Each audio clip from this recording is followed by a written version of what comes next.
Chapter 749. Beginning of the end. Michael looked up to see countless ships on the horizon. He focused on the person who was leading the ships. It was none other than Edith herself. Michael wasn't surprised. On the contrary, he was expecting her.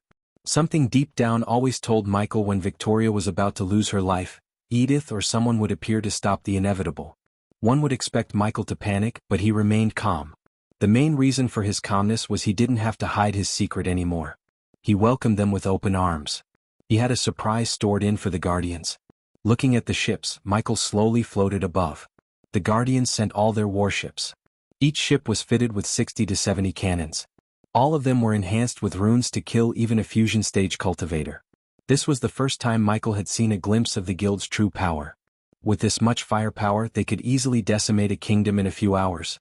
The closer Edith got to Michael, the clearer he saw the shock and anger in Edith's eyes. He was wondering where Edith went after rescuing the spirit child. In Michael's vengeful spree, he didn't even talk to Layla or take a moment to see his spirit child.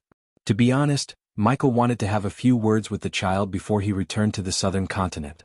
Michael doubted he would be able to talk to the child after he revealed himself as the Dark Lord. "What have you done?" Edith stuttered. She couldn't believe her eyes. The entire city was reduced to ashes. Everywhere she looked, she saw nothing but ashes and fire. He kept his promise by burning Wuxia to the ground. Instead of responding to her question, Michael flew back to Victoria and landed before the cosmic stream. Hundreds of Guardian soldiers armed to the teeth surrounded him in the air. Every single one of them was at the fusion stage. The Guardians weren't playing. They showed their true power for the first time in a long time. The whole world believed only a handful of fusion stage warriors existed in the world. However, the Guardians had an army of them. Michael even saw several half-immortals and immortals in the air. He sighed inside and looked a bit down. "Stand down, please," Edith pleaded to the Guardians. Michael couldn't see any of their faces because they were all armored from head to toe. The ships floated quite a distance from Wuxia, unlike the armored Guardians. It wouldn't be an understatement to say the sky was littered with an army. All of them were ordered to kill Ghost if what Edith said was true. Michael detected some commotion among the soldiers. They all sensed the pure and powerful energy radiation from the cosmic stream. If Michael was right, the elders in the ships were already trying to figure out the nature of this new energy. "Vicky," Edith dashed at Victoria. Her heart skipped a beat seeing Victoria all battered and wounded. Furthermore, her father almost looked like a new person. It took Edith a few moments to recognize him. She embraced Victoria tightly before saying or doing anything. Their reunion gave Michael the needed time to put his plans in motion. With seconds turned to minutes, Edith's sorrow turned into pure rage. Victoria broke into tears as she buried her head in Edith's chest and sobbed without a break. The tears and sound of Victoria's sobbing fueled Edith's rage. She had never wished someone to die in a most horrific way, but she wanted that judgment to fall upon Ghost. He destroyed an entire kingdom because of his vengeance. "You are the devil," Edith finally turned her gaze toward Michael. "My offer will expire in a few minutes, Victoria," said Michael. "I have an offer for you," Edith slowly said. Michael saw the naive girl speak with vengeful eyes for the first time. She looked like an entirely new person. He saw a glimpse of Layla in Edith for a few moments. Unlike many others, Michael didn't think of Edith as a stupid, naive girl. In his mind it was just a facade. She was scheming enough to brand him as the Dark Lord to the Guardians. "Kill yourself, motherfucker!" Edith screamed as a powerful shock wave brushed past Michael. The ships around Edith trembled. Furthermore, the stone walls of the broken castle exploded into pieces. Yet, Michael remained firmly on the ground. He didn't even move an inch. It could have blasted away any other person but not Michael. "Go away, Edith.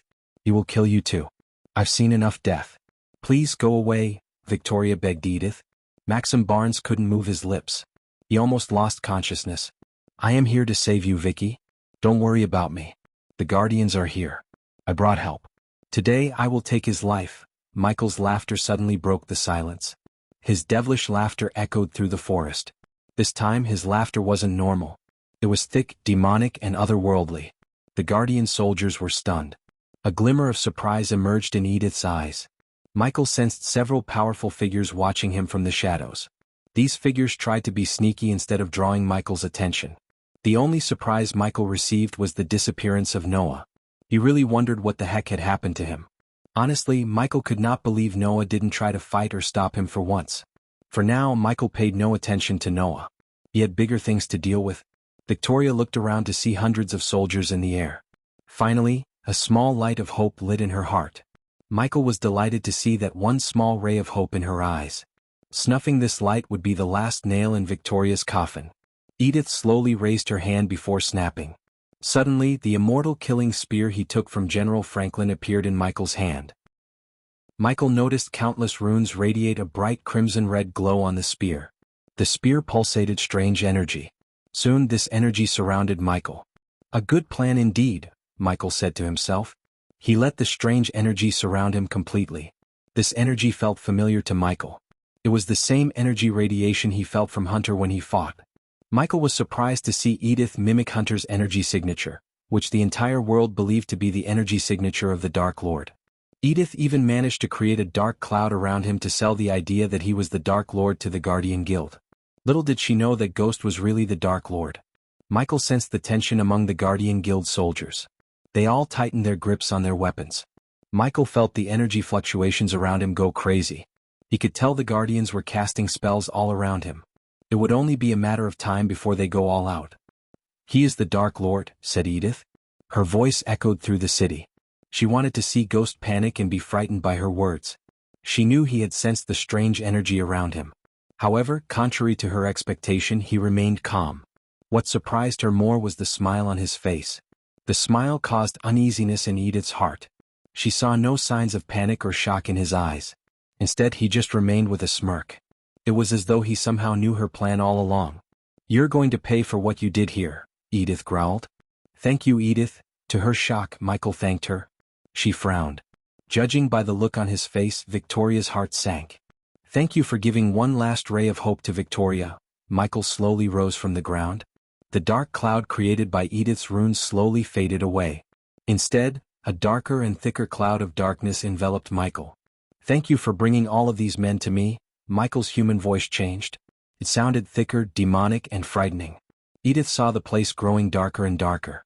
The light radiated by the warships from afar lost its glow. The sky rumbled as lightning flashed across the sky. When Edith saw his armor slowly transforming, her eyes went wide. Not only Edith, every single Guardian, including the Immortals, trembled before him. The Guardians were poised to attack Michael. They all received the order to take him down. But when they were just about to attack Michael, he flicked his wrist. The very next moment, a ghostly figure of a four-headed hydra appeared behind Michael. It stood almost 30 to 40 meters tall. Each pair of eyes glowed like a blood moon. Suddenly the hydra roared. "Arg!" Edith and the Guardians screamed. They instinctively closed their seers. Some of the fusion stage Guardians fell from the sky like dead flies. The warships floating in the air trembled. They swayed left and right before slowly descending down.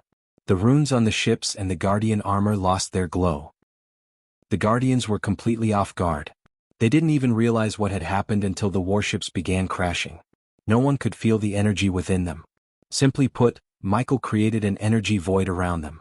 Michael had already struck a deal with the devil called Mugashiku, so he saw no drawback in asking for a small favor. With the system's help, he could contain the Hydra's scream into a special space ring and release it to mimic the effects of the southern continent. Although the effects would only last for 30 minutes, and Mugashku wouldn't let him borrow his power again, one use was all Michael needed to leave the Cultivation continents with a bang. The place once again lit up with all the explosions and fire followed afterward. One by one, the warships and the Guardians fell down from the sky. The only downside of this plan was he wouldn't receive any experience points for killing them. But killing the Guardians was a reward itself. Michael watched the destruction with a smile. The mighty Guardians fell hard before him. "What's happening?" Edith stuttered. She lost the connection with the arch-energy in the atmosphere. She felt weak and vulnerable. "Azazel," Michael called his demon butler. Edith saw a group of people all dressed in black appearing behind Ghost. They all descended toward the ground, surrounding the cosmic stream except Michael. He watched over his subordinates. "Do not let a single drop of energy go to waste," Michael's voice echoed through the area. Despite the explosions and screams of the Guardians, his voice sounded loud and clear. His subordinates sat in a meditative position around the cosmic stream. Soon, a strange dark beam shot out from Michael and enveloped them all. Powerful ripples appeared in the calm cosmic stream. "You are really the Dark Lord," Edith muttered with utter disbelief. Chapter 750. Beginning of the End 2. Michael completely transformed himself into the Dark Lord. Except for the face mask, he equipped every piece of armor. For the first time he saw his real face in the Dark Lord armor. The guardians continued to fall from the skies. Michael smiled, looking at the death and destruction of the guardians. Some fell on the boulders and died instantly. Some broke their bones and groaned in pain. Those wearing metal armor from head to toe escaped death by falling down. The same could not be said for the mages who only wore robes. Tiberius stared at his surroundings with a bewildered look. He wondered where he was. This place had a strange aura to it. Besides, Tiberius had never seen such an impressive army collapsing within a few seconds. Thanks to the special device on his neck, he could feel a strong surge of energy in the atmosphere. He looked at the Dark Lord and the two girls on the ground. He could vaguely see the back of the Dark's head. Not every day could he see the Dark Lord without covering his face. Tiberius felt curious. Judging by the look of others, everyone shared the same feeling. "Everyone, please close your eyes," said Azazel. The subordinates followed Azazel's order. They quickly closed their eyes, although they wanted to see the Dark Lord in action. Gaia was one of them. As much as she wanted to kill the guardians with her own hands, she was ordered to cultivate with the others, absorbing the cosmic energy. Even if Michael allowed her to participate in the battle, she would be in mortal danger. Why? Because Michael used the system to reset all of his subordinates' cultivation levels. Simply put, they were all at the arch-sensing stage level 1. To absorb the cosmic energy, they had to reset their cultivation. Otherwise, the sea cosmic energy would collide with the arch and celestial energy in their body. If one absorbed the Comsi energy without resetting their cultivation stage, they would explode into specks of energy. That was the reason Maxim Barnes and everyone who used cosmic energy went through the process of resetting their cultivation stage. Without the system, one would need powerful rituals to go back to the arch-sensing stage. Thanks to the system, Michael achieved the same goal with just 300,000 badass points. As Azazel ordered, the subordinates closed their eyes. The silver hand-sized round plate on their chests glimmered. Each plate had a single crimson-red rune engraved onto it by Eladir. This special rune enabled the subordinates to absorb the cosmic energy at a rapid rate. "Feel the energy around you," said Azazel. "Focus only on my voice." The subordinates heard Azazel as they tried to cut out all the screaming, explosions and thunder rumbling. "Now, slowly absorb the energy into your body. Feel the energy traveling into you and strengthening you," said Azazel. Since Azazel's cultivation directly depended on Michael, he didn't have to absorb the cosmic energy to level up. Instead, Azazel was ordered to guide the others in their cultivation process. Meanwhile, Michael picked up a red-haired man in silver armor from the ground. Although the man looked rather normal, he was a half-immortal. "What did you do?" the man growled. Michael floated toward Edith. "Let him go," said Edith. "This is your doing, Edith," Michael snickered. The very next moment, hot blood splashed on Victoria and Edith's face. The blood made Edith close her eyes instinctively. When she opened her eyes, she saw a headless body hit the ground. Michael crushed the half-immortal's head with his bare hand. Michael did not receive any experience points since he made them powerless using the Hydra's shout. However, he did receive badass points. By killing the half-immortal, he received 20,000 badass points. Michael did not waste too much time, as time was of the essence. First, Michael targeted the strongest guardians. That way, even if the effects of the Hydra's shout wore off, he could fight off the rest. Michael wanted Edith and Victoria to see all the death and destruction. He even sensed a couple of recording stones lying around. If he had to guess, he would say the guardians brought the stones with them to record his capture and use them to clear their names. Only his capture could bring the guardian out of the shitstorm Michael created by exposing their connection to the vampires. Although Michael could easily destroy these stones, Michael chose not to. He wanted the entire world to see what the Dark Lord was capable of. One could argue that using Hydra's shout and killing them wasn't exactly showing his true power. However, Michael always considered his brain as his biggest and most powerful weapon. His plan and intelligence made the Guardians lose their powers. He took the risk of negotiating with Mugashiku and containing its shout in a space ring. No one else could have brought one of the powerful battalions to its knees than Michael. This was his true power. Michel slowly raised his hands. He willed to cast the ultimate Ignitia. The sky rumbled as the clouds turned darker. Anyone could feel the tingling due to the high electric energy in the air. Soon, thunder rumbled as hundreds of lightning bolts struck down from the sky. The sky rained lightning bolts instead of water. The entire place lit up as each golden lightning bolt hit the ground, electrocuting a guardian. Despite the ominous crackling noise the bolts created, Edith was able to hear the screams. Not even a minute passed as the air smelled of blood and burnt skin. This was a massacre that Michael enjoyed. The Guardians played a big role in messing up his birth and life.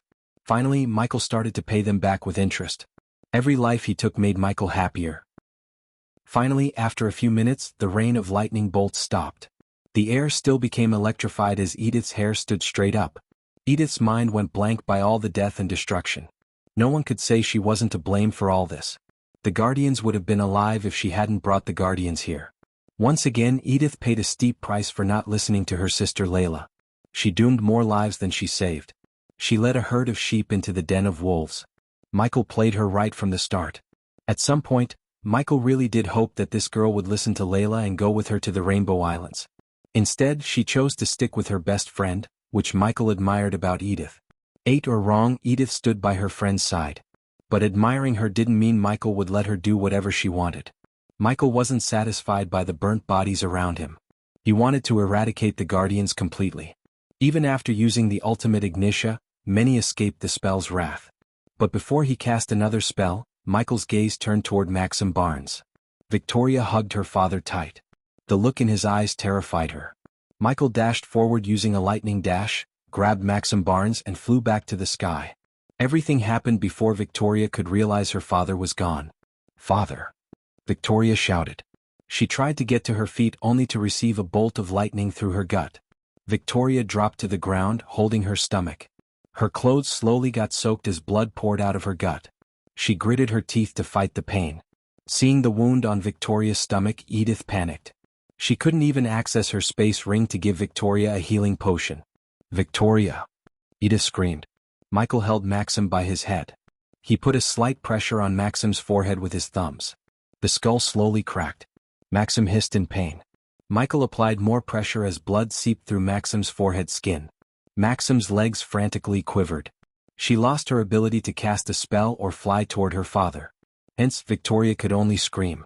Michael kept applying pressure little by little as the skull slowly cracked. The crunching sound of Maxim's skull sounded like music to Michael's ears. Edith was absolutely horrified at the scene. She couldn't stop her body from shivering to see the blood ooze down from Maxim's head. Michael took his time. He slowly ripped Maxim in half. Blood and guts fell down. Edith jerked her head aside as she started to throw up. It was a horrible sight. Victoria, on the other hand, outright fainted on the ground. While Edith was puking her guts out, Michael turned his focus back to the Guardians. He dashed toward the ground, firing lightning bolt after another at the Guardians. Each bolt ended a life. Michael zigzagged around the field, leaving nothing but a death trail. The recording stones captured nothing but his afterimages. Michael was simply too fast. In a sense, these Guardians were truly lucky. Compared to Maxim, their deaths were quick and merciful. Meanwhile, the subordinates inhaled the air mixed with the cosmic energy. The rune on their neck glowed brighter and brighter. Each of them felt rejuvenated by the cosmic energy. The Guardians were not in a state to stop Michael's subordinates from cultivating. Azazel noticed everyone's energy radiation getting stronger by the second, especially Gaia's. She went from Arch-Sensing Stage Level 1 to Body Refining Stage Level 7 in a few minutes. The other subordinates slowly became stronger but at much less speed compared to Gaia. Azazel saw the Guardians crawling on the field. He wanted to join the Dark Lord in slaughtering the Guardians. However, the Dark Queen's words resonated in his mind. She ordered him to keep his bloodlust in check. He closed his eyes, took a deep breath, and turned his gaze away from the Guardians. Michael used the Eyes of Doom and the Dark Flames at the same time to kill the Guardians. The dark beams zigzagged through the field, killing the Guardians in an instant while the Dark Flames evaporated the weaker Guardians to nothingness. Michael's heart ached to see the immortal cultivators. He would have earned millions or billions of experience points if he had killed them without the Hydra's shout. For now, Michael could only sigh and take solace in eliminating potential threats.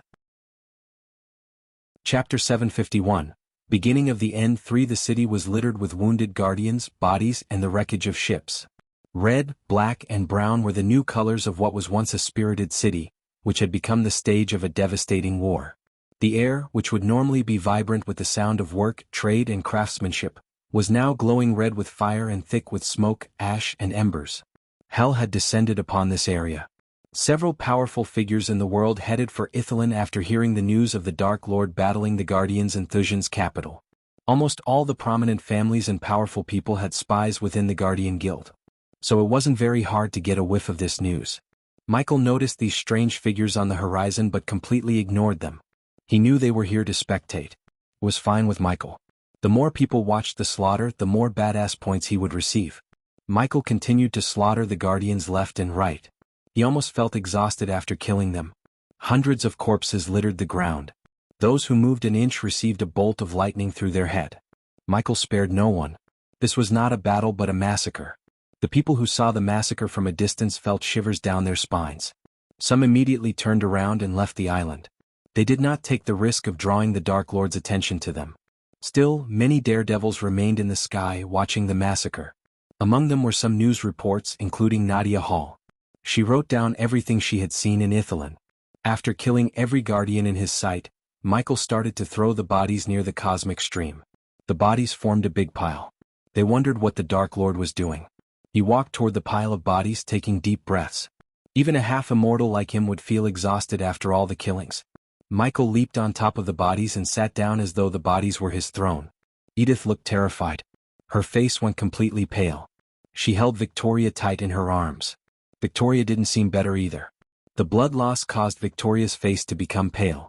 On top of the bodies, lightning crackled around Michael's wrist. He pointed his finger at Victoria as a bolt of lightning shot toward her. The bolt of lightning woke Victoria up.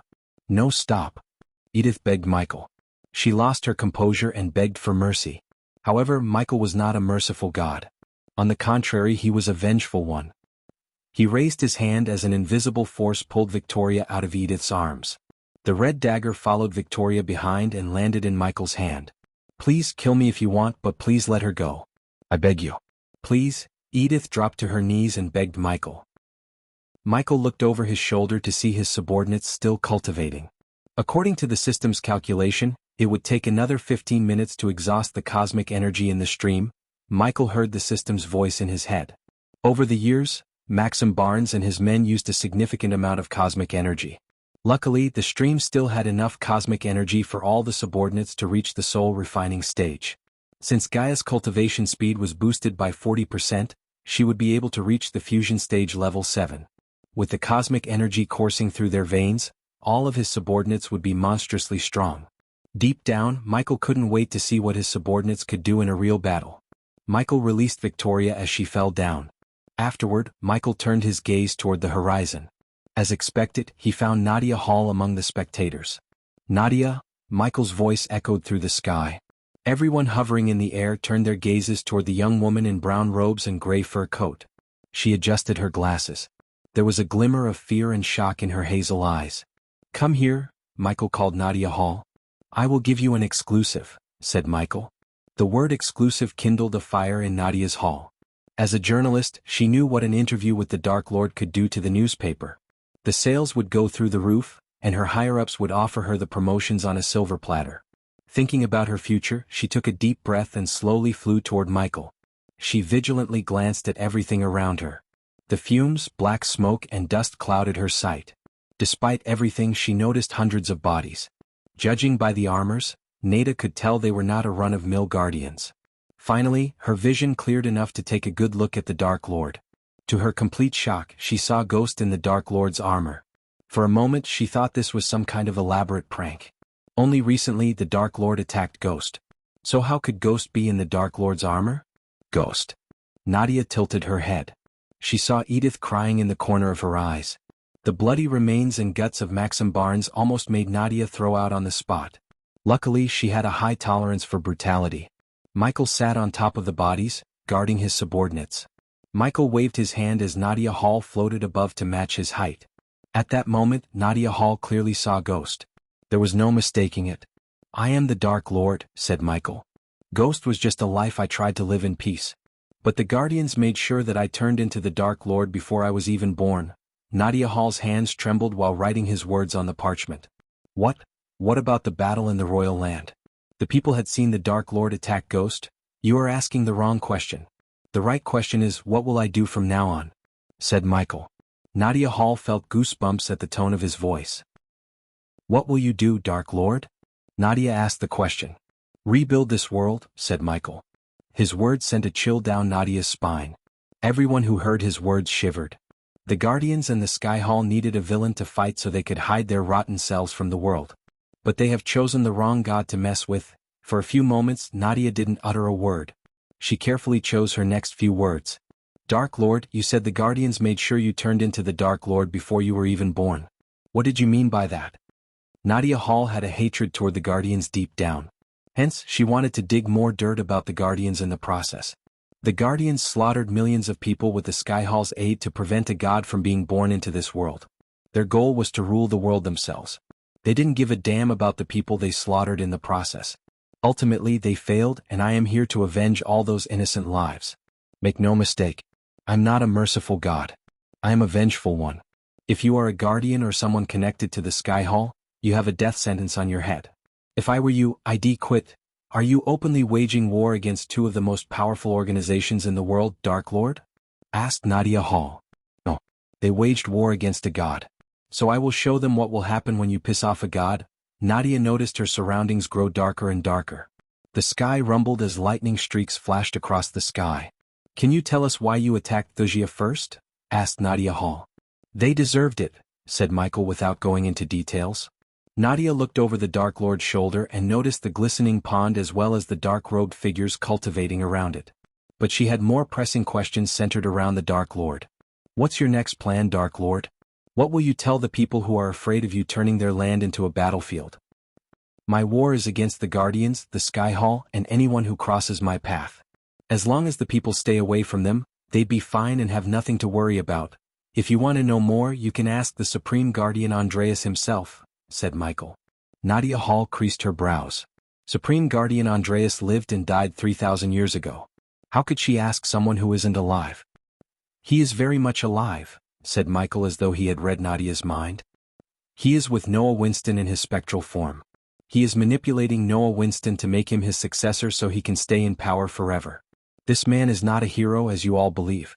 He witnessed millions of people getting slaughtered without raising a finger. Ask yourself a question: if I am the villain for trying to make the world a better place by getting rid of actual evil that walks the world, what does it make a man who aided powerful people to commit genocide so he could be in power forever? Michael gave the people of this world someone new to hate. He wanted Noah to be occupied with scandals and controversies so he could become stronger and build his army in the southern continent without Noah getting in his way. Mitchie's words caused quite a commotion among the spectators. Andreas, the Supreme Guardian, was beloved and respected worldwide. He was a hero in people's minds. But the Dark Lord claimed otherwise. If he really was alive and in his spectral form, Nadia wondered why Andreas hadn't revealed himself to the world. Michael chose to talk to Nadia solely to reveal Noah's secret to the outside world. Unlike him, Noah had no chance of escaping to the southern continent, or he didn't think Andreas would allow him to. While Michael was building his army, Noah would try to protect Andreas and fix the Guardian Guild's image instead of getting stronger. That's what Michael wanted. Now, I'd suggest you leave the island and put some distance between you and Ithalan. Finally, Michael stood up. He raised his hand as Victoria floated into his arms once again. Edith screamed and tried to climb the pile of bodies. Victoria slowly opened her eyes. She was weak and exhausted. Kill me, Victoria mumbled. If there is a next life, do not try to seek revenge, said Michael. The crimson-red dagger flew into his hand as he finally plunged the dagger into her chest. Chapter 752, Rise of the Dark Lord. No! Edith screamed as loud as she could. Michael stabbed Victoria again. Victoria coughed up blood. Seeing the Dark Lord murdering the Princess of Wuxia in cold blood, Nadia's body sweated. She took a few steps back in fear. To Nadia's shock, Victoria's body began to glow. She heard a strange whistling noise in the air. Meanwhile, the cosmic stream gradually lost its glow. Azazel saw the glowing energy being absorbed by the subordinates. Gaia had already reached the soul refining stage. Experience points converted 20,000. Experience points converted 60,000. Experience points converted 50,000. The energy devourer absorbed the cosmic energy and converted it into experience points. Unlike the subordinates, Michael didn't have to sit around the pond and cultivate. The moment Michael appeared near the cosmic stream, he started to absorb cosmic energy. However, Michael ordered the system to slow down devouring the energy because his subordinates needed cosmic energy more than him. Otherwise, Michael would have emptied the stream all by himself. Unfortunately, his subordinates could not become stronger by killing people like him. Hence, absorbing energy sources was their only chance. After stabbing Victoria so many times, Michael threw her body down. She hit the ground with a thud. Edith dashed at Victoria. The light of life had already faded away from Victoria's eyes. Edith frantically shook Victoria by her shoulder. Tears flooded out of her eyes. "Victoria!" Edith screamed. Edith's eyes started to hurt due to the glow in Victoria's chest. Nadia did not linger around anymore. She flew away from the island because she felt something bad was about to happen. On the ground, Victoria's body vibrated. Edith cried. Her neatly combed hair became a mess, and her eyes had dark circles. Finally, Michael felt huge pressure was being left off him. He felt light. His soul and mind calmed down. After 2 years, Michael finally exacted revenge on Wuxia and everyone who wronged him. When Michael looked at the bodies in the field, it didn't satisfy Michael. On the contrary, it worried him. He knew this was just the beginning. The path before him would be cruel, hard, and treacherous. From now on, every single great clan in the Sky Hall would use everything they got to kill him. At least Michael got powerful and loyal subordinates to have his back. He patiently waited for Victoria to transform into a nuclear warhead and for his subordinates to finish cultivating. He was slightly surprised to see the cosmic stream losing its glow. Maxim had used the stream for years, yet Michael finished it within an hour. Thanks to the system and Aladir, the subordinates were able to absorb the cosmic energy at a high efficiency rate. Suddenly, the entire island started to quiver. This did not surprise Michael. The earthquake resulted from the cosmic energy in Victoria's body colliding with the arch and celestial energy in the atmosphere. This was similar to a chemical reaction. Azazel, Michael called Azazel for the status report. 3 minutes, my lord, said Azazel. What's happening? Edith mumbled. Victoria's body began to float toward the sky. No matter how hard Edith tried to keep her body down, she simply couldn't. Edith herself floated alongside Victoria for a moment before losing her grip on Victoria's hand.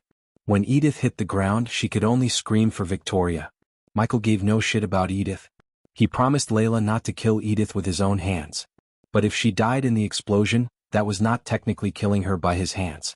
Michael seriously hoped she would die. He had a soft spot for Layla. Although at first Michael hated her for trying to kill him for what she did, later on, Layla realized her faults and warmed up to him. She even tried to kill the Dark Lord in Ar because she thought the Dark Lord attacked Ghost. He was aptly to blame for the disappearance of Layla's child. The last thing Michael wanted was to make Layla sadder by killing Edith. Layla would have enough to worry about after he leaves for the southern continent. He didn't know Noah had read the child's journal and learned the spirit child was his. Even if Michael knew this, he would not do anything because he knew Noah would not endanger a child.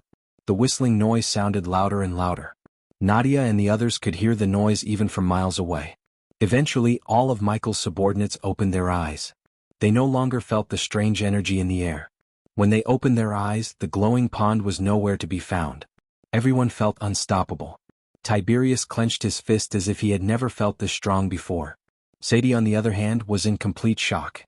She reached the soul refining stage from the arch sensing stage within an hour. Moreover, this strange energy in her body made her feel stronger than ever. They were all at the soul refining stage level 7 except Gaia. She reached fusion stage level 8. With cosmic energy, her power exceeded her power before she reset her cultivation. Even a level 1/2 immortal would have a difficult time defeating Gaia. Since Michael could provide her with an immortal killing weapon, she could become an absolute powerhouse. However, Michael had other plans to make her half immortal within the next few months. It was finally time for her to finish her metamorphosis. Vidora stayed hidden within Gaia's robes and did not show itself to the others. On the contrary, Nightmare had a proud grin on his face. He checked out his body, which gained a new glossiness to it. Hovering in the air, Michael waved his hand as a bright light enveloped all his subordinates. In a blink of an eye, they disappeared from the field. Only Michael remained on the island. This island will serve as a warning and an example of what will happen if someone goes against me. Michael's voice traveled across the continent. Everyone in the Azer continent heard his demonic voice at that moment. Many closed their ears because of how loud and thunderous his voice was. Eventually, Victoria's body glowed as bright as a mini sun. She lit up the entire island, and her glow could be seen from miles away. The light from her body blanketed the entire island in white except Michael. Michael was the dark spot in the area. Edith screamed as she closed her eyes. Boom! Michael snapped his finger before teleporting away from the island.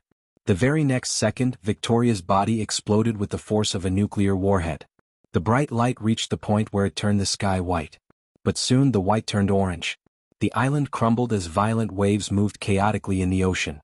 Nadia and the others were startled and terrified to see the mushroom cloud reaching for the sky. They were thrown away by the shock wave for a mile. When they regained their balance, Ithelin disappeared from their sight. They vaguely saw crumbs of the island floating on the ocean for a moment before sinking down. The sound of the explosion resonated throughout the Azer continent. Even the nearby kingdom felt the explosion's wrath. Several cracks appeared on land deep enough for a man to disappear. Luckily for the nearby kingdoms, the explosion did not produce any radiation. Michael had no intention to harm others yet. Almost after 7 hours, the mushroom cloud and the smoke cleared up. The Guardians arrived at Ithelin with Mutrad on board. However, they saw no island on the sea. For a moment they thought they had come to the wrong place. There was not a single clue to say an island existed there. He destroyed an entire island. Mutrad looked over his shoulder to see Zanali walking toward him. Before the explosion went off, Zanali used a teleportation scroll to teleport Evan and herself. She was really lucky to regain consciousness. Mutrad never expected the Dark Lord to cause such death and destruction. Considering Mutrad studied the Dark Lord's behavior, he thought the Dark Lord wouldn't hurt innocent people. But he was proven wrong when the Dark Lord slaughtered Thusian soldiers. Granted, Mutrad knew something happened between the Dark Lord and Thusia. Still, the Dark Lord's behavior caught Mutrad off guard. The only silver lining was he finally revealed himself. So all this time it was Ghost, Mutrad frowned. Even he was fooled by Ghost when he interviewed him at the alchemy competition. And Gaia Ashton, sighed Zanali.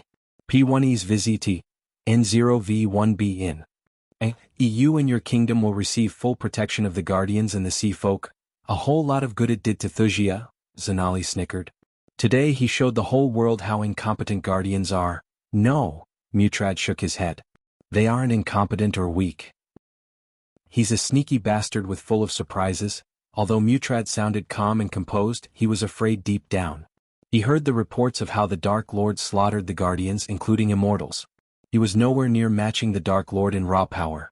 The only advantage Mutrad had over the Dark Lord was the 8 great clans.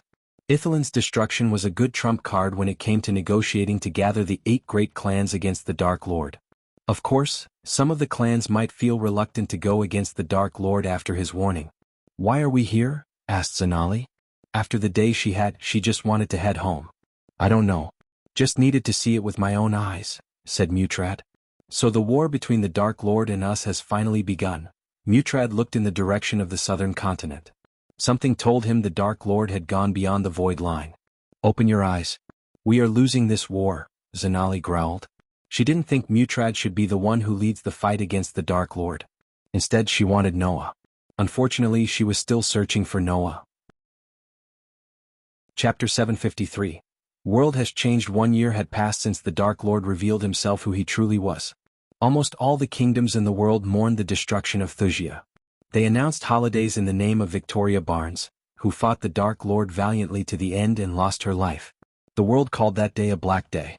Everyone in the world lit candles and light sources for the entire day to fight off the darkness. The Elon continent mainly went through several changes. The Sunrise sect, which the Dark Lord studied, became the target of the Guardian Guild. However, the new Supreme Guardian concluded that the sect had done nothing wrong. Despite the reputation of the sect that the Dark Lord used to study, the Sunrise sect became one of the most powerful sects in the entire world. Many still suspected the sect leader to have connections with the Dark Lord, but no one had any proof. The Guardian Guild had dismantled the majestic alchemy chain founded by the Dark Lord along with Hades, the restaurant. The guild stopped all the revenue streams of the Dark Lord and marked him as the enemy of humankind. Anyone who aids or worships the Dark Lord would be put in the darkest dungeons in the Guardian Guild. The new Supreme Guardian used a diplomatic approach to ally with almost all the Great 8 clans. Under his new leadership, the Guardian Guild slowly started to regain its former glory. Despite everything, many groups still worshipped the Dark Lord and hoped he would take over the world one day. When the sun reached the middle of the sky, several ships reached Pentown. The people rushed out of their homes to take a look at the ships casting shadows on the ground. One by one the flying ships halted as people flew out from the ships. They all headed toward Winston Manor. A few minutes later, the empty hall inside the Winston Manor became crowded with people wearing various armor and robes. Majority of them had the symbol of the Guardian Guild on their chests. Alpha Guardians, Alicia and Norvin entered the room as the people quickly bowed their heads. Yes, Alicia was promoted to the Alpha Guardians of Hunter Guardians, while Norvin became the Alpha Guardian of the Beast Guardians. This was one of the many changes brought to the guild by the new Supreme Guardian. Unlike the previous Alpha Guardians, these two brought results. Hence, the stakeholders and financiers didn't raise a finger. Moreover, the new Supreme Guardian was working on creating new ways of revenue instead of depending on fat merchants.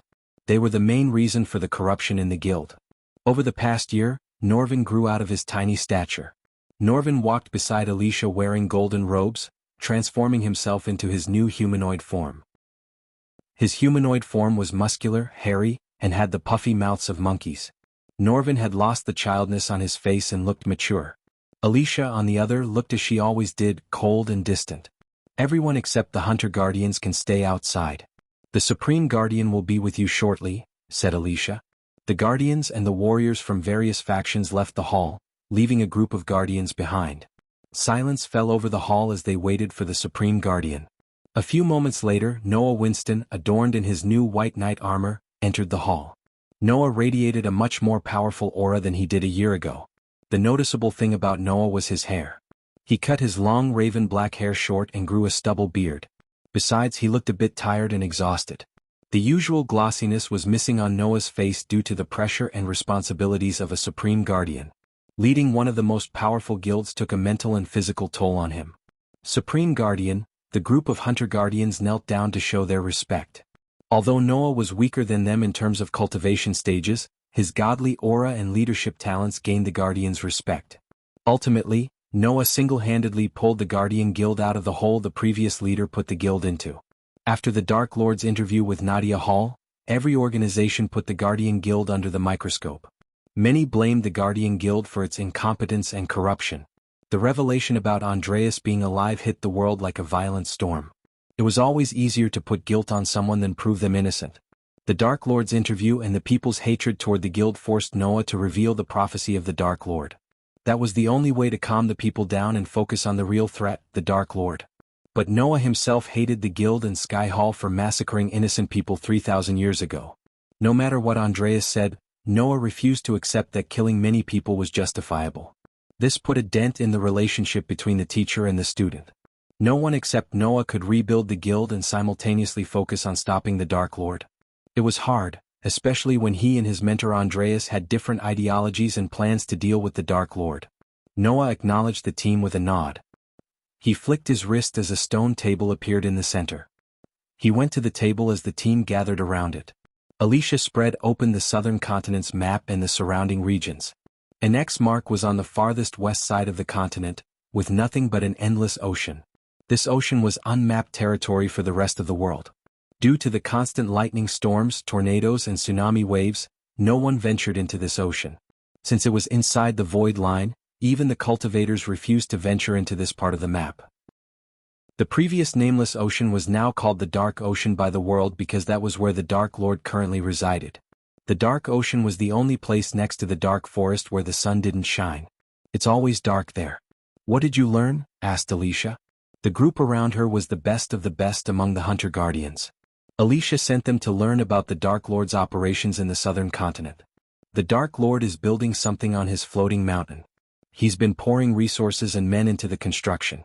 Judging by what we saw, I'd say he's building a castle for himself. How is he keeping the mountain afloat inside the void line? Asked Norvin. No idea, a Hunter Guardian shook his head. What else? Asked Alicia. According to the spies I placed in the southern continent, no one has seen him since Ithalon. If I have to guess, he'd be in the mountain. What are our chances if we are to attack the mountain now? Asked Norvin. Not great at all, the Hunter Guardian slowly shook his head. The mountain has 3 layers of defense as far as we have learned. The first and obvious one is located inside the void line. Second, the lightning storm around the mountain. Besides, the tsunami waves and tornadoes will make reaching the mountain impossible. Third, the dark figures flying around the mountain. They constantly guard the mountain. We cannot gauge their strengths, but if we have learned anything about the Dark Lord, he doesn't have weaklings under him. Alicia and Noah listened to the guardian in silence. Where does he get the materials to build his castle from? Can we place a guardian as a builder? Asked Norvin. The guardian sighed as he flicked his wrist. Soon a skull appeared on the table. Already tried that, and this is what's left of the 5 men I sent to spy on the Dark Lord. So he knows about you? Asked Norvin. If I was him, I'd know the guardians will always try to hunt me down. It doesn't matter whether he knows about the spies or not, Alicia said. We need to know more about him to get ahead of him. He puts us in a corner because he always knows more than he should. Alicia banged the stone table and turned her cold gaze toward Noah. We should have killed him when we had the chance. Calm down, Alicia. We didn't know Ghost was the Dark Lord. Also, we don't kill people. There'd be no difference between him and us if we go down that path. If you think we can deal with the Dark Lord without killing people, you are not right in the head. He slaughtered our men and sunk an entire island to the bottom of the ocean. The families didn't even get to put a body into the ground. This will end in only one way, the death of the Dark Lord, Alicia coldly said to Norvin. They all turned their gazes toward Noah, who remained silent. Noah, Alicia said. You have something to say. P1E's visit N0V1B in? Any? T. Noah sighed. There is no use trying to reach his mountain. Putting a spy into the mountain is like sending them to their death. The Dark Lord will find out, said Noah. So what should we do? Asked Norvin. The best thing we can do now is target his underlings. We need to know more about his order. Turn your focus on his order. I am sure if you find a small rat, it'd lead you to its hole, Noah ordered the guardian. You can take whatever you need from the armory. I am working on an efficient way to communicate with you through the void line. If it's successful, we can talk in real time. After dismissing the guardians, Noah waved his hand as a throne appeared behind him. He collapsed down, sighing. He felt tired and exhausted. It had been weeks since he got a good night's sleep. Alicia came to him and helped him remove the armor pieces. You should take some rest, Noah. What if we go somewhere for a day or two? Asked Alicia. That does sound good, but I can't. I have too many things to deal with. You do know that the Supreme Guardian is allowed to take time off? You cannot be a no-show at Catherine's baby shower. Even Rowena is coming. Your entire family will be there. At least we can go there as a family. I am sorry, Alicia, said Noah. Alicia was surprised. Why? I am sorry I postponed our marriage. Noah's tone became soft. He took Alicia's arms and squeezed them gently. You don't have to be sorry, Noah. I know the pressure on you. We will get through this, I promise. Chapter 754. Scheming against the Dark Lord in Royal Land. The evening sun cast long shadows on the kingdom. The slanting rays of the setting sun gave a warm orange tinge to the sky. The sky was ablaze with the fire of the setting sun. Bright city lights dazzled under the evening sky, adding an extra layer of charm to the capital. The pale crescent moon slowly rose in the sky like a silvery claw. The stars blanketed the sky, stretching to infinity. The occasional barking of faraway dogs and howling wolves broke the silence of the night. It was just another day for everyone in the Royal Land capital except for Lord Edmund Wright. He was excited to wipe out the Bradley family from the face of the world. After the Guardian Guild shut down the majestic alchemy chain and interrogated Lord Malin about his relationship with Ghost, many of the nobles used this as an excuse to cut ties with the Bradley family. Hence, the Bradley family lost most of their security contracts, which made the family slowly decline. Lord Edmund Wright led this surgical attack on the Bradley family from the front. He poached almost all the Bradley family's contracts. If that wasn't enough, Edmund wanted to take over the Bradley family compound and kill them all. Inside the Edmund family compound, Edmund Wright sat behind a long oak table. He stared at the mirror in front of him. A face with long red hair, hazel eyes, and an oval face stared back at him. He rubbed his hands together excitedly. He opened up a scroll before him with all the attack plans written on it. Roger, Edmund called his personal guard, a soul-refining stage warrior. A golden-haired knight armed to the teeth entered the room and knelt down. My lord, are our men ready? Asked Edmund. They are waiting for your orders, my lord, said Roger. Lord Edmund grinned from ear to ear. He felt invincible. The Wright family had always been the bottom feeders in Royal Land. Thanks to the Dark Lord and the Guardian Guild, he was able to use the Bradley family's hurdle to increase the Wright family's power. He received instructions and financial aid to take out the Bradley family from a secret group of wealthy merchants. Under Noah's leadership, the Guardian Guild stopped all the backdoor dealings and off-the-books operations. He also removed corrupted merchants who used to be the biggest donors of the guild. These merchants formed a cult-like group to fight the Dark Lord in their own twisted way. Lord Edmund was just their pawn. Although he knew he was a pawn, he didn't mind being a pawn as far as his family could benefit. Since Lord Edmund planned everything in complete secrecy, the Bradley family had no idea about the upcoming attack. At least, that's what Lord Edmund thought. Let's begin then. Lord Edmund rose from his chair with a burst of laughter. Bring the men here. I want to say some motivational words to them, said Lord Edmund. He always dreamt of leading an army in a war. Unfortunately, he hadn't gotten a chance to do so. He thought of himself as a great general. He spent day and night preparing a speech for his men. So he wanted to deliver his prepared speech before they departed. As you wish, my lord. Roger bowed once again and left the room to bring the men here. Roger recruited adventurers as well as powerful mercenaries to aid them in the attack against the Bradley family, in addition to their own men. Lord Edmund took a few steps. He watched the city outside through his window. Looking at the sky darkening, he thought of the Dark Lord for some reason. Ever since the Dark Lord destroyed Ithalon, the darkness symbolized the Dark Lord. Although the people and the nobles went with their lives as usual, they all feared the Dark Lord deep down. Only a few, like Lord Edmund, dared to work against the people who helped Ghost in the dark. Tomorrow, mumbled Lord Edmund. His ambition of being the leader of the most powerful family in the royal land was so close. He could taste his victory in the air. Because the Bradley family helped Ghost before his big reveal, no one would investigate their disappearance too much. Even if they did, it was the problem of the people who instructed and financially aided Edmund. Lord Edmund entered into a short dream where he sat atop all the nobles in the royal land. He was even getting a warm welcome into the castle from Queen Imar and King Kramer. His dream was abruptly interrupted by the flickering chandelier. Edmund creased his brows with annoyance. He turned around as the chandelier kept flickering. My lord, Roger knocked on the door from outside. Come in. Edmund adjusted his robes to give his speech. The chandelier stopped flickering for a moment as Roger entered the room with men wearing dark robes to cover their bodies completely. Suddenly, the chandelier went out and came back again. In that split second, Lord Edmund could swear he saw a girl in the corner. He shook his head to clear his mind. He looked around the room. Is everything all right, my lord? Asked Roger. Before you go, tell someone to fix this damn light, Edmund growled. Lord Edmund took a deep breath. He was about to start his speech when the chandelier went off again. Everything became dark. Fucking fuck, Lord Edmund growled. He thought the light would return, but it didn't. Roger and his men had a bad feeling about the sudden darkness. Roger quickly flicked his wrist, conjuring a fireball in his hand. As soon as the flames appeared above Roger's hand, Edmund's eyes went wide. His heart skipped a beat as he saw someone standing behind Roger. Roger! Edmund shouted to warn Roger. However, it was too late.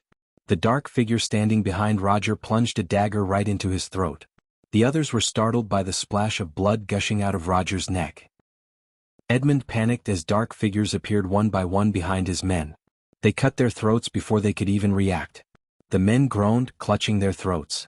When they hit the ground, the air reeked of blood. The fireball above Roger's hands slowly faded away, letting the darkness envelop the room once again. Edmund wanted to shout for his men, yet no words came out of his mouth. He was too stunned. When he managed to find his voice, he felt something cold against his throat.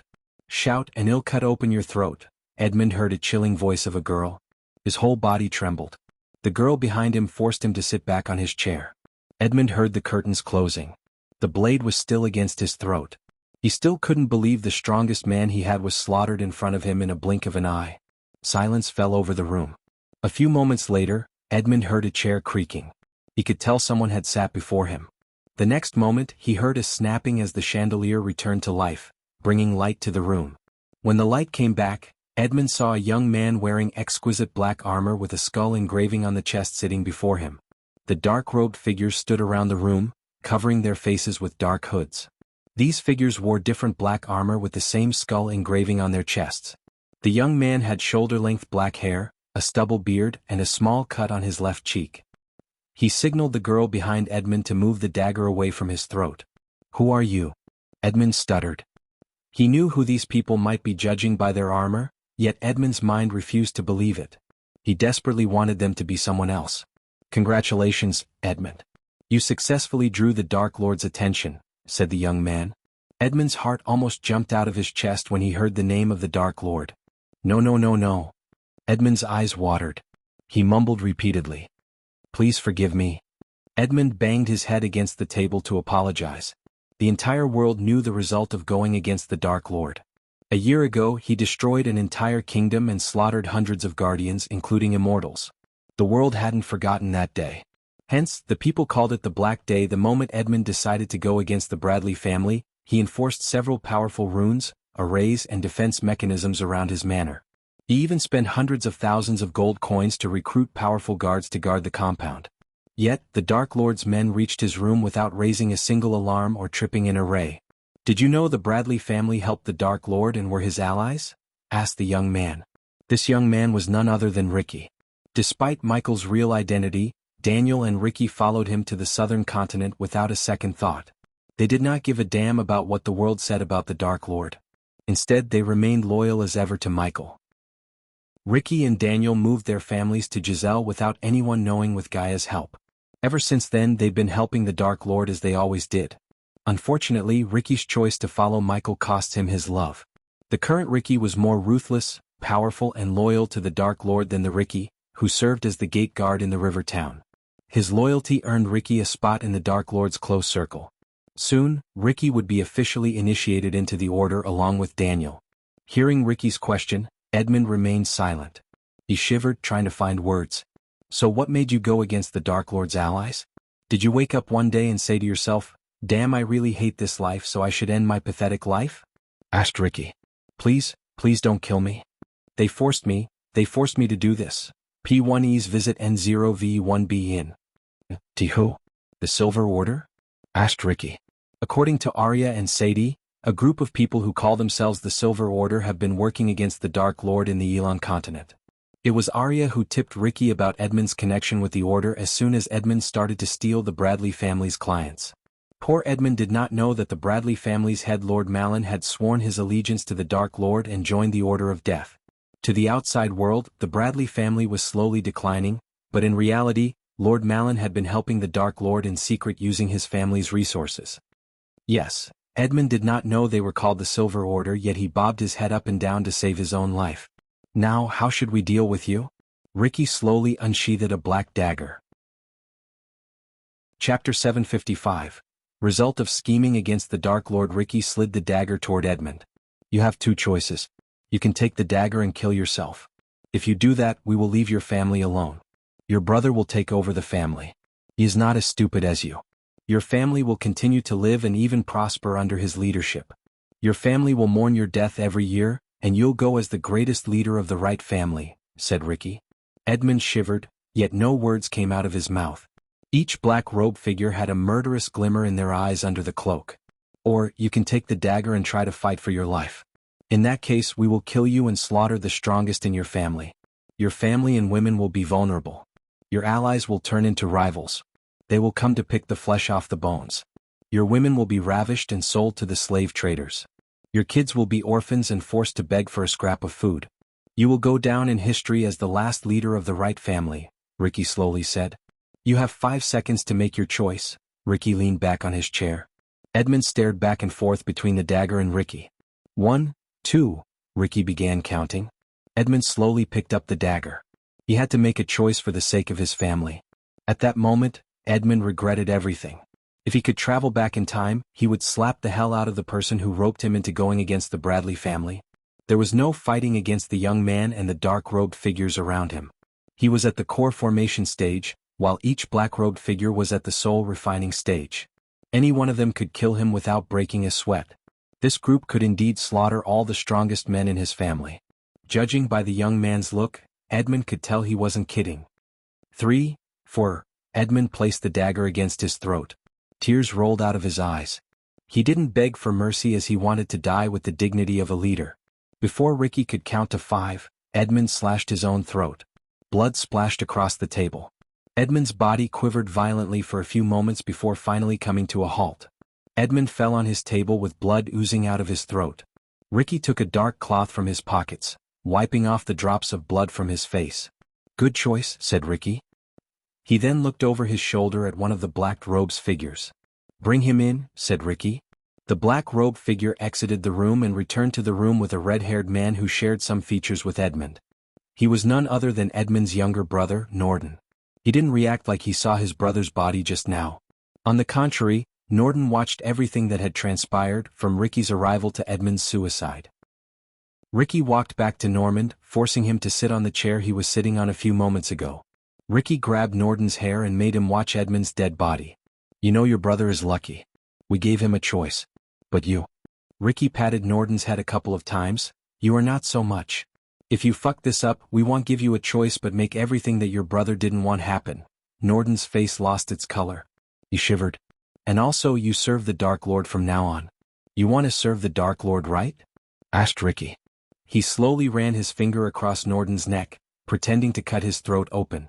In utter fear, Norden bobbed his head up and down. His life was more important compared to the Guardian Guild's rule. "Yes, I will serve the Dark Lord with every fiber in my body," Norden said. "Good answer." Ricky patted Norden on the shoulder. "I expect this amount of gold every month." Ricky took out a scroll and handed it over to Norden. "One of my men will come and pick it up." Ricky made his way toward the door, leaving Norden behind. "And Norden," before opening the door, Ricky looked over his shoulder at Norden. "We'll be watching you. So no funny business with the Guardian Guild," Ricky said and left the room. After leaving the Wright family compound, Ricky flew straight to Aragoth. He dismissed Arius assassins as he wanted to be alone. Aragoth was located amidst the captivating mountain chain. Lush forests, misty cliffs and majestic waterfalls were just a glimmer of beauty that Aragoth had to offer. Under the sparkling blue moon in the dark sky, Aragoth Academy buzzed with life. Ricky landed on a tall mountain cliff from where he could watch a 3-story building. The building's top floor was roofless. When Ricky landed on the mountain cliff, several runes glowed for a few moments before dating away on the ground. Elidar's runes deactivated the defense runes so no one would be alerted of Ricky's presence. After Michael announced himself as the Dark Lord, almost every sect, academy, noble family and organization enhanced their defenses with the help of the Guardian Guild. It forced Elidar to form his own group of runemasters to actively work on deactivating these runes. Even though Elidar was a 6-star runemaster, it was difficult for him to face dozens of 6-star runemasters of the Great 8 clans. Under the moonlight, Ricky saw Olivia meditating on the 3rd floor. His heart ached to see his love of life alone. He was so close to marrying her when he had to choose between Olivia and the Dark Lord. As much as he loved Olivia, he knew that he was nothing without Ghost. Ricky's loyalty outweighed his love for Olivia. Ricky sat on the mountain cliff, looking at Olivia from a safe distance. Olivia opened her eyes as though she had sensed someone watching her. She looked left and right but Ricky was far away from her eyes could see. Plus, Ricky blended perfectly with the darkness thanks to his dark armor. "Come with me, Olivia." "To where?" "Ricky, please listen to me. If you go with him, they will hunt you down for the rest of your life. He will take care of us, Olivia, just as he always does. He deceived us, Ricky. Don't you see that? Stay with me, Ricky. We are supposed to stay together. We will. Just come with me to the southern continent. The portal is about to open. Please, loyalty or love, you can't have both, Ricky. Don't make me choose, Olivia." The memories of Ricky's last conversation with Olivia flashed across his mind. He remembered everything vividly. Even if Ricky was sent back in time, he would make the same choice. Some days he got mad at Olivia for making him choose between her and the Dark Lord. She was Ghost's disciple for a year. Ricky wondered what made Olivia believe what the Guardians were saying about the Dark Lord. If it wasn't for Ghost, she wouldn't have reached the 5-star alchemist level. Her fame, talents, skills, and everything came from Ghost, yet Olivia threw everything away without a second thought. Despite everything, Ricky still loved Olivia. Seeing her, his anger toward her faded away. He couldn't help but remember the good memories he had with her. It put a smile on Ricky's face. He had seen countless beauties in the southern continent and the army of the Dark Lord, yet no one replaced Olivia's place in Ricky's heart. His whole family nagged him to marry someone else, but Ricky outright refused to even think about another girl. Ricky's deep love for Olivia and sadness in his heart put a knot in his cultivation path. Otherwise, he would have hit the fusion stage like most of the Dark Lord's subordinates. Ricky watched Olivia talking to a few nobles. After the Guardians shut down the majestic chains, they tried to recruit Olivia to produce potions and pills for them. However, Olivia refused to play any role in the war between the Dark Lord and the Guardian Guild. Even if she joined the Guardians, Ricky didn't think the Dark Lord would mind. He was at a point where he didn't need a potion or pill. A hall filled with arrays and contraptions refined pills and potions for the Dark Lord's army instead of alchemists. Olivia was about to leave the building when she turned around. She still had the feeling that someone was watching her. Seeing Oliva's reluctance to leave the building, Ricky stood up. He knew it was time for him to leave. He would be in trouble with the Dark Queen if someone found him. He took a deep breath, standing up. "Goodbye, Olivia." Ricky had a smile filled with pain and grief. He slowly ascended to the sky before disappearing into the clouds. After leaving the mountain, Ricky headed for the secret portal connecting Elon continent to the southern continent. Only those who were close to the Dark Lord knew the existence of these portals. These portals were the reason why Ricky and the Dark Lord's people could travel between the Dark Ocean and other continents without alerting the Guardians. While Ricky was flying toward the forest near the river town, he heard Daniel's voice in his head. "Where are you? Are you all right?" asked Daniel. "Yeah. I'm on my way to the portal." "Something happened?" asked Ricky. "Damn it, Ricky. Did you forget? The Dark Lord will return to the castle soon. We need to finish things up here." "Shit, I almost forgot." Ricky smacked himself on the head. "Are you at Aragoth again?" Ricky was startled by Daniel's sudden question. "No," Ricky refused. "You know Azazel can see you wherever you are, right?" Ricky did not respond as he knew Daniel was right. "Don't get into trouble, Ricky. Come here as fast as you can," said Daniel. Ricky hastened his pace. It had been a year since they saw the Dark Lord. According to Azazel, he would return to the castle soon. Therefore, the entire castle and all of the subordinates were under pressure to meet the Dark Lord after such a long time. Chapter 756. Return of the Queen. While Ricky was heading for the Dark Ocean, two giant trolls were rampaging through an empty, barren land. One could see nothing but barren land except the two trolls. One troll was icy blue that stood 12 feet tall, while the second was red and stood at least 15 feet tall. These trolls sported a set of large tusks on the edge of their faces. Each troll had a big and heavy stone totem engraved with a rune that granted it a specific elemental power. The blue one, for example, had a totem that granted it ice elemental power. In stark contrast, the red troll's totem granted it elemental firepower. Despite their elemental differences, the trolls had a common enemy and glazing anger within their eyes. The ground contained several crates due to the trolls hitting the ground with their heavy totems. Of course, they missed their targets. Otherwise, the trolls wouldn't be roaring and swinging their totems left and right. With their gigantic bodies and half-immortal stage cultivation, these trolls could reduce any kingdom in Elon to the ground. Fortunately, these trolls were trapped within a pocket dimension. "Is that all you got, you fucking ugly pieces of shit?" At that moment, an annoyed voice echoed through the barren land. The trolls roared in anger as though they had understood the meaning of those words. A young woman clad in shiny black armor with a skull engraved on the chest descended to the ground. Her armor glistened under the starry sky. One could see runes radiating a dim light on her armor. A dark skull mask covered her face, but a few strands of raven black hair escaped the mask and flowed down on her shoulder. A long black scythe dangled on her back while she held a crimson-red spear in her hand. Her long black coat covering the shiny armor fluttered in the wind. The trolls roared, looking at the young woman. They banged the ground with their totems to vent their anger. The girl slowly removed the skull masking, revealing her angelic face. She was none other than Gaia herself without wearing the mask of Elia. It had been a year since she wore that mask. For the last 11 months she had been going in and out of this pocket dimension, searching for the Dark Lord's armor piece. She hoped she was getting close to the armor piece. She cursed the past Dark Lord for filling this dimension with all kinds of weird yet powerful enemies. Without the teleportation scrolls proved to her by the Dark Lord, she couldn't have reached this point. Gaia closed her eyes for a moment as the golden spear turned jade. The spear let out a sizzling noise, reacting with her poison. Gaia threw the poison-covered spear at the blue troll. The spear soared through the air. The troll swung the totem in its hand to deflect the spear, yet it was too slow. The spear hit the troll in the chest. "Giardishchich!" The troll roared. Meanwhile, the red troll opened its mouth, breathing fire like a dragon. Gaia simply raised her hand, summoning a jade shield around her. The fire brushed past the shield. She slowly walked toward the fire-breathing troll. The blue troll was too focused on pulling out the spear stuck into its chest. "Arg!" The fire troll roared. It raised the totem high in the air to bring it straight down upon Gaia. When the totem was just a few inches away from her head, She dashed at the troll at lightning-quick speed. The troll did not expect her to disappear suddenly. She leaped into the air. In midair, she took the scythe from her back and plunged the pointy end into the troll's neck. The troll roared as boiling hot blood splashed out of its neck. She dropped down from the troll's neck, holding the scythe tight. As a result, she cut the troll from its neck to its gut. The fire troll went berserk in pain and anger. It violently swung the totem in all directions. It kept banging the totem against the ground, sending shock wave after shock wave. Several deep cracks appeared in the ground.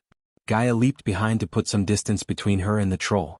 Meanwhile, the blue troll finally pulled out the spear. The troll possessed enough intelligence to try to bend the spear. Gaia quickly raised her hand as a rune on the spear. The troll's eyes went wide as the spear flew out of its hands. Gaia jumped onto the spear and used it as a hoverboard to reach the blue troll. Both the trolls retaliated by breathing ice and fire at Gaia. The stream of ice and fire produced a vapor hot enough to melt iron blocks. Gaia leaped higher in the air, escaping the hot steam. When she was right above the trolls' heads, she waved her hands as a cloud of thick green mist covered the trolls. The trolls breathed in the poisonous air. Soon they began to cough, which sounded like explosions. The trolls couldn't breathe. They coughed to the point their movements became wobbly. But to Gaia's shock, the fire-breathing troll stomped the ground with enough force to create sparks. The sparks met with the poisonous cloud, resulting in an explosion. At that exact moment, the blue troll breathed cold ice, creating a shield around the red troll and itself. I hate when they use their heads. Gaia rolled her eyes. After the explosion, the green mist vanished into thin air. Gaia landed almost 10 meters away from the two trolls. The two trolls rubbed the ground with their feet, threatening to dash at Gaia. She cracked her neck. The next moment, she tossed the spear and the scythe to the ground. The trolls were slightly surprised. After throwing away her weapons, she rolled up her sleeves. Up to this moment, she was going easy on the trolls. But that was about to change. Looking at the trolls, she decided to use her new spells. A silvery light enveloped Gaia's wrists. Gaia dashed at the trolls, breaking the sound barrier itself. Her speed created a shock wave that formed a clear circle around where she was standing. The troll was taken aback by her speed. Compared to the trolls, her small stature made her more agile than the trolls. She leaped into the air as targeting the red troll. Both the trolls swung their totems left and right, but Gaia swayed her body to the side, easily avoiding the totems. She raised both her hands toward the red troll as a silvery energy beam shot out of her hand. A bright light flashed across the barren lands, making the trolls go blind temporarily. The beam went straight through the totem and penetrated the troll's chest. The troll groaned, collapsing down. Gaia somersaulted in midair before landing on the troll's shoulder. The troll quickly reacted by trying to swat her like an insect. However, Gaia moved easily behind its neck. She then placed her hands on the troll's ear, firing another blast of energy beam. The troll's roar echoed through the barren lands. Anyone could tell how much pain the troll was in by its roar. Gaia did not show any mercy. She fired another energy beam, but this time she aimed at the blue troll through the hole in the red troll's head. The beam hit the blue troll before it could hit Gaia with the totem. Instead, the energy beam hit the blue troll's totem. As a result, it lost the totem as well as its balance. Gaia quickly reached out for the scythe as it flew straight back into her hands. She swung the scythe with enough force to cleave the troll's head right off its shoulder. Hot blood splashed across the ground and on her face. The troll's body twitched uncontrollably. Seeing the troll's death, the other roared with fury. Its eyes lit up with icy blue energy. Its power shot through the roof. Within a few seconds, the troll went from half-immortal stage level 2 to level 5, which meant the troll had become 3 levels stronger than Gaia. The troll's sudden power-up did not surprise Gaia. She was prepared to face it. She was about to fight the blue troll when an ethereal cobra made of crimson-red energy descended from the sky. The troll was completely off guard. The snake was several times bigger and more powerful than the troll. To Gaia's shock, the snake coiled around the troll, making the troll roar in agony. The snake slowly squeezed the troll as it started to puke blood. Blood and guts gushed out of its body. Little by little, the troll lost its life to a gruesome death. Finally, the light of life faded away from its eyes. When the snake faded away from existence, the troll turned into a bloody mashed pulp. The air reeked of its blood and guts. Gaia rolled her eyes. She swung the scythe to remove the blood on its blade. I had that under control, Gaia raised her voice. For a few moments she heard nothing. Silence fell over them until a gentle yet dominant voice answered Gaia. You were taking too much time, said the voice. Gaia slowly turned around to see a woman resembling Gaia and wearing the same armor as her descending from the sky. "No, I wasn't, Mother," Gaia said with an annoyed smile. Still, Gaia didn't forget to greet Adelia with a big bear hug. Just like Ashton Kane said, Adelia revealed herself right after Michael revealed himself to the outside world. Gaia met Adelia when Michael moved the floating mountain to the southern continent. Since Michael had a cure for vampirism, he cured her without breaking a sweat with the system's help. However, no matter how many times Gaia asked, Adelia never told Gaia about her real father. To everyone's surprise, Adelia was already a half-immortal on the verge of entering the immortal stage when they met her. Ever since she joined the Dark Lord's army, Adelia had been helping the Dark Lord find the god-killing arrows. A year later, Adelia found one with the help of the Dark Lord himself. Chapter 757. City of Mvarian. Gondolin's capital Mvarian was the richest city in the entire world. This was where the Empress of Ar Nithrol Grimfield resided. The city brought shame to the starry sky with its lit-up streets, houses with golden chandeliers and various lights. From a distance, the city looked like a gem mine filled with various colors of glistening stones. The city reeked of richness. Skyscrapers littered the skyline. The golden wheat field blanketed the land outside the city walls like a golden blanket. Farmer villagers were built within the wheat fields, and these villages made some cities in Elon look like villages. Stress connecting each village and avenues inside the city walls were paved with glistening white stones, giving the pavement a look of a diamond. The city was extremely clean. One would fail to see a single piece of trash on the street. Even the alleyways between two buildings had glowing street lights to prevent unwanted crimes. Anyone who hadn't visited Mvarian would immediately feel like they stepped onto a fairyland because of its surroundings. The north, west, east, and south had a snowy mountain, a lake surrounded by lush forest, waterfalls and flower fields respectively. Elves had the majority in Mvarian, but that didn't mean the city had fewer other races of people. On the contrary, the entire Gondolin thrived because of its multi-ethnicity culture. Especially in Mvarian, where one could see almost every race walking down the streets peacefully. Even the dark elves and the elves lived in harmony in Gondolin, thanks to the Empress' firm yet fair rule. The city was littered with architectural marvels. There was a grand structural marvel every 2 avenues. For instance, the Empress built a lotus-shaped building that stood 200 meters tall just for the farmers to sell their produce without needing a middleman. This building would open 2 times a month for the farmers. The Empress charged no tax whatsoever for the farmers who sold their produce in the farmers' market. Another example of an architectural marvel was a building built in the shape of a longsword. This building was one of the tallest buildings in the entire world. The building was 300 meters tall from the hilt to the pointy end. But all these buildings were nowhere close to the majestic castle at the city's edge. The castle was built overlooking the entire city atop a man-made hill. Countless broad, round towers dwarfed everything below them. Walls made of slightly glistening white stones, and these walls connected every tower. These walls contained neatly scattered windows and holes for archers and artillery. Even the tallest buildings in the city looked tiny in front of the castle. Granted, there were a few grand big castles in Ar, but this castle would still be bigger and grander than all of them combined. The castle contained several portals to travel from one place to another in the castle because it was too damn big. Without a magically enhanced map and a special rune, a newcomer to the castle would surely lose their way. On top of its majestic architecture, no one had besieged the castle since it was built almost 5,000 years ago. More accurately, no one had tried and lived to tell tales. Every day people would just line up to meet the Empress. Despite her busy schedule, the Empress allocated 3 hours to meet her subjects to hear their hardships if they had any.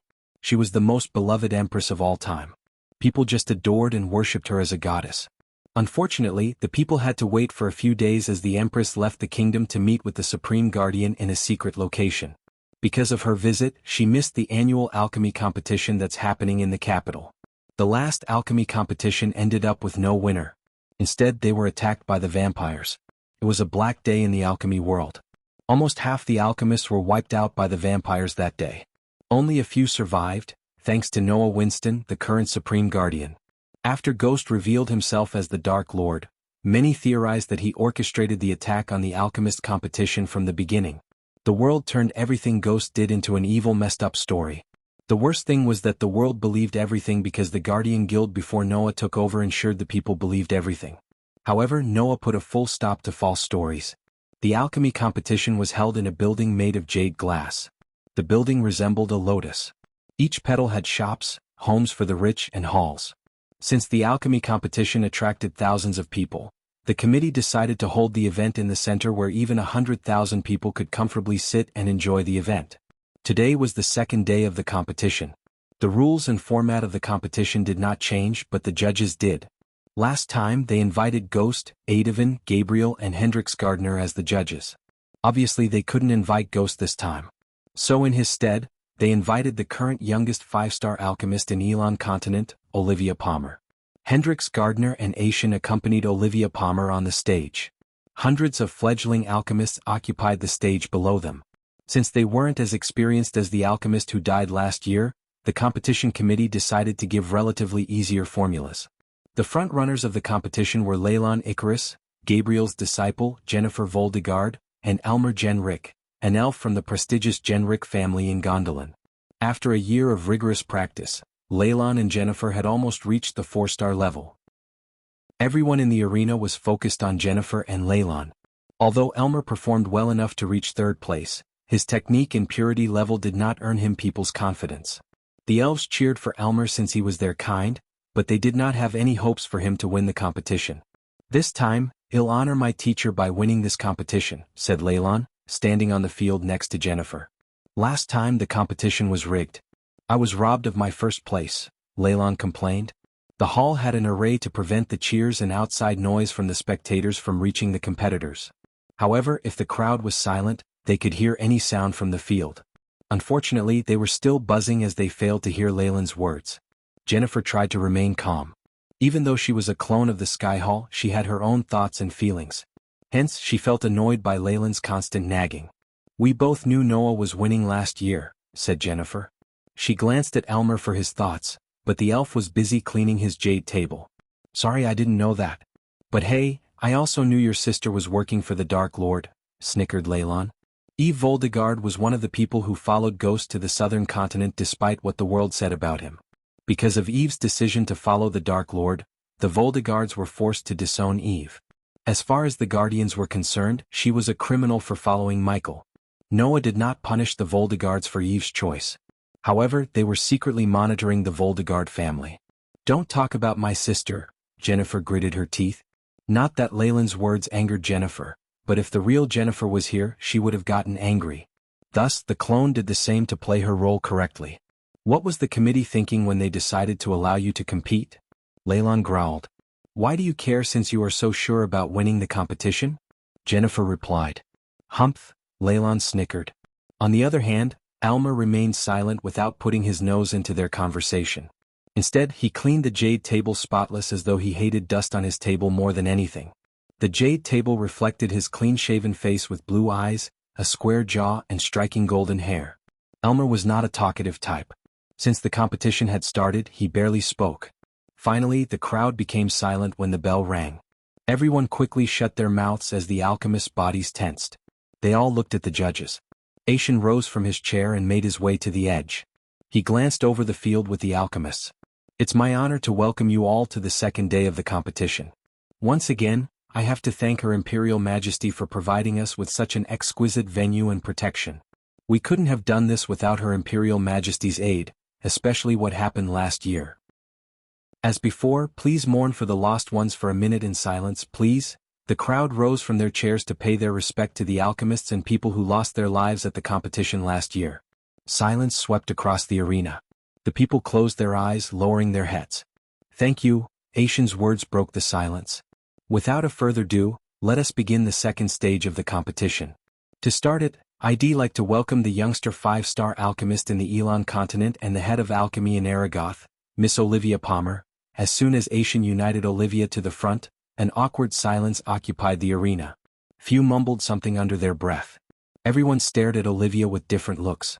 Some admired Olivia for not following the Dark Lord, while some had hostile looks as they thought she supported the Dark Lord in the shadows. Olivia was used to their gazes. She took a deep breath and walked to Aishin's side. Thank you for your good words, Lord Aishin. But I must remind the world that I am not the youngest 5-star alchemist. We all know who the youngest is, people gasped in shock. They couldn't believe the guts of Olivia to speak such words. Even Aishin and Hendrix were startled by her words. All I wanted to say is, Do not let the past and one person's actions pollute the beautiful world of alchemy, Olivia calmly said.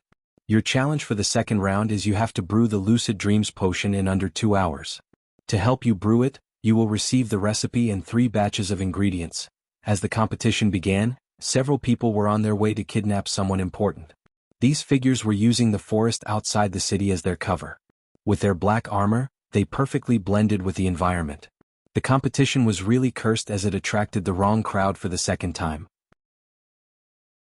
Chapter 758. Yet another alchemy competition. Lucid Dreams potion was just a standard 2-star level potion. However, it contained several intricate, complex steps to brew it without the cauldron exploding on an alchemist's face. Rich noble kids consumed this potion as a kind of drug to have a dream of their desire.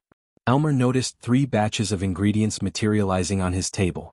Each batch contained 1 sprinkle of sweet aniseed, 1 tablespoon of snowy clove, 6 bits of sun shiso, 4 teaspoons of winter seed, and 1 cup of nut petal. Piece of cake, Leylon snickered. As the last disciple of Gabriel, he could brew such a simple potion in his sleep.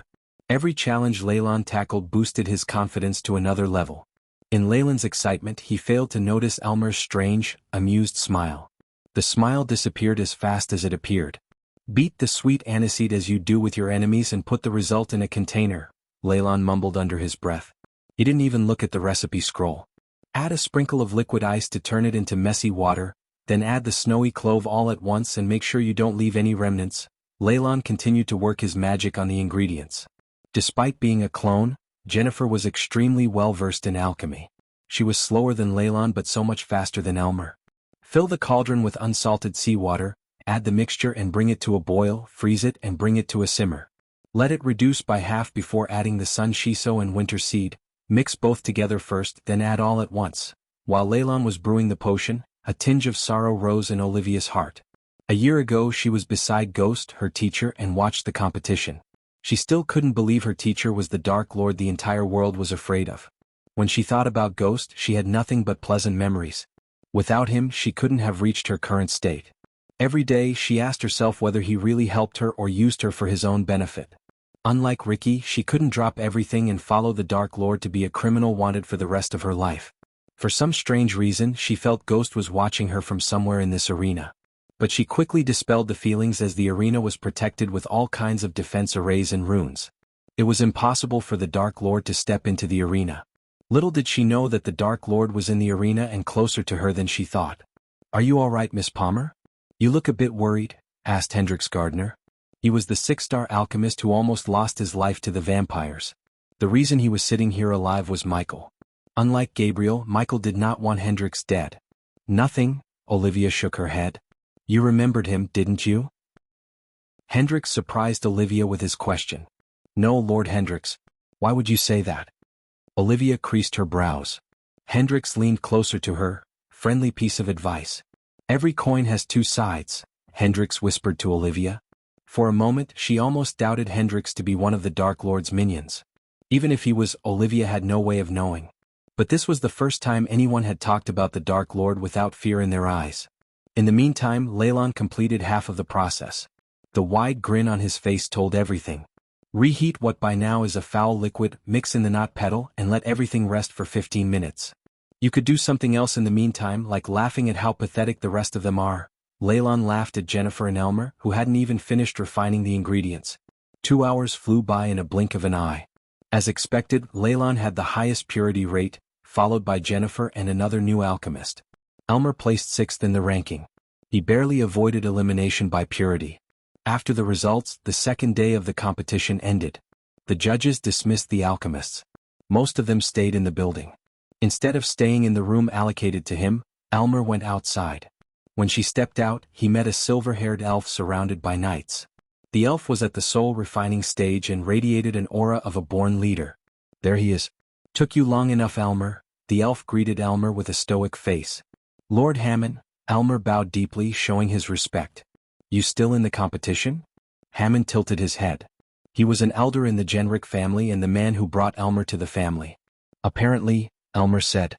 "Brother Elmer." Suddenly 2 elven kids jumped out of the carriage behind Hammond. They were twins. One was a silver-haired boy and another was a golden-haired girl. They were just 7 years old who loved to play with almost anyone. Voron and Eva? Elmer was surprised by the kids. Usually, these two wouldn't leave the family compound for security reasons. The kids hugged each of Elmer's thighs as Hammond sighed.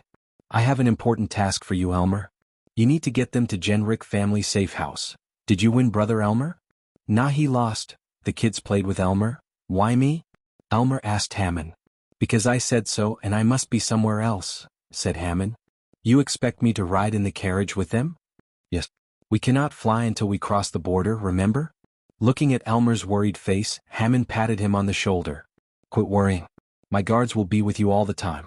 Just take a quick nap inside and when you wake up you'll be at the manor. It's not like I have a choice. Elmer rolled his eyes. Come on, kids. Get inside. Elmer pulled the two kids away from his legs by their collars. That's the spirit. Hammond patted Elmer on the back as Elmer opened the carriage door for the kids. I will see you soon, Lord Hammond. Elmer bowed before getting inside the carriage with the kids. Hammond signaled a couple of his men to get on the carriage. Inside the carriage, Elmer sat in silence without indulging the twins in their silly games. The carriage slowly moved away from the arena, leaving Hammond and his men behind. Something felt off to Elmer. The twins were the heir of Jenrick family, yet Hammond only sent 2 guards with them. However, a bigger party might attract unwanted attraction. No one would bother to think twice about a carriage with 2 soul refiners in the Ara continent. When Elmer thought like that, Hammond's actions made sense. Elmer looked at the sky from the window. The sky was unusually cloudy as though heavy rain was due. He hoped to reach the manor before the rain. Brother Elmer, come play with us, said Voron. He climbed on Elmer's back and played with his pointy ears. Since they were kids, their ears were not as pointy as Elmer's. Instead of playing, why don't you two meditate? It's good for both your brains and souls, said Elmer. The kids shook their heads as Elmer expected. He let them do whatever they wanted and focused on the bustling streets. As time passed, they exited the street. The lush green field was in stark contrast to the busy streets of Mvarian. Soon the field extended into lush forest. Everything became dark after they entered the woods. The forest was small, thick, and blooming. Its canopy was eclipsed by alder, larch, and ash, and twinkling lights bursting through their crowns allowed for a mosaic of shrubs to claim the brittle leaves on the ground below. Swooping tree limbs held onto every tree, and a range of flowers clung to any space they could find and looked almost out of place in the otherwise mundane terrain. A cacophony of beastly noises, predominantly those of insects and critters, filled the air, and were accompanied by the occasional sounds of large animals in the distance. Elmer savored the sight in silence outside. He trained himself to ignore the 2 annoying kids and focus on something else. For example, the elven rune in the Jenrick family underground vault. This particular elven rune favored the fire element. Thus, anyone who wields the rune would gain an unimaginable amount of increase in fire manipulation, which was crucial to every single alchemist. The Jenrick family had been protecting the rune for centuries. Only the core family members had access to this rune. Winning the alchemy competition was one way of getting access to the rune. That was one of the reasons why Elmer decided to compete in the competition. As Elmer was focusing on the passing trees, his ears twitched. Do that again, Eva shouted excitedly. Elmer heard rustling wind and a strange howling sound. Did you hear that? Elmer heard the guards outside murmur. I think we've been followed, said another guard. The 2 kids were too busy playing with Elmer's ears to hear the guards. How far are we from the border? Asked a guard. Not very far, said the marriage driver. Elmer realized something was wrong. He creased his brows. You too. Elmer grabbed the kids by their necks as though they were his kittens. Stay here, said Elmer. Are we going to play hide and seek? Asked the boy. Kinda. Soon the carriage sped up. As a result, the carriage bobbed up and down. The ride became extremely uncomfortable. Elmer grabbed his seat tight to balance himself. We are being followed. I see figures in the woods, said a guard. His voice had a tinge of panic. Suddenly Elmer heard a thud. Hey Dash! Another cry resonated in the area but was cut short abruptly. Elmer felt the carriage slowly coming to a halt. Why are we stopping? Asked Eva. Aren't we playing hide and seek? Asked Elmer. Really? The kids' faces lit up. They had been nagging Elmer to play with them since they first met. So when Elmer agreed to play, they were so excited. Yes. I am going to close my eyes and you are going to hide within this carriage. Where do we hide in here? Eva complained. I don't know, but that's the rule. To make it a fair game, I will step outside, said Elmer. Having no choice, the kids nodded. Finally, Elmer opened the door and stepped outside the carriage. They were in the middle of nowhere. When Elmer walked to the front, he saw an arrow sticking through the driver's head. The very next moment, several figures dressed in dark armor stepped out of the shadows. Each of them was at the soul refining stage level 5. Elmer counted at least 12 of them standing around him. The kids inside? One of the dark-armored figures asked Elmer. Hand them over to us and we will kill you painlessly, the figure threatened Elmer. Michael will make his appearance in the next chapter. Stay tuned. Chapter 759, Dark Lord returns. No can do. Elder shook his head. He wasn't going to hand over the twins to these people.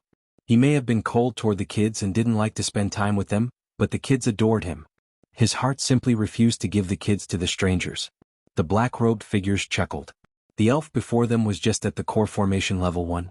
They could kill him without breaking a sweat. Nonetheless, the black-robed figures saw no signs of fear in the elf's eyes. Elmer cracked his neck.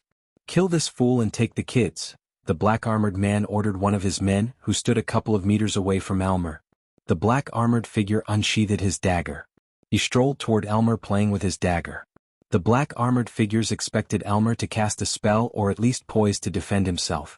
Contrary to their expectation, Elmer remained still. The black-armored figures thought Elmer had frozen by fear. The black-armored figure raised the dagger before plunging it onto Elmer's back. To the man's shock, the dagger shattered into pieces when he stabbed Elmer. His hand went numb. He felt like he stabbed a concrete block. The man was completely off guard. His eyes widened behind his mask. The trees in the forest swayed as an ominous feeling swept across them. They heard wolves howling in the distance. Thunder rumbled alongside the wolves. Suddenly, the black-armored figures saw Elmer's eyes turn completely black. Black bolts of lightning crackled around his body. Slowly, the area around the carriage grew darker and darker. The black-armored figures took a step back in fear. They had a bad feeling seeing the darkness around them. Elmer's expressionless face changed. Instead, a devilish grin emerged on his face. Chill ran down the black-armored men's spines. They trembled in utter fear. Suddenly, everything turned completely black for a moment. When the darkness disappeared in a flash, Elmer disappeared from their sight. The men looked around frantically. The forest once again became completely silent. Brother Elmer, we are ready. Come find us. The playful voice of the kids cut through the ominous silence. Keep hiding, kids. I have to clean up a few rodents. The black-armored men heard Elmer's voice echo through the forest. However, they couldn't locate him. Rodents, you. We do not want them in here, said the kids. I am sure you don't, said Elmer. The black-armored figures unsheathed their weapons. A breeze of wind brushed past them. They didn't even blink. Fear crept into their hearts. Where dash? A black-armored man tried to shout, but his shout was cut short abruptly. His head exploded into red mist. The rest were startled. They had no idea what just happened. Under their shocked gazes, a thin veil of energy appeared around the carriage.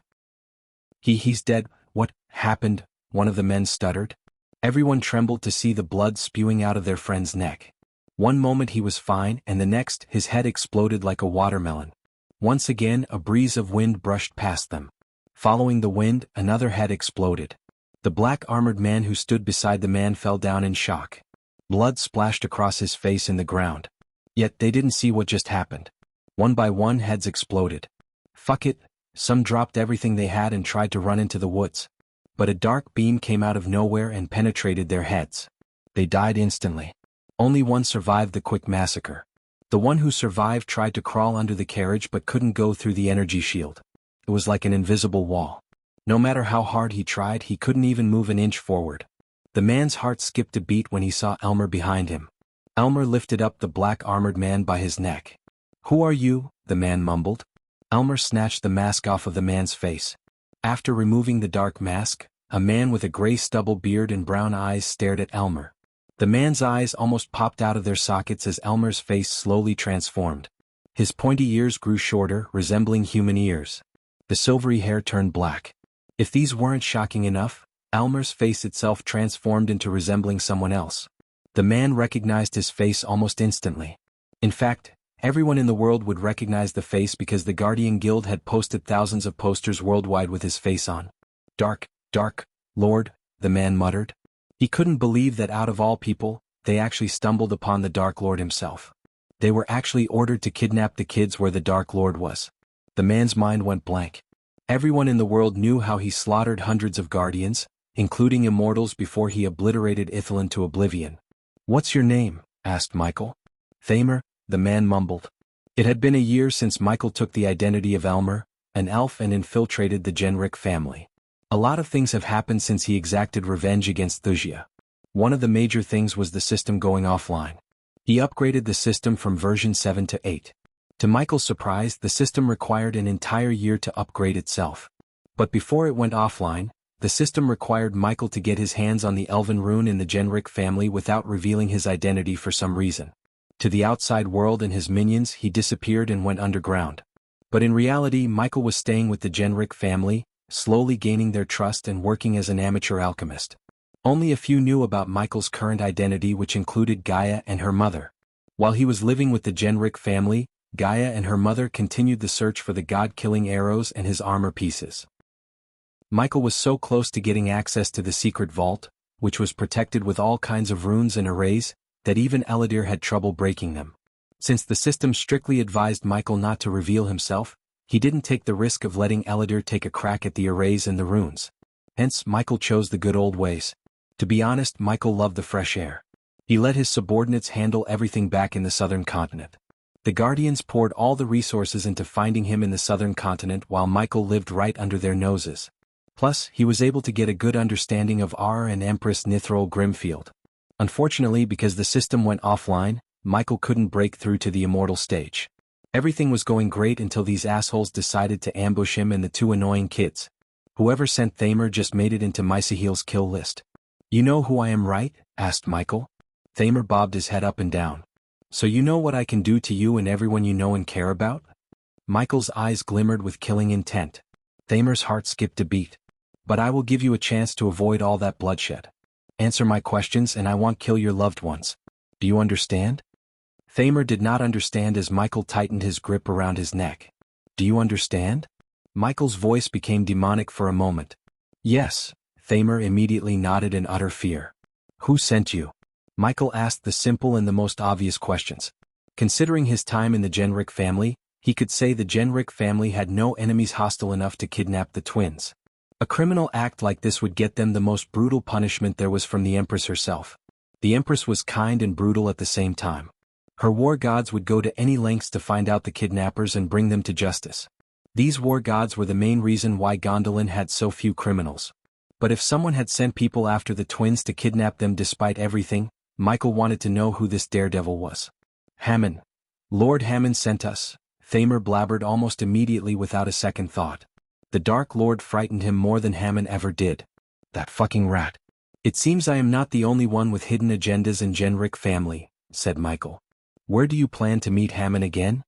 "In a cabin not very far from here," Thamer answered Michael truthfully. Luckily for Thamer, Michael saw no signs of him lying. Otherwise, Thamer would be on the ground dead without a head. Finally, after hearing Hammond plan the ambush, Michael wanted to know why. He had a strange feeling that he could use Hammond to speed things up. Michael turned his gaze toward the carriage. With a flick of his wrist, he took out a silvery vial from his space ring. He threw the vial at the carriage as it shattered on the ground. Puffs of white smoke emerged from the broken vial and floated into the carriage. "Take the kids to Hammond as you planned. If he asks about Elmer, tell Hammond you killed him. Got it?" Thamer nodded frantically. Michael finally released his grip around his neck as Thamer collapsed down. He coughed several times. The rosiness slowly returned to his face. He picked himself up and slowly walked toward the carriage. When he got close, the energy shield around the carriage faded away. "Go on," said Michael. Thamer opened the carriage door. To his surprise, the kids were sleeping on the couch. More accurately, they lost consciousness by inhaling Michael's knockout gas. Eventually, Thamer picked up the two kids and returned to Michael. Michael looked at the twins peacefully sleeping on Thamer's shoulder. He then took out a scroll and tore it in half. Suddenly, several runes materialized in the air. "We are free to fly to the cabin," said Michael. Thamer led Michael through the woods toward Hammond's cabin. He didn't dare to utter a word or try to lose the Dark Lord. He knew messing with the Dark Lord would only lead to his death. Thamer just wanted this nightmare to end. He had already lost his men and did not want to lose his life too. On the other hand, Hammond was waiting for good news inside his cabin. Little did he know the Dark Lord was coming to greet him. Chapter 760, Dwarven Mercenaries. Michael followed Thamer through the woods. He always had doubts about Hammond. Not that Hammond showed any anger toward the Jenrick family, but he obeyed every single command they issued to the last letter. It felt too good to be true to Michael. Of course, Michael ordered Arya to investigate Hammond when he had his doubts, but Arya found nothing incriminating. This was what made Michael curious about why Hammond staged an ambush. That elf was willing to sacrifice Elmer. After flying through the woods for almost 30 minutes straight, Michael noticed a wooden cabin in the middle of nowhere. The cabin perfectly blended with its natural surroundings and was almost hidden from the naked eye. Veins and moths entangled around the cabin, hiding it with their green. Since the cabin was outside the no-fly zone, Hammond was able to fly to the cabin with his men. Hence, Michael saw neither carriage nor horses outside. "Go ahead," Michael gestured at Thamer to go to the cabin first. Instead of following Thamer behind, he decided to stay behind and see Hammond's true face for a change. Thamer nodded before flying straight to the cabin. Standing outside the cabin, Thamer knocked on the door. "Thamer," Michael heard Hammond's voice coming from within the cabin. "It's done," said Thamer. Finally the cabin door opened. Michael stayed hidden in the woods, looking at Hammond opening the door. Michael scanned the cabin to realize Hammond had brought backup with him. But they didn't look like Hammond's personal guards from the Jenrick family. These guards wore some kind of flaming armor. Moreover, they were shorter than an average human. They had long, bushy beards, messy hair, and bulky arms. Simply put, they were dwarves. Moguls, Michael mumbled under his breath. The Moguls were a mercenary guild from the Dwarven Kingdom. The vilest and most ruthless dwarves exiled from their homeland formed this brutal mercenary guild that would do anything for the right price. They were like the Grim Reapers but less secretive and more ruthless. They didn't end up on Michael's radar until now. They had been escaping the war gods using the mines and mountains. To be honest, Michael was surprised to see them with Hammond. Usually the dwarves loathed the elves. Thus, if they were working for Hammond, he must have offered them a handsome payment. "There they are," Hammond licked his lips. His eyes turned predatory, looking at the twins. "They are alive, right?" asked Hammond. "Yes," Thamer nodded. "Something's wrong," Michael heard a dwarf growl. Michael was surprised by the dwarf's perception. Following the dwarf's statement, all his buddies unsheathed their weapons. Hammond was startled by their action. "What's wrong? What's happening?" asked Hammond. He had no clue why the dwarves suddenly unsheathed their weapons. Unlike the dwarves, he failed to notice the fear in Thamer's eyes. "He's being blackmailed. I can see the fear in his eyes," a dwarf with a long cut across his face growled. The dwarf immediately lunged at Thamer with his battle axe. He placed the axe against Thamer's throat while Hammond quickly took the kids off Thamer's shoulders. He threw the kids on the table like they were toys.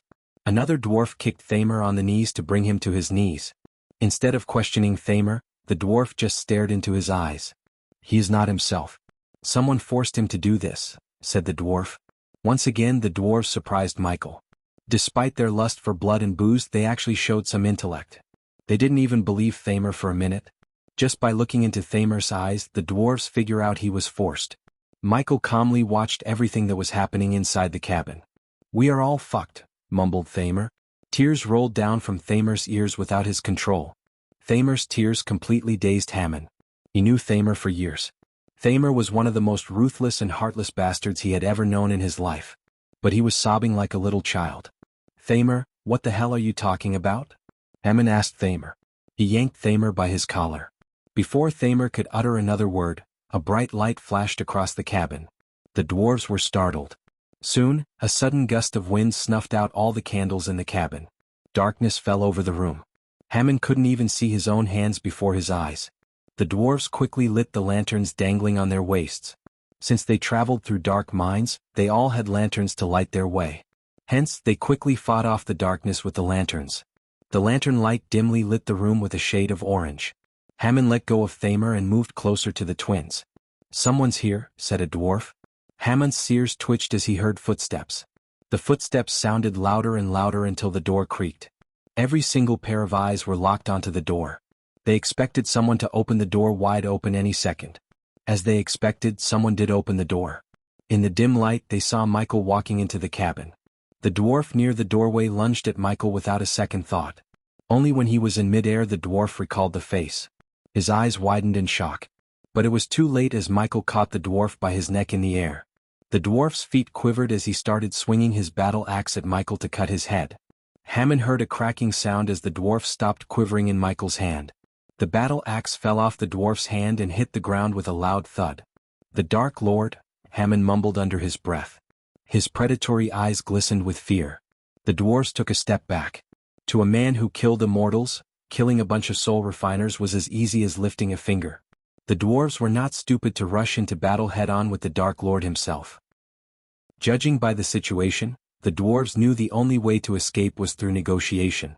They just hoped the Dark Lord was in the mood for talks. "We can have a civilized conversation if no one pulls any stupid stunts," said Michael. Michael dusted off his arms. With a flick of his wrist, he pulled a wooden chair toward him. He turned the chair around and sat backward. The dwarves and Hammond looked tense. It was no surprise though. One could say the dwarves were holding well. Many would have wet their pants. After the terror campaign the Guardian Guild and the Great Eight clans held against Michael, he didn't need fear toxin to scare people. The Guardians and the Great Eight clans wanted to stop people from believing in the Dark Lord or worse, worshipping him as though he was a god. The fear worked in Michael's favor. He never expected people to worship him. Instead, Michael wanted them to fear him.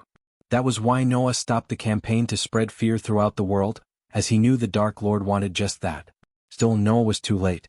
The Guardian Guild and the Great Eight clans did a fantabulous job of scaring people. Even the criminals shivered at the mere mention of the name Dark Lord. "Now let me hear why you want to kidnap those two. If I'm not wrong, you should be protecting them." "This doesn't seem like protecting," said Michael. Hammond felt reluctant to speak. Michael just lifted his finger as a lightning bolt shot out of his fingertips. The lightning bolt went straight through Thamer's head, instantly killing him. The dwarves jumped back in shock. Thamer wasn't weaker than any of them. If the Dark Lord could kill him with a single lightning bolt, they could only imagine what he could do when he used his full power. They realized the stories they heard about the Black Day were not at all exaggerated. In case the system hadn't gone offline for a year, Michael would have reached level 3 immortal stage. Unfortunately, he was being bottlenecked by the system. "As you can see, I am not a very patient guy. So you should answer me without testing my patience," said Michael, crackling his fingers. Thamer's boy was on the ground with a big hole in his head. Blood still oozed down from the hole. His eyes were filled with terror and shock. At least he died instantly without suffering. Hearing Michael's words, Hammond gawked around the cabin. Everyone in the room knew there was no way of escaping without the Dark Lord's permission. However, Hammond couldn't reveal his story in front of these dwarves. Michael noticed his hesitation and sighed. "You seem to want more privacy." "That can be arranged," said Michael. When he turned his gaze at the dwarves, they realized he was about to kill them all. "Fuck this and fuck you," one of the dwarves roared. He didn't want to go down without a fight. The dwarves would rather fight and die fearlessly than beg someone else for their lives. A dwarf raised his battle axe to bring down upon the Dark Lord with full force. However, his body froze as the battle axe slipped off his hand. Michael's eyes lit up. The very next moment, the dark beam shot out of his hands and bounced off from dwarf to dwarf, killing everyone except Hammond in a blink of an eye. The dwarves didn't even have the chance to defend themselves. After the dark beams disappeared as quickly as they appeared, puffs of smoke escaped Michael's eyes. One by one, the bodies hit the ground with a thud. Hammond's mind went blank. He paid 1,000,000 gold coins to the mercenaries to get them to work for him. Unfortunately, his 1,000,000 gold coins went to waste. "I'm not going to ask you again. Tell me why you stage an ambush and kidnap the twins," asked Michael. This time his voice became colder and demonic. Hammond felt the pressure from the Dark Lord's piercing gaze. Having no choice, Hammond began to reveal his backstory. After hearing his full story, he just hoped the Dark Lord would understand his motives. Only Hammond knew the Genrick family was not as they seemed to be. Chapter 761. The Elven Rune. Michael listened to Hammond's story in silence. The crickets and distant beasts accompanied them, along with creaking woods in the cabin. Heavy downpours accompanied Hammond's story. The droplets hit the roof, making a rhythmic noise that served as background music to Hammond's story. When Hammond finished his story, Michael felt pity for Hammond. According to Hammond, his family, once called Hamlets, protected the Great Elven Rune. The rune was passed from generation to generation. It was their sole duty to protect the Elven Rune. Apparently, there was a blessing hidden within the Elven Rune. The blessing gave whoever keeps the family healthy and prosperous. Therefore, Hamlets led a very good life in the Azer continent. Hamlet was only a child when his house leader brought his best friend 100 years ago to the Hamlet Manor. He trusted his best friend enough to reveal the existence of the elven rune. At that time, he did not know the elven rune kindled the fire of greed in his best friend's heart. A few days later, someone murdered the house head in his own manner and stole the elven rune. The hamlet scoured the continent for the rune but did not find a single clue. Years passed without the elven rune. The disappearance of the elven rune turned into a curse. One by one, the hamlets fell sick to a strange illness and gradually lost their former glory. Once a prominent family in the continent slowly lost everything until they ceased to exist. However, before the last hamlet, Hamon's father died, he found that his best friend visited him on the day the house leader died. P1E's visit N0V1B in. T. Hamon made his life's work to find the elven rune and exact revenge against those who stole the rune, resulting in his family's demise. Like vultures picking off flesh from a corpse, the rival families robbed everything the Hamlet family had. As the last and only Hamlet, Hamon was thrown into the streets. He described his hellish childhood in great detail, with tears gushing out of his eyes. Michael sympathized with Hamon because they both shared the same hellish childhood. Despite Hamon's hardships, his thirst for revenge kept him going. Finally, at his 15th age, Hamon finally met the man who came with his house head. Imagine his surprise when Hamon learned this man went from a lonely adventurer to the house head of the Genric family, Tanatar Genric. Although Hamon did not remember the name he used when he came to his home, he was pretty sure it wasn't Tanatar Genric. Hamon might have been a little child, but he could never forget the man's face who was responsible for everything. Hamon followed Tanatar for a couple of years, waiting for an opportunity to gain his trust and enter his family as a Genric. Eventually, Hamon received a chance to save Tanatar's wife from a bunch of bandits. Since Tanatar loved his wife so much, Tanatar felt so great to the point where he accepted the orphan Hamon into his family. Hamon slowly worked his way up, slowly gaining everyone's trust. It took Hamon 100 years to reach the point where he is now. Michael admired Hamon's resilience. All these years, he lived with the people who were responsible for his family's destruction. Even he couldn't have lived with Victoria and her family for a year, let alone 100 years. Michael began to have second thoughts about killing Hamon. Not only because Michael sympathized with Hamon but also because he said he had the plan to retrieve the elven rune. According to Hamon, the elven rune would recognize his bloodline. He was confident he could disable the runes and arrays in the vault to get to the rune. Michael wondered how he could use the elven rune to disable the arrays and defense runes. But he saw absolute confidence in Hamon's eyes. Since Michael didn't have the system's help, he had to rely completely on his instincts. And his instincts told him to go along with Hamon's plan. So tell me, Hamon, what's more important to you? Your thirst for revenge against the Genric family or the elven rune? You can't have both. Choose one, said Michael. Hamon's thoughts faded as images of his daily life flashed across his eyes. Michael let Hamon think in silence. On the one hand, Hamon had the elven rune, his family's heritage. On the other hand, he had Tanatar and his family who stole the rune, resulting in his suffering.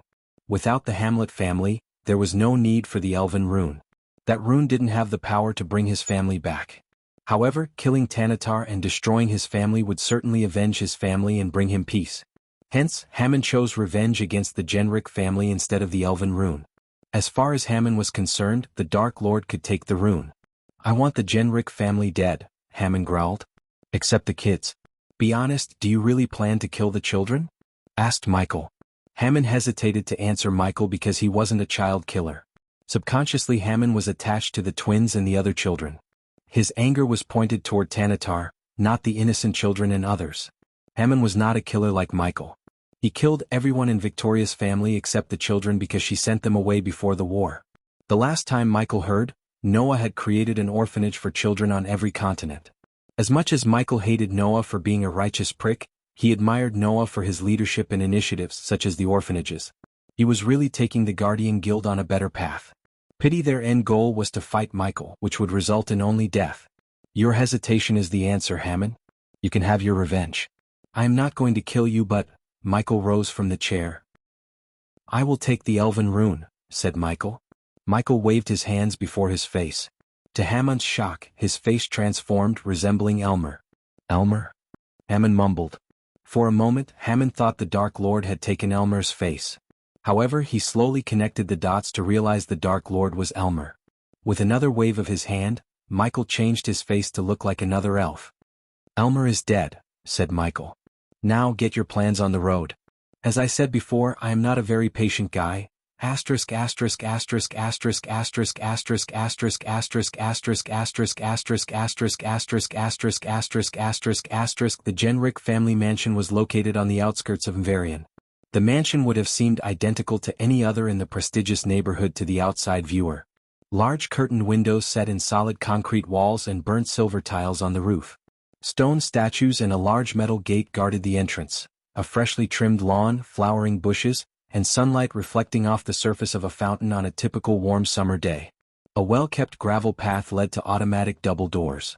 Inside rested several priceless artifacts proudly. In one of the many numerous rooms, the house leader Tanatar Genrick scoured through heaps of scrolls on his wooden table. Wooden boxes were stacked high against the ceiling, and the content of the few that had been unpacked was dispersed throughout the room. The heavy dusty air dimmed the area. Outside his room, the Genrick family went on with their life as any other usual day. Tanatar Genrick was a gentle-looking elf with blue eyes and long striking golden hair. Despite retiring from being an adventurer 100 years ago, he still had muscles underneath an inch of fat. One could easily see the deep scar on the side of his neck. Tanatar liked to be left alone in his storeroom. In this room, only he and the thousands of scrolls in which one might hold an answer to his long search. Only by one he picked up a scroll, opened it up, read its contents, and threw it away with a glimmer of disappointment. As he repeated this cycle, he heard heavy boot steps outside the room. "My lord," someone knocked on the door. Tanatar sensed an urgency and panic in the rough voice. His eyes glimmered with fury. He hated being disturbed in this room. "My lord, you must see this. It's about the twins." As soon as Tanatar heard these words, the anger in his eyes faded. Tanatar waved his hands as several runes glowed on the door. Soon these runes faded away, unlocking the door. The door clicked open. "My lord," a soldier rushed into the room and dropped to his knees. He reached out a scroll toward Tanatar. Tanatar immediately frowned, looking at the blood stains on the scroll. Tanatar picked up the scroll and opened it up to read its contents. While reading the scroll, Tanatar's body trembled. He collapsed onto the chair behind him. The soldier's body jerked as Tanatar banged the table. The mountain of scrolls crumbled down, making the room messier. "Show me the box." Tanatar stood up. He followed the soldiers to the front lawn, where he saw several soldiers and family members gathered around. "Move aside, Lord Tanatar is here." Everyone moved aside, making way for Tanatar to the wooden box on the ground. The air around the box reeked of blood. The soldiers already had the box opened. When he reached the box, Tanatar saw a severed head with open eyes staring at him. "It's Sira, my lord," said the soldier who led Tanatar here. Sira was one of Hamon's personal guards. "This note was in the box, my lord." Another soldier handed over a blood-stained note to Tanatar. "If you want to see your children alive and not as heads in boxes, come to the Lonely Mountain." Tanatar read the words on the note. His voice trembled. He started to realize his kids were kidnapped slowly. Just the blood on the note alone shook Tanatar to the core.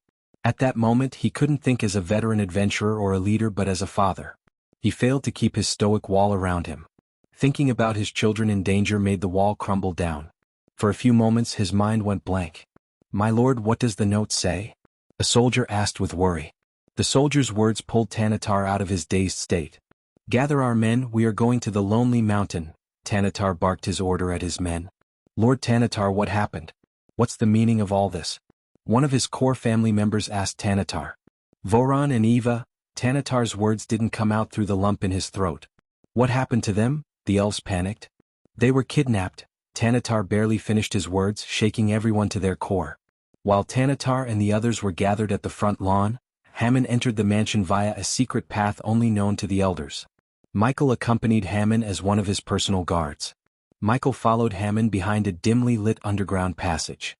"The vault is just around the corner," said Hamon. Chapter 762. Two sides of the coin. Michael followed Hamon until he reached a giant door made of some kind of silver metal. The door was built with countless nuts and bolts. On top of these mechanisms, Michael sensed countless runes. Hamon stopped a meter before the steel door. He looked around as though he was searching for something. Michael wished he had the system to disable all the runes. Luckily, Michael had an expert in runes. He was about to call for Aladir when Hamon raised his palm. Michael noticed a glowing rune on Hamon's palm. For some reason, the gears in the door started to move faster and faster. Additionally, icy blue runes began to radiate brighter light on the door. Michael heard these mechanisms rolling within the door. Hammond slowly moved his palm toward the door. When Hammond's palm was just a few inches away from the door, an invisible force pulled his hand toward it. Hammond's hand got stuck on the door. Hammond did not shout but seemed relatively calm. The door did not freak him out as much as the Dark Lord beside him did. Hammond and Michael waited for the door to open. However, Msiahel was pretty surprised and, to be honest, startled. It seemed to him like Hammond had a way of opening the vault all this time, yet he waited for no reason. "You can open the vault door?" asked Michael. He wanted to confirm Hammond's stupidity. "Yes," Hammond nodded. Michael couldn't keep his hands from slapping the back of Hammond's head. Hammond was pretty startled but kept his hand on the door. "You had a way to open the vault door all this time, and you decided not to take the Elven rune and kill Tanatar until now?" asked Michael. "It's not my fault he and his wife couldn't have a child for almost 80 years, give or take," Hammond shrugged. To Hammond's surprise, Michael chuckled. "So you were waiting for them to have children as much as them? It's funny, but I do admire your patience," Michael smiled. When Hammond saw the smile on the Dark Lord's face, he was truly surprised. His smile brought such warmth to Hammond's heart and almost made Hammond wonder why in the hell everyone was afraid of this guy. He looked so friendly and good-looking with a smile. Michael did his best to keep the pressure of being the Dark Lord gets to him. He didn't want to end up like his previous self, who had to reset the entire universe to fix his mistakes. A few minutes later, the gears finally stopped as Michael noticed the runes fading away. Michael did not care about how Hammond managed to disable the runes and the mechanisms. All he cared about was the Elven rune within the vault. The vault door creaked. It slowly slid open, revealing a room surrounded by 4 marble walls. The vault was a meter thick. It would weigh at least a ton. Michael realized why no one opted for breaking the vault door using explosives. It would take a nuclear warhead to destroy this one. In the center of the room, Michael saw a golden plate hovering in the air within an energy shield. There was a glowing rune on the golden plate. It suddenly pulsated a wave of energy as though it had sensed something. At that same time, the rune on Hammond's palm produced an otherworldly whistling noise. The golden plate moved toward Hammond but was stopped by the energy shield. Hammond's legs turned to jelly, seeing the rune after so many years. He slowly took a step forward. On the other hand, Michael walked toward the Elven rune to find a way to free it from the energy shield. Michael's eyes flickered. He activated the X-ray vision to locate the source that was powering the energy shield. Michael noticed a purple heat wave running from the ground below the golden plate into the wall on the other side. Michael made his way to the wall and ran his fingers through the wall. He knocked on the wall for a moment to gauge how thick these walls were. The dark flames coiled around Michael's fist. He was about to punch the wall when he sensed several beings on their way to the vault. Michael slowly turned around to welcome the party while Hammond walked toward the rune in slow motion. "Hammond." Suddenly, a dominant voice echoed through the empty vault. The voice snapped Hammond out of his daze. His body became rigid. Hammond slowly turned around. Hammond's mind went blank when he saw Tanatar and his royal guards at the vault doorway. Michael wondered what made Tanatar ignore his children and return to the vault until he saw a glow on his hand. If Michael had to guess, he would say Tanatar had another rune on his hand. In a blink of an eye, Michael appeared behind Tanatar. The soldiers were caught off guard by his speed. Before they could react, Michael shut the vault door, trapping Tanatar alone in the vault with them. Normally, it would take spells and special arrays to shut the door coals because it was too damn heavy. But to Michael, this steel door was no different than a wooden door in a tavern. Even the half-immortals of the same level as him didn't possess such godly strength. His raw strength was another perk of being a god. Tanatar was startled. "My lord. Open this door." "Lord Tanatar." The soldiers shouted from outside, yet only Michael could hear them. To Hammond and Tanatar, it was all silence. "What's the meaning of this, Hammond? And who is this?" Tanatar pointed at Michael, who returned to the place he was a second ago. "What the hell are you not in the Lonely Mountain?" Hammond blabbered in shock. "Wait, how do you know Tanatar held his words as realization hit him. "What did you do?" Tanatar dashed at Hammond with uncontrollable rage. He grabbed Hammond by his collar and shook him. "Tell me you had nothing to do with my kids being taken away?" Tanatar growled at Hammond. He didn't want to believe Hammond betrayed him. He had known Hammond for almost 70 years. Tanatar thought of Hammond as his own family. "Yes, I took them." Hammond roared, pushing Tanatar to the ground. Michael witnessed their feud without lifting a finger. The golden plate with the Elven rune drew his attention the most. He felt familiar energy from the plate, which seemed strange to Michael. It would have been easy to scan the plate with the system if it didn't go offline. Since it wasn't the case, Michael had to rely on himself. It almost felt like there was something powerful hiding within the golden plate. When Michael focused on it, he heard a low-pitched roar coming from the plate. This roar was filled with rage, like a wounded beast was trapped within. "How do I feel when you took everything from me?" Hammond lunged at Tanatar before he could get to his feet. Hammond got on top of Tanatar and punched him in the face. Tanatar grabbed Hammond's neck and rolled over, turning the tables on Hammond. But Tanatar did not punch Hammond. He was more shocked and stunned than he was furious. "I treated you like my family. You killed my entire family." Once again Hammond roared. He scratched Tanatar's hands, tearing his robes. "Okay, I had enough." Michael rolled his eyes. He just waved his hand as Hammond and Tanatar blasted away from each other. They hit the walls opposite each other. They tried to free themselves, but a powerful invisible force held them to the wall. "You have to listen to Hammond's story first," Michael said to Tanatar. Michael flicked his wrist as Tanatar couldn't open his mouth. He felt like an invisible hand keeping his mouth shut. "Hammond, tell him what he did to you. Get everything off of your chest." Michael turned his gaze to Hammond. It didn't take Hammond long to spew the same story he told Michael. Only this time his tone was filled with more rage and murderous intent. While recalling his story for the second time, blood trickled down from Hammond's nose. Tanatar's eyes widened and filled with shock. When Hammond finished his story, Michael noticed Tanatar's eyes watering up. Michael was surprised. Tanatar's eyes didn't look like a killer's. Michael had seen enough killers to know Tanatar may be innocent. Michael now wanted to hear Tanatar's side of the story. Hence, he shut Hammond's mouth and let Tanatar speak. "I didn't kill Erdan." Tanatar's voice stuttered. "He was my best friend." Tears gushed out of Tanatar's eyes. Hammond roared, but no words came out of his mouth. "He gave this elven rune to protect it because he suspected someone was planning to steal it and use it for nefarious purposes," Tanatar sobbed. "Now that's a twist." Msahil's brows arched up. "I'd rather die than murder my best friend. If Erdan wanted my life, I would have given it to him gladly," said Tanatar. Michael took a deep breath. He looked at Hammond. "Seems like you want to know his side of the story." To be honest, Michael wanted to know Tanatar's part of the story more than Hammond wanted. He spent a year in the Genric family as Elmer, so Michael felt a little bit of compassion toward the Genric family. At the same time, he felt Hammond's actions were somewhat justifiable after learning what Tanatar did to Hamlet's. However, Michael's thoughts changed when Tanatar completely denied killing Erdan Hamlet and stealing the elven rune. "Your kids are safe. Just tell him your side of the story," Michael said to Tanatar. Tanatar believed this complete stranger for some reason. After taking a few deep breaths, Tanatar began to tell what happened between Erdan and him before he departed for Ar from the Azer continent. Tanatar's story completely contradicted Hammond's part of the story. According to him, Erdan Hamlet, the house head of the Hamlet family, asked Tanatar to take the elven rune and leave for the Ar continent. He suspected someone within the Hamlet family was planning to take the elven rune and present it to none other than the Dark Lord himself. It was shocking to say the least. Michael was caught off guard. Initially, Tanatar refused to do that, but Erdan insisted, giving him no choice. As a lonely adventurer, Tanatar had no family then. So he agreed to take the elven rune away to save Erdan's family. But he never thought his entire family would be wiped out by a plague that only affected the Hamlets.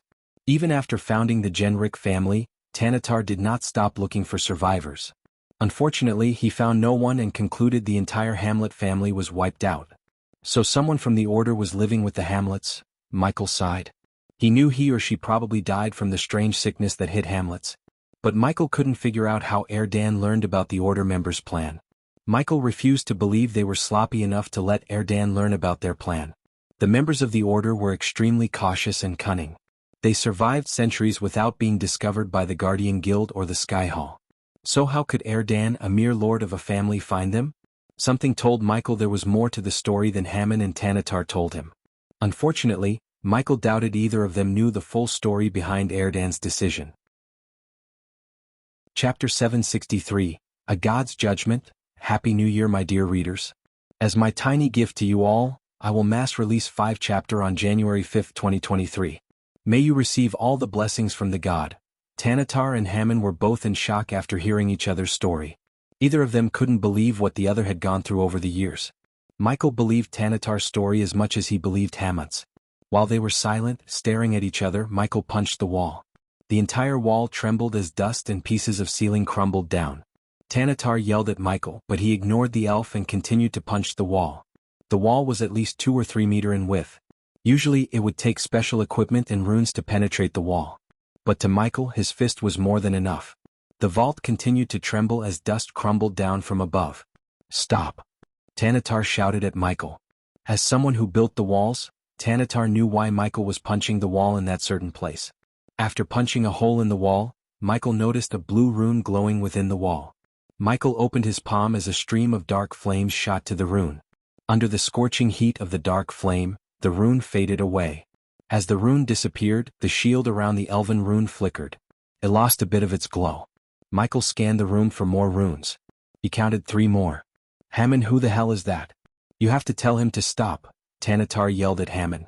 "I can't." Hammond shook his head. Hammond's mind was in a mess.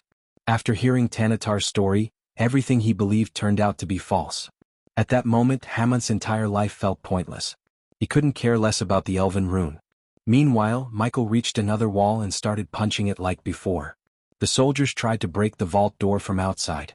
Michael heard them yell at each other, trying to force their way in using siege machines. Once again, Michael saw a rune within the wall. He simply destroyed the rune with his dark flames. The shield flickered as it shone dimmer and dimmer. Tanatar struggled against the invisible force binding him to the wall. But no matter how hard he tried, he couldn't escape. He even tried to cast a spell only to fail. The force prevented him from completing his spell. Michael, on the other hand, completely ignored Tanatar and Hammond. When Michael started to punch the wall covering the last rune, Tanatar screamed at him as loud as he could. Michael created a hole deep enough to explode the rune with a couple of punches. His fist turned blood red. Punching still hurt his fist despite covering his fist with the dark flames. If anyone else tried to punch the wall, they would have ended up with a broken hand. The final rune glimmered with a tinge of crimson red. Just like before, Michael destroyed the rune with his dark flames. The black flames coiled around the rune like a snake and vaporized it. At last, the shield covering the golden plate with the elven rune fell down on the ground. Michael made his way to the golden plate and picked it up from the ground. The golden plate pulsated with strange energy. Suddenly, a powerful blast of grayish energy blasted Michael away. Michael was caught off guard. He flew onto the wall behind him and hit it with a loud thud. His hands went numb. Michael quickly picked himself up to see a strand of purplish flame seep out of the golden plate. A primordial flame. The flame glowed brighter and brighter. To Michael's surprise, the flames formed a creepy smiley face in the air. As though the dark flames had some kind of hostility toward the strange primordial flame, the dark flames shot out of Michael's body. The dark flames produced an otherworldly hissing sound. Michael felt like the 2 flames wanted to kill each other. He could literally feel the dark flame's hatred toward this new primordial flame. Michael dashed at the purple flame to absorb it somehow. However, the purple flames lashed at Michael. He quickly jumped, flipping in the air to avoid the flame waves. He immediately cast Silenes to slow the time around him. He wanted to catch the purple flame. However, the primordial flame did not get affected by the spell. Its shot flew above, penetrating through the ceiling as though it was made of foam. Michael landed right above the hole. He looked up at the hole to see nothing but the sky. The primordial flame penetrated through the manor and flew away. Damn it, system, Michael cursed the system. If it was online, Michael could have absorbed the primordial flames. Since the primordial flames would choose its host as a sentient being, Michael had a feeling the flames were on their way to finding a suitable host. What the fuck was a primordial flame doing inside this? Michael picked up the golden plate with the elven rune on it. After the primordial flame escaped, the elven rune did not pulsate any powerful energy waves. Michael put the elven rune inside his space ring before turning his gaze back at Hammond and Tanatar. "Did you know what that was?" Michael asked them. They looked just as confused as Michael. He sighed. He walked toward Hammond. He was telling the truth. The flame you saw had powerful energy radiation. Your family spent years in this radiation. So when he took the golden plate with these flames trapped within, the energy radiation disappeared. Your bodies and souls couldn't adapt to living without this energy radiation. Hence the sickness. Simply put, the real culprit is the flames trapped within the golden plate, Michael explained to Hammond. However, Hammond's eyes glimmered with doubt. It made sense. After all, Hammond spent his entire life believing Tanatar betrayed him and his family. That kind of hatred wouldn't go away so easily with a few words. You lost a family long ago but gained a new one here. There is no reason for you to seek revenge anymore, said Michael. Normally, Michael would avoid giving advice or putting his nose into someone else's business. But Michael lived with Hammond and the Jenrick family for a year. He had a soft spot for them. Unlike Maxim and his family, Tanatar did no wrong to Hammond. Michael wished Hammond to embrace his new life and let go of the pointless anger. Judging by Tanatar's look in his eyes, he was willing to forget and forgive what Hammond did. The question was, will Hammond change? Michael waved his hands as both Tanatar and Hammond fell from the wall. They breathed heavily. Michael turned his gaze toward Tanatar. I will take the elven rune from you, said Michael. You can't. Give it back. Tanatar dashed at Michael without a second thought. Michael simply raised his hand, sending a wave of wind to knock out Tanatar. The gust of wind blasted Tanatar onto the wall.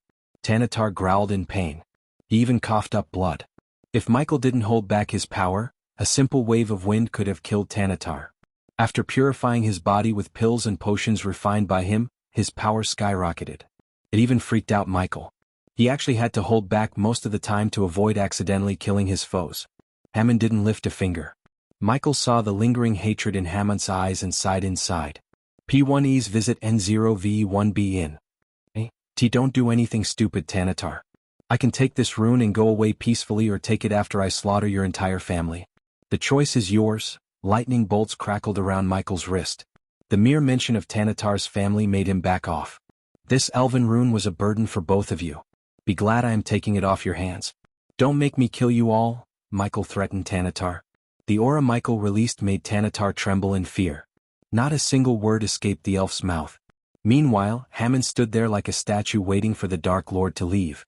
Hammond, Michael turned his head. He looked at Michael but avoided direct eye contact.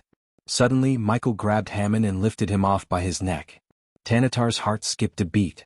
He dashed at Michael. Let him go. Tanatar yanked Michael's hands. Should I kill him for you, Hammond? Michael asked Hammond. When Tanatar heard these words, he stepped back from Sihil in fear. Hammond did not answer Michael right away. Instead, he took a few moments and hesitated to say no. Some people never let go. Michael threw Hammond away. Michael simply pointed his finger as a golden lightning bolt shot out of his fingertip. In a blink of an eye, the lightning bolt went straight through Hammond's head. Since Hammond was too weak, his entire body exploded into a red mist in the air. The blood splattered across the room, painting the walls and floor red. Tanatar's mind went blank. Not a single piece of flesh hit the ground. Blood slowly trickled down from the ceiling. After the red mist settled down, Tanatar came to his senses. Why did you kill him? Tanatar growled at Michael. Before Tanatar could do something stupid, Sihil flicked his wrist, keeping Tanatar still. His hatred for you and your family runs too deep. Sooner or later he might have flipped and killed you all. I killed him so you won't have to. He could have changed. He just needed time, Tanatar shouted at Michael. His eyes turned blood red due to all the suppressed rage and fury. Life is not rainbows and unicorns, Tanatar. If he did change, which I don't believe he would, you would all be a family again. But what if he didn't? What if he still wants to hurt you? Then you won't have a family to be together with, said Michael. Tanatar shook his head. It wasn't your call. Who are you to decide whether he lives or not? You are not a god. Tanatar shouted as loud as he could. I am, Michael simply said. He didn't bother wasting his time explaining it to Tanatar. The elf may have held a grudge against him, but Michael knew he had done the right thing. Over the past year, the Jenrick family treated him like he was their own. Michael felt grateful toward them. He just settled his debt by ensuring the Jenrick family's survival. Chapter 764, Hell Flames. You have a lot to learn and improve if you are going to match him, baby girl, said Adelia. Gaia breathed heavily several meters before Adelia. The training ground behind the castle had several cracks in the ground. The mother and daughter duo barely held back in a mock battle between the two. Although Gaia used almost all her power, she couldn't defeat her mother. No one can match him. He is a god, Gaia growled. That's not an excuse. He wasn't always the god. He trained and fought hard to get to this point, said Adelia. Nightmare and Vidora gawked at Adelia and Gaia. They missed having a bowl of popcorn and snacks to watch them bicker and fight.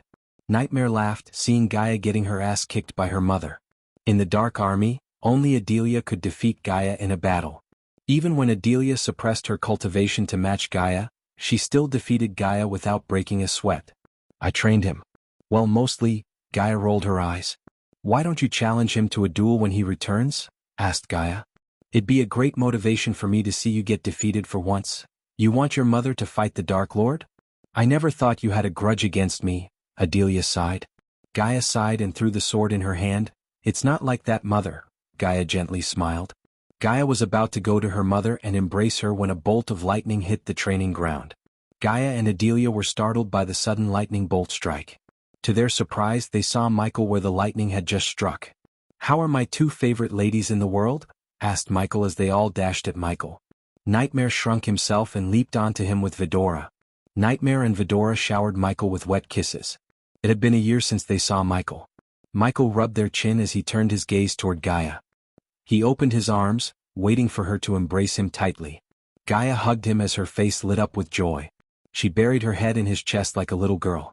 For a few moments, Michael stayed in this group hug. I missed you, bastard, Gaia purred. What do you mean, miss me? We just met a week ago, Gaia smiled. Even though Michael pretended to be Elmer in the Genric family, he occasionally met Gaia by teleporting to the floating mountain in the dark ocean. He was grateful that the runic teleportation worked while the system was offline. Shut up for a moment, Gaia punched him in the chest and dragged this lovely moment as long as she could.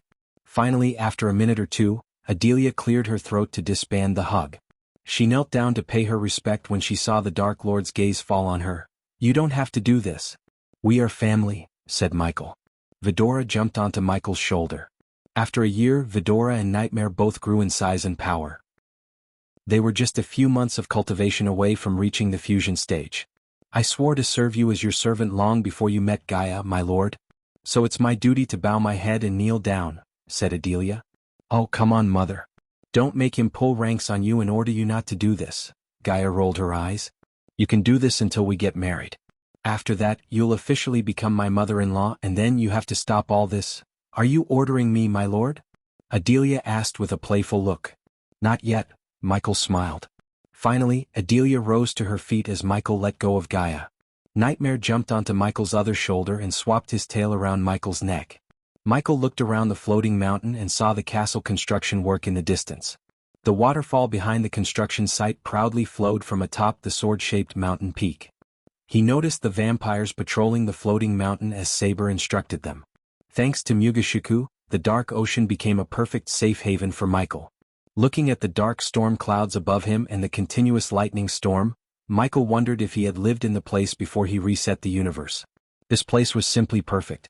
The only drawback was transporting construction materials to the island by ships. At the moment, they had portals to let people go in and out of the mountain. However, these portals failed to transport goods and materials. He needed the system's help to find a solution to this problem. He slowly walked toward the construction site with Adelia and Gaia by his side. Did you get the Elven rune? Asked Gaia. Yes, said Michael. Gaia felt a strange concern in his voice. Something happened? Michael nodded. I found the Elven rune, but I also found a primordial flame. Everyone was surprised by Michael's words. Did you absorb it? Asked Diag, only to see Michael shake his head. It escaped, said Michael. Wait, you have the dark flames. Rowena has the cold flames. I saw Noah use heavenly flames. That makes 3 primordial flames. It's safe to assume there is a light flame since you have the dark flames. This means the primordial flame that escaped your grasp must be the hell flames, said Gaia. Michael shared the same thoughts too. But one question kept nagging Michael's brain regarding the primordial flames. If Noah has the heavenly flames, who has the light flame? Has it found a host yet? If Noah is the god of light, the light flames will choose Noah. That's not always the case, my lord, Adelia interjected. What do you mean? Iag turned her gaze toward Adelia. Let's just say someone has found the light flames before Noah and you were born, then the light flames have to choose a host. One of 3 things must have happened.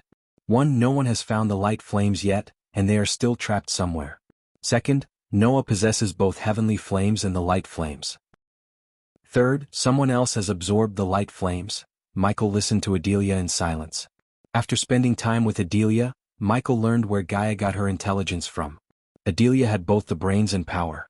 A deadly combination. He hadn't seen her fight with his own eyes, but he knew everyone in his army feared Adelia as much as they feared Gaia. How's your search for the arrows going? Asked Michael. When Adelia first came to the mountain, she already had 1 god-killing arrow. Ever since then, Michael ordered her to find more of these arrows. Apparently, the system level was too low to find more of these arrows. Hence, Michael had to rely on old methods. P1Es visit N0V1B in. Michael didn't know there were a total of 7 arrows in total. Noah had already found one, and thanks to Adelia, Michael had one. Which meant there were 5 more arrows yet to be found. Michael knew whoever held these arrows would have the ultimate power. Michael wanted them to be with him if these arrows could kill a god. But finding these arrows proved to be extremely difficult. Michael assigned the task to his best and most powerful subordinate, Adelia Ashton. Michael didn't trust anyone with the arrow he had in the space ring, not even Aladir. Instead, he waited for the system to come online so he could learn more about these arrows. Not a single day passed without Michael cursing the system for being offline for such a long time. In fact, he actually missed the system's snarky comments more than he missed its power. I might have found a clue about the next arrow. But I need some time, said Adelia. Saber contributed the most to Adelia's search for these arrows. The elder vampire was extremely resourceful and had contacts almost everywhere. Thanks to him, Adelia received a tip about an ancient artifact in a place called the Devil's Pit. Unfortunately, the place was crawling with guardians. Hence, Adelia was still planning to explore the place without alerting the guardians. Now that the Dark Lord was here, she could ask for his help. Whatever you need, I am here, said Michael. I have a surprise for you. Gaia wanted to take Michael's mind off things like the god-killing arrows and wanted to lighten up his mood. She had the perfect gift for him to make him smile. Lead the way. Michael let Gaia lead the way to the castle. Eventually, they all reached the construction site where several dwarves and orcs worked. When they saw Michael, they quickly bowed. Their eyes glimmered with fear and respect. According to Gaia, the castle would take at least 2 more years to finish. Fortunately, they prioritized a few rooms such as Elidar's workshop, storeroom, Michael's room and Nightmare's room where Vidroa stayed. Of course, these rooms were temporary until the dwarves could finish the castle. Michael bought the castle plan for 3 million badass points. This was one of his most expensive purchases to date. However, it was not a complete plan. The system offered him plans and blueprints for various defense systems he could build upon the castle. By the time Michael completely finishes the castle, it will be the strongest stronghold in the world. To be honest, Michael couldn't wait to see his castle in its complete form. He spared no expense to get the best materials and runes in the construction. He kidnapped the best dwarven engineers and builders to build his castle. At first, these dwarves refused to work for the Dark Lord, but after some persuasion and a handsome wage, they finally agreed. It was the carrot. The stick was their families. If they refused to work for Michael, Gaia would have kidnapped their families and used them to force the dwarves. Fortunately, the dwarves picked the easy way. They entered the castle through a hole in the ground since these rooms were built underground. The pathways were dimly lit with torches. Michael noticed holes in the ceiling for the chandeliers. Oh, I forgot to mention, I called everyone in the order to have a meeting, said Gaia. They'd be here in a few hours. Good. Michael appreciated Gaia's initiative with a nod. Chapter 765. Sudden argument. Michael followed Gaia behind to enter his room. His room only had a work table for Michael to build new gadgets, a queen-sized bed for Gaia and him and a sofa set facing the fireplace. But at that moment something was there, covered in red cloth. Michael felt powerful energy pulses from whatever was inside the red cloth. Although Michael knew what's inside. Yet Michael pretended he had no clue just for her happiness. She walked toward the thing with a dramatic walk. Are you ready? Asked Gaia. Surprise me, said Michael. She slowly lifted off the red cloth, revealing a dark metal plate. Tiny bolts of black lightning crackled around the metal piece. Michael could hear the electricity buzzing. It felt like the metal piece was calling for Michael. The tiny lightning bolts reached out for Michael. Is this one of the armor pieces you were talking about? Sarba asked. Vidora and Nightmare felt terrified by the sheer amount of energy they felt from the armor piece. A pity this was just a piece of the whole Dark Lord armor. Michael reached out to touch the armor. To his shock, the armor electrocuted Michael. Ouch! Michael quickly moved his hand away from the armor. His hand went numb. What happened? Gaia was shocked. She didn't expect the armor to shock him literally. Don't let anyone touch it, said Michael. Judging by the bolt of energy that went into his body, he could tell it had enough power to kill even a soul refiner. Michael noticed dimly glowing runes hidden in the dark armor. The armor looked tattered and contained several cracks, scratches and cuts. It was obvious this armor had seen hundreds of battles. Michael didn't dare to try to touch the armor yet again. Weird, Gaia rubbed her chin. I thought you can touch the armor since it belongs to you. Maybe we have to find every piece and make it whole again. Adelia shared her thoughts. Once again Michael missed the dam system. If it was online he could have easily scanned the armor piece and found out what was wrong with it. One thing is for sure. I cannot use it now, Michael sighed. How many pieces are there? Asked Sarba. 6 more pieces, said Nightmare. As they were staring at the armor, Azazel appeared behind Michael. My lord, you are back. Michael turned around to see Azazel bow his head deeply. Azazel was at the fusion stage level 6. Once Michael had reached the immortal stage, Azazel would be able to reach the half-immortal stage. Luckily, Azazel didn't have to go through heavenly tribulation. Michael didn't know why, but he knew it was something to do with Azazel's demon race. Glad to see me? Asked Michael as Azazel nodded. It's my blessing to see you, my lord, Michael chuckled. When did you become such a sweet talker? Are you in love or something? Azazel awkwardly smiled without knowing how to answer Michael. Speaking of love, where is Ricky? Gaia asked Azazel. He just returned, answered Azazel. Is he still stalking Olivia? Asked Michael. Gaia creased her brows. It's not stalking humans. He is in love with her, except she made her choice to leave him, said Michael. He may have accepted Olivia's decision not to follow him, but he was disappointed in her. He would be lying if he said otherwise. For the first time, Michael noticed the loyalty level go from 90+ to 60%. Ricky was the one who got affected the most by Olivia's decision. He almost felt pity for Ricky. Gaia even asked Ricky to go with Olivia, but Ricky respectfully refused to leave the Dark Lord's side. Who knew the gate guards Michael met at Rivertown would be willing to give their lives for him? Certainly not Michael. They even brought their families with them and put them in Giselle.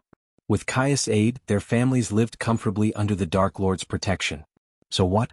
He still loves her, and I know she loves him too, Gaia argued with Michael.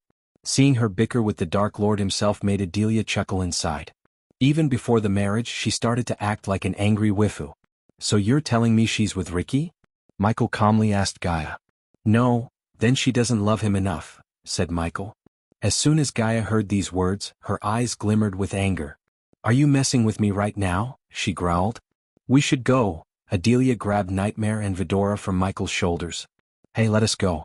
It's getting good, Iag hissed at Adelia. Azazel followed Adelia behind and closed the door on his way out. Nope, Michael shook his head. Like any man in the world, Michael failed to comprehend Gaia's thoughts. He might be a god, but he still lacked the power to understand a woman completely. You are being a complete asshole, Michael, said Gaia. She seldom addressed Michael by his first name. But whenever she did, she was furious at Michael. Okay, I am confused. What does Olivia leaving Ricky have anything to do with me? She made her choice. It has everything to do with you. He chose loyalty over love because of you, the Dark Lord. You can't blame Olivia. Not everyone will follow you without a second thought, Gaia growled. Everyone thought Gaia was cold, but in reality she cared about all the subordinates. Ever since Olivia left Ricky, she has been watching over Ricky by keeping him busy. Although Gaia knew of Ricky's secret visit to Olivia, she allowed him, hoping Olivia would change her mind and accept Ricky. As a queen, it was in her blood to care for her subjects. On the other hand, Michael barely lifted a finger. As far as he was concerned, Olivia made her choice, and Ricky had to accept her decision and move on. I cannot force her to follow me either. She made her choice and should be grateful that I didn't end her life by leaving my side after everything I had done for her, said Michael. Why are you suddenly being so strange? Asked Michael. I'm not being strange. I just can't believe you think you are completely blameless in Ricky's case. So what do you want me to do? Go to Olivia and force her to come with me? No, Gaia shook her head. How about you start giving a shit about Ricky and his feelings? For God's sake, he left the love of his life for you. The least you can do is accept you had a hand in the mess. Gaia raised her voice. And how dare you call his love stalking? What if I left you? Will you give a shit or let me go? Gaia punched Michael in the shoulder. Finally, Michael started to grasp where the anger was coming from. To be honest, Michael didn't know what to do if Gaia left him. However, he wouldn't cry or destroy himself like many for sure. Instead of worrying about what he would do after she left him, Michael would ensure she didn't leave him. First, you won't leave me and I won't let you. Second of all, we are not them. We don't have any secrets between us except one that I told you not to ask me about, Michael said, gently wrapping his arm around her shoulder. He noticed Gaia rolling the engagement ring on her finger. You cannot compare us with other couples. Didn't I tell you Ricky could go with Olivia if he wished to? Both Ricky and Olivia made their choices. We cannot force Olivia to be with Ricky. And you are right. Michael took a deep breath. They broke up because of me. Michael saw no advantage in keep denying it or arguing with her. Gaia's actions made him realize she was mad at him. To be honest, she was right to be so. It was he who refused to marry her when she asked him to. He wanted to be stronger and grow his army before marrying her. It was bad enough that he refused to have any kids anytime soon, but postponing the marriage was just crossing Gaia's patience. Now he realized Gaia had taken the rejection badly. Michael was too busy to care about her feelings, which Michael regretted. P1E's visit N0V1B in N.E.T., and I am not going to make any more excuses. I will marry you in 6 months. On the same day I met you first, Michael said. He didn't take this decision on the fly or to calm her down, but with his whole heart. He dragged the marriage thing long enough. Granted, Michael promised her to give the throne of Nagaland before the marriage, but Gaia wasn't interested in the throne anymore. She realized she could rule the entire world from Michael's side. Why did she have to settle for one kingdom when she could rule the entire world? Besides, Gaia wanted to marry Michael more than anything in the world. She wanted to be his side, not as the Dark Queen but as his wife. Gaia was startled by his words. Her eyes glimmered with joy and shock. Before she could say something, Michael locked his lips with her. He didn't want to argue anymore. He swooped Gaia from the ground and moved to the bed. A few hours later, Michael exited his room wearing his Dark Lord armor. Gaia quickly tied her hair and followed him behind to the meeting hall. Michael promised Gaia when the time comes, he would talk to Olivia and explain things better to her for Ricky's sake. They patched things up on the bed and returned to their normal selves. Eventually, after navigating through the dark pathways, Michael and Gaia reached the meeting hall. He heard people buzzing inside. Michael waited outside for a moment before opening the door. Unlike before, Michael did not wear any mask to hide his face. Even after a year, showing his true self to others felt weird.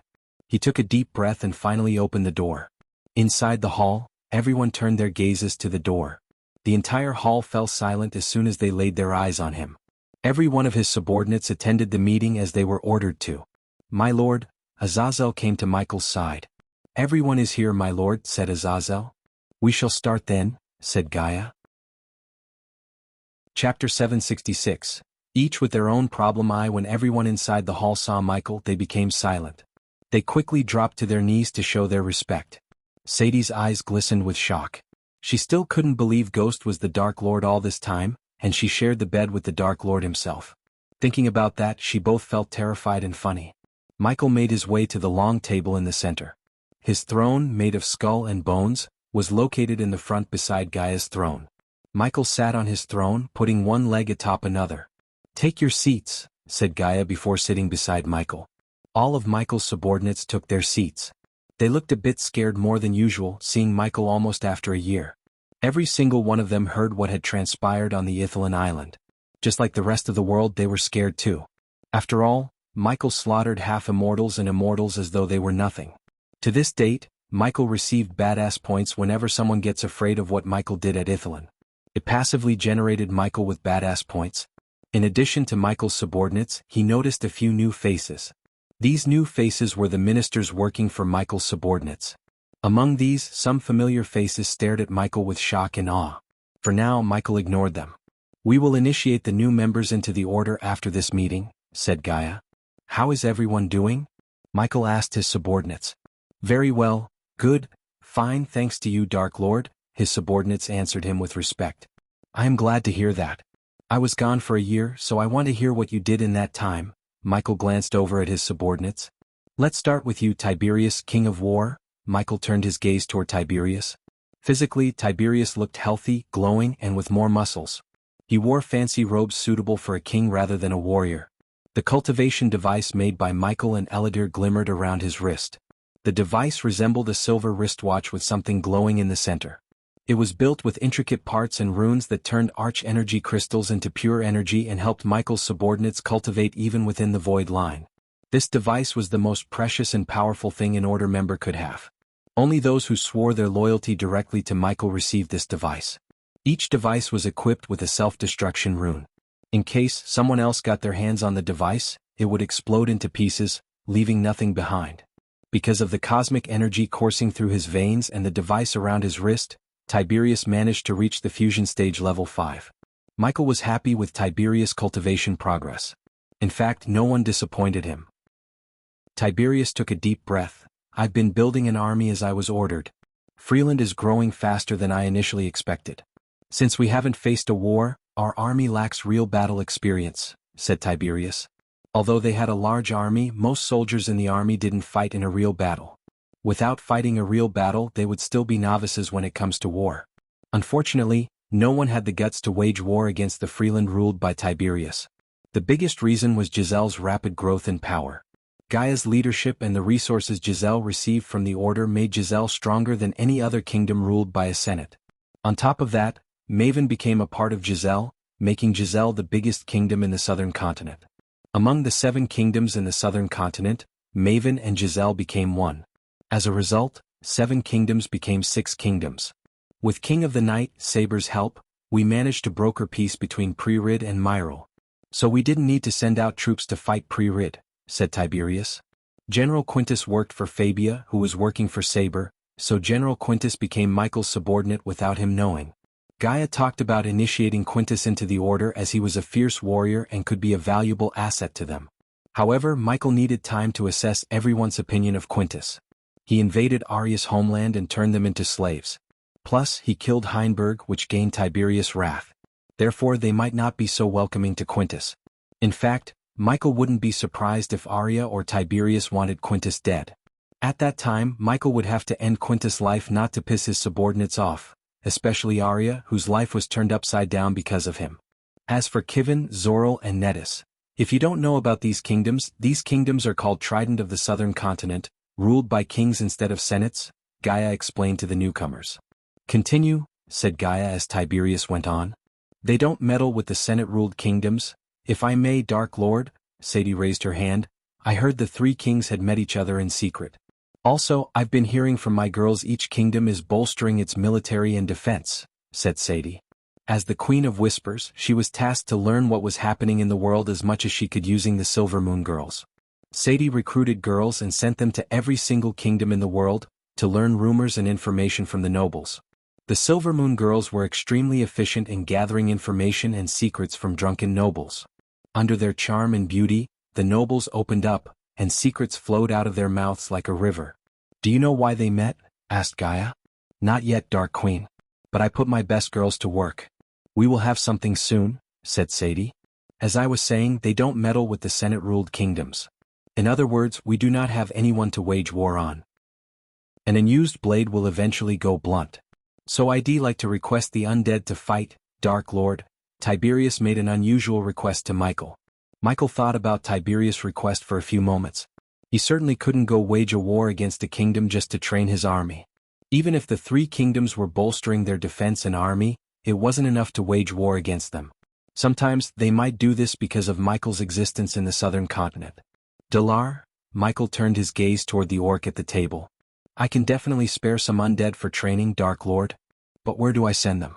We cannot let the world see our undead, said Dalar. Cover them with armor, Michael simply said. Michael remembered Gaia's words about getting them a dedicated pocket dimension for their army to enter and train. Unfortunately, creating a pocket dimension was not that easy, even for a 6-star rune master. Once again, the system could solve this problem if it didn't go offline. But for now, covering the undead with armor had to do. That's all for my part, Dark Lord, said Tiberius. Give a report about the army to her later, said Michael as Tiberius nodded. After Tiberius finished his report, Michael turned his gaze toward Corey. Unfortunately, we are not lucky as King of War, Corey sighed. Our ships are getting attacked often by the Guardians and some unknown ships. They use a hit-and-run tactic. Corey's eyes burned with frustration and anger. Unknown ships. Michael tilted his head. He wasn't surprised by the Guardian ships, unlike these unknown ships. One should fear the unknown the most, Michael recalled Spectre's words in his mind. I ordered my men to catch one and interrogate them, but those bastards killed themselves before my men could catch them. The poison they used didn't even spare their bodies. By the time my men reached them, there was nothing but ashes. Michael creased his brows hearing about these men. Next time you spot one of these ships, contact me immediately, said Michael. Yes, Dark Lord, Corey bowed. Is there something else? Gaia asked after seeing the troubled look on Corey's face. Sorry to be the bearer of problems, Dark Queen, Corey sighed. It's okay. We are here to find solutions to problems. Tell me what's bothering you? Asked Gaia. We need a safer port for our ships. I've been thinking if we could anchor our ships in the dark ocean, it'd be better. At the moment, the lightning storm and the climate in the dark ocean made it impossible for a ship to sail to the floating mountain. Instead, all the ships Corey had been building were anchored on her island. The more ships she built, the more attention she drew from the Guardian Guild. Hence, Corey wanted a safer place for the ships to anchor. What could be a better place than the place where the Dark Lord is? So you want our help with the lightning storm? Asked Gaia as Corey nodded. Gaia turned her head to see Ghost's reaction. He remained as calm as ever.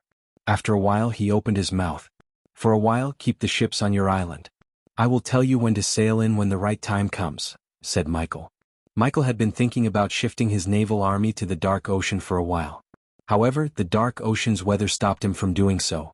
This was yet another problem that the system could solve.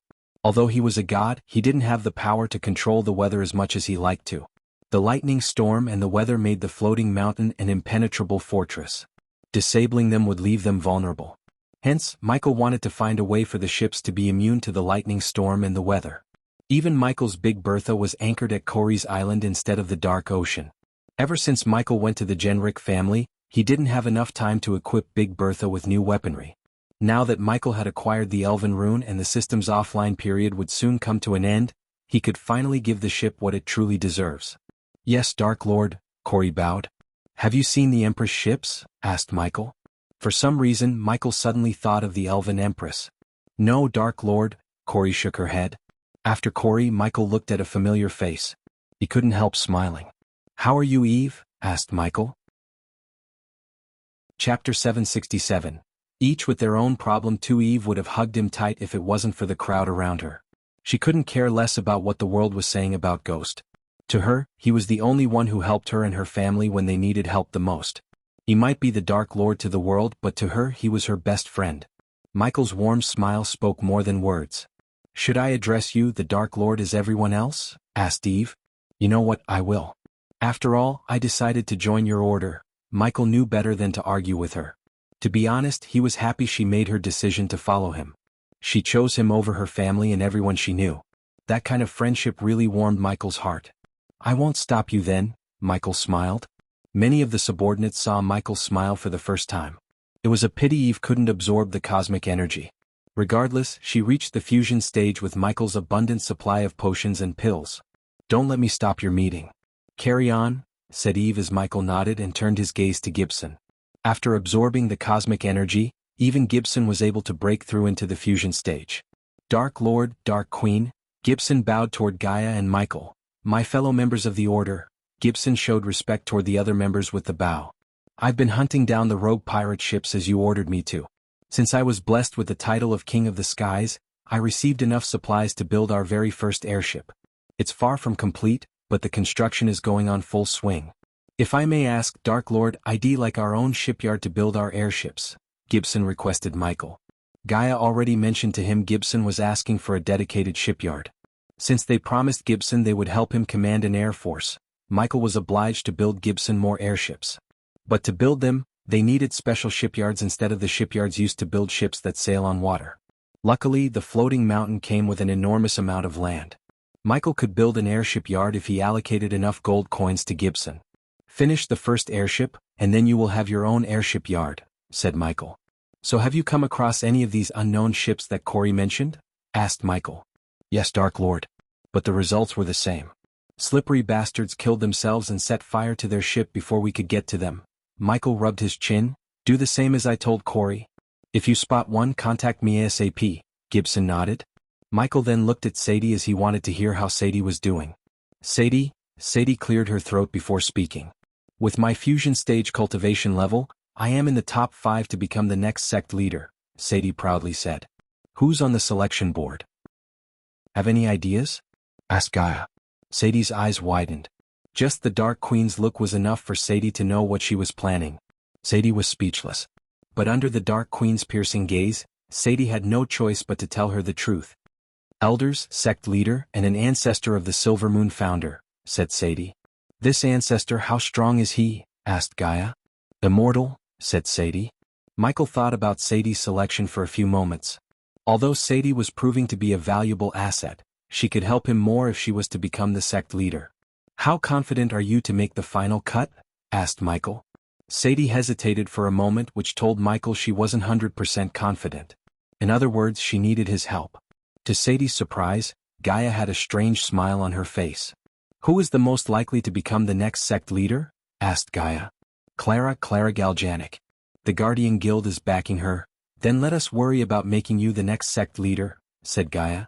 She had already formed a plan in her mind. These little things were beneath Michael's attention. Hence, he let Gaia or someone else take care of it. After Sadie, Michael decided to talk to Arya. While he was in the Genric family, Gaia recruited rogue cultivators, adventurers, and some soldiers who deserted and turned them into fledgling assassins. Under Gaia's training and Michael's guidance, they became deadly assassins in no time. However, they still had a long way to go. These recruits were put under Arya and functioned as the new assassin guild. Whenever a member of the order needed someone out of their way, they just had to contact Arya, and she would take care of the rest. If she was tasked to kill someone stronger than her, then she would request Gaia's aid.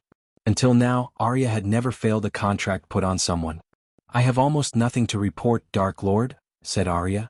It wasn't a surprise since Arya was tasked to search and kill. Most of the time she would be in the floating mountain training with her team. Michael simply nodded. Now that he had returned, Michael allocated some time to train Arya to make her a better assassin. After Arya, Dalar began to report to Michael. I am currently working on transforming a typical undead into an alpha undead. Thanks to the King of War and King of the Southern Continent, I've been getting an ample supply of criminals, Dalar said with a devilish grin. As he said, Tiberius and Caius secretly teleported criminals and scumbags in the Southern Continent to the crypt, where Dalar transformed them into undead, with the vampires and their blood samples. Dalar was on the verge of creating a new breed of undead. Unfortunately, he needed more resources such as gold coins and runes from Eladir. His research was like a black hole that kept sucking gold coins more and more. Anyone would have stopped funding Dalar a long time ago. However, Gaia saw potential in his research. Hence, she kept funding their research. Dark Lord, we need space for our undead army. The forest is running out of space. Let me guess you want your own pocket dimension, Michael chuckled. I will certainly appreciate it, Dark Lord. Dalar scratched the back of his head. I bet you will, said Gaia. After Dalar, Michael continued talking to each subordinate of his. They all had their own needs and requests except Maxine. She had state-of-the-art mining equipment to mine arch-energy crystals. With Mugashuka's blessing, they mined deeper into Stormville Mountain. Every shipment was directly teleported to the Dark Ocean via a portal. Titus and Optimus established a store that deals in information. They used the store to buy and sell information. It wasn't a new idea in this world. For instance, Lord Information dealt exclusively with information. Titus and Optimus were interested in information regarding special items, artifacts, and powerful objects. They also made connections throughout Elon and Azair to acquire rare goods for the Order. Michael spent almost 2 hours with his subordinates. After the meeting, Gaia went to another hall to initiate new members into the Order, including Eve. While she was with the new recruits, Michael headed outside looking for someone. When he reached outside, he leaped into the air. In a few blinks of an eye, Michael reached the top of the waterfall. Unlike the first time he came, now the place was littered with colorful flowers and plants. The air smelled lilac and roses. He walked along the stream, enjoying the fragrance in the air. Eventually, Michael reached a tiny pond surrounded by red orchids. He saw a little girl meditating before the pond. Her ears slightly twitched after hearing Michael's footsteps. The little girl abruptly opened her eyes. Michael patiently waited for her to turn around. Brother Ghost. The little girl shouted with pure joy. She hopped toward Michael like a bunny and crashed into him. Cindy. Michael lifted the girl by her arms and kissed her soft bubbly cheek. She showered Michael with kisses. Despite what everyone said about Ghost, Raylene took Cindy and her brother Rummy and arrived at the floating mountain with Ricky and Daniel. Raylene knew better than many how kind-hearted Ghost was. Even if he was evil, she would wholeheartedly follow him to hell. Ever since then, Raylene had been living on the floating mountain with Cindy. She served Michael as the castle chef. With the abundance of resources and Gaia's guidance, Cindy had reached core formation stage level 6. Where have you been? People said so many bad things about you, Brother Ghost, Cindy purred, resting her head on his shoulder. Did you believe any of it? Asked Michael. Nope. I know my brother. Every coin has two sides, Cindy. They do not know why I did what I did, said Michael. Cindy was not a little girl anymore. She was growing up, and Michael wanted her to face reality rather than live in ignorance. I know, Cindy pecked him on the cheek. Michael carried Cindy on his shoulder and strolled around the mini garden. Spending time with Cindy was a breath of fresh air after the intense meeting with the Order. Since Cindy had reached the core formation stage, he taught her how to fly. They flew across the skies until Michael was called to the castle by Adelia. They thought they were going to surprise Michael with a feast, but he could smell Raylene's cooking from a mile away. Still, Michael pretended to be surprised for the sake of Gaia and Raylene. Chapter 768. An old enemy. Michael was on his way to the feast hall when he met Raylene. She greeted Michael with a relieved sign. She was worried sick about him while he was gone. Master. Raylene almost called him Master Ghost as usual. Realizing he was called the Dark Lord by everyone here, she swallowed her words. She awkwardly smiled at Michael. Michael relieved the tension with a friendly hug. I am glad you chose to come here, said Michael.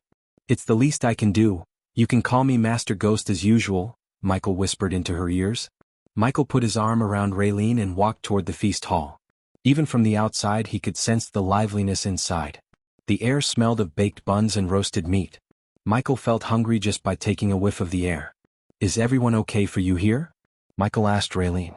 I have no complaints, Master Ghost. Except for the weather, it's always dark and gloomy here, Michael chuckled.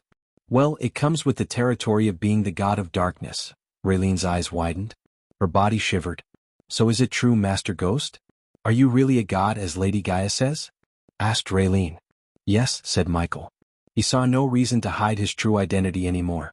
But after hearing Michael's words, Raylene's face lost its color. Her mind went completely blank. Michael expected this reaction. At first even he was shocked. Who would think of them as a god? When Michael learned he was the god of darkness, he couldn't even think straight. Fortunately, Michael had a long time to come to terms with his true nature. Don't worry. You will get used to it soon, Michael rubbed Raylene's shoulder. He was about to open the doors when Michael heard a commotion outside. The sound of metal clashing and blood splattering resonated in the air. Michael turned around. Go inside and stay with the others, Michael said. The gentle smile disappeared from his face. Instead he seemed cold and murderous. Raylene did not argue with him. She immediately opened the door, squeezing herself into the hall. After Raylene closed the door, Michael slowly made his way outside. Intruder. Kill her. Don't let her into the castle. Sound the alarm.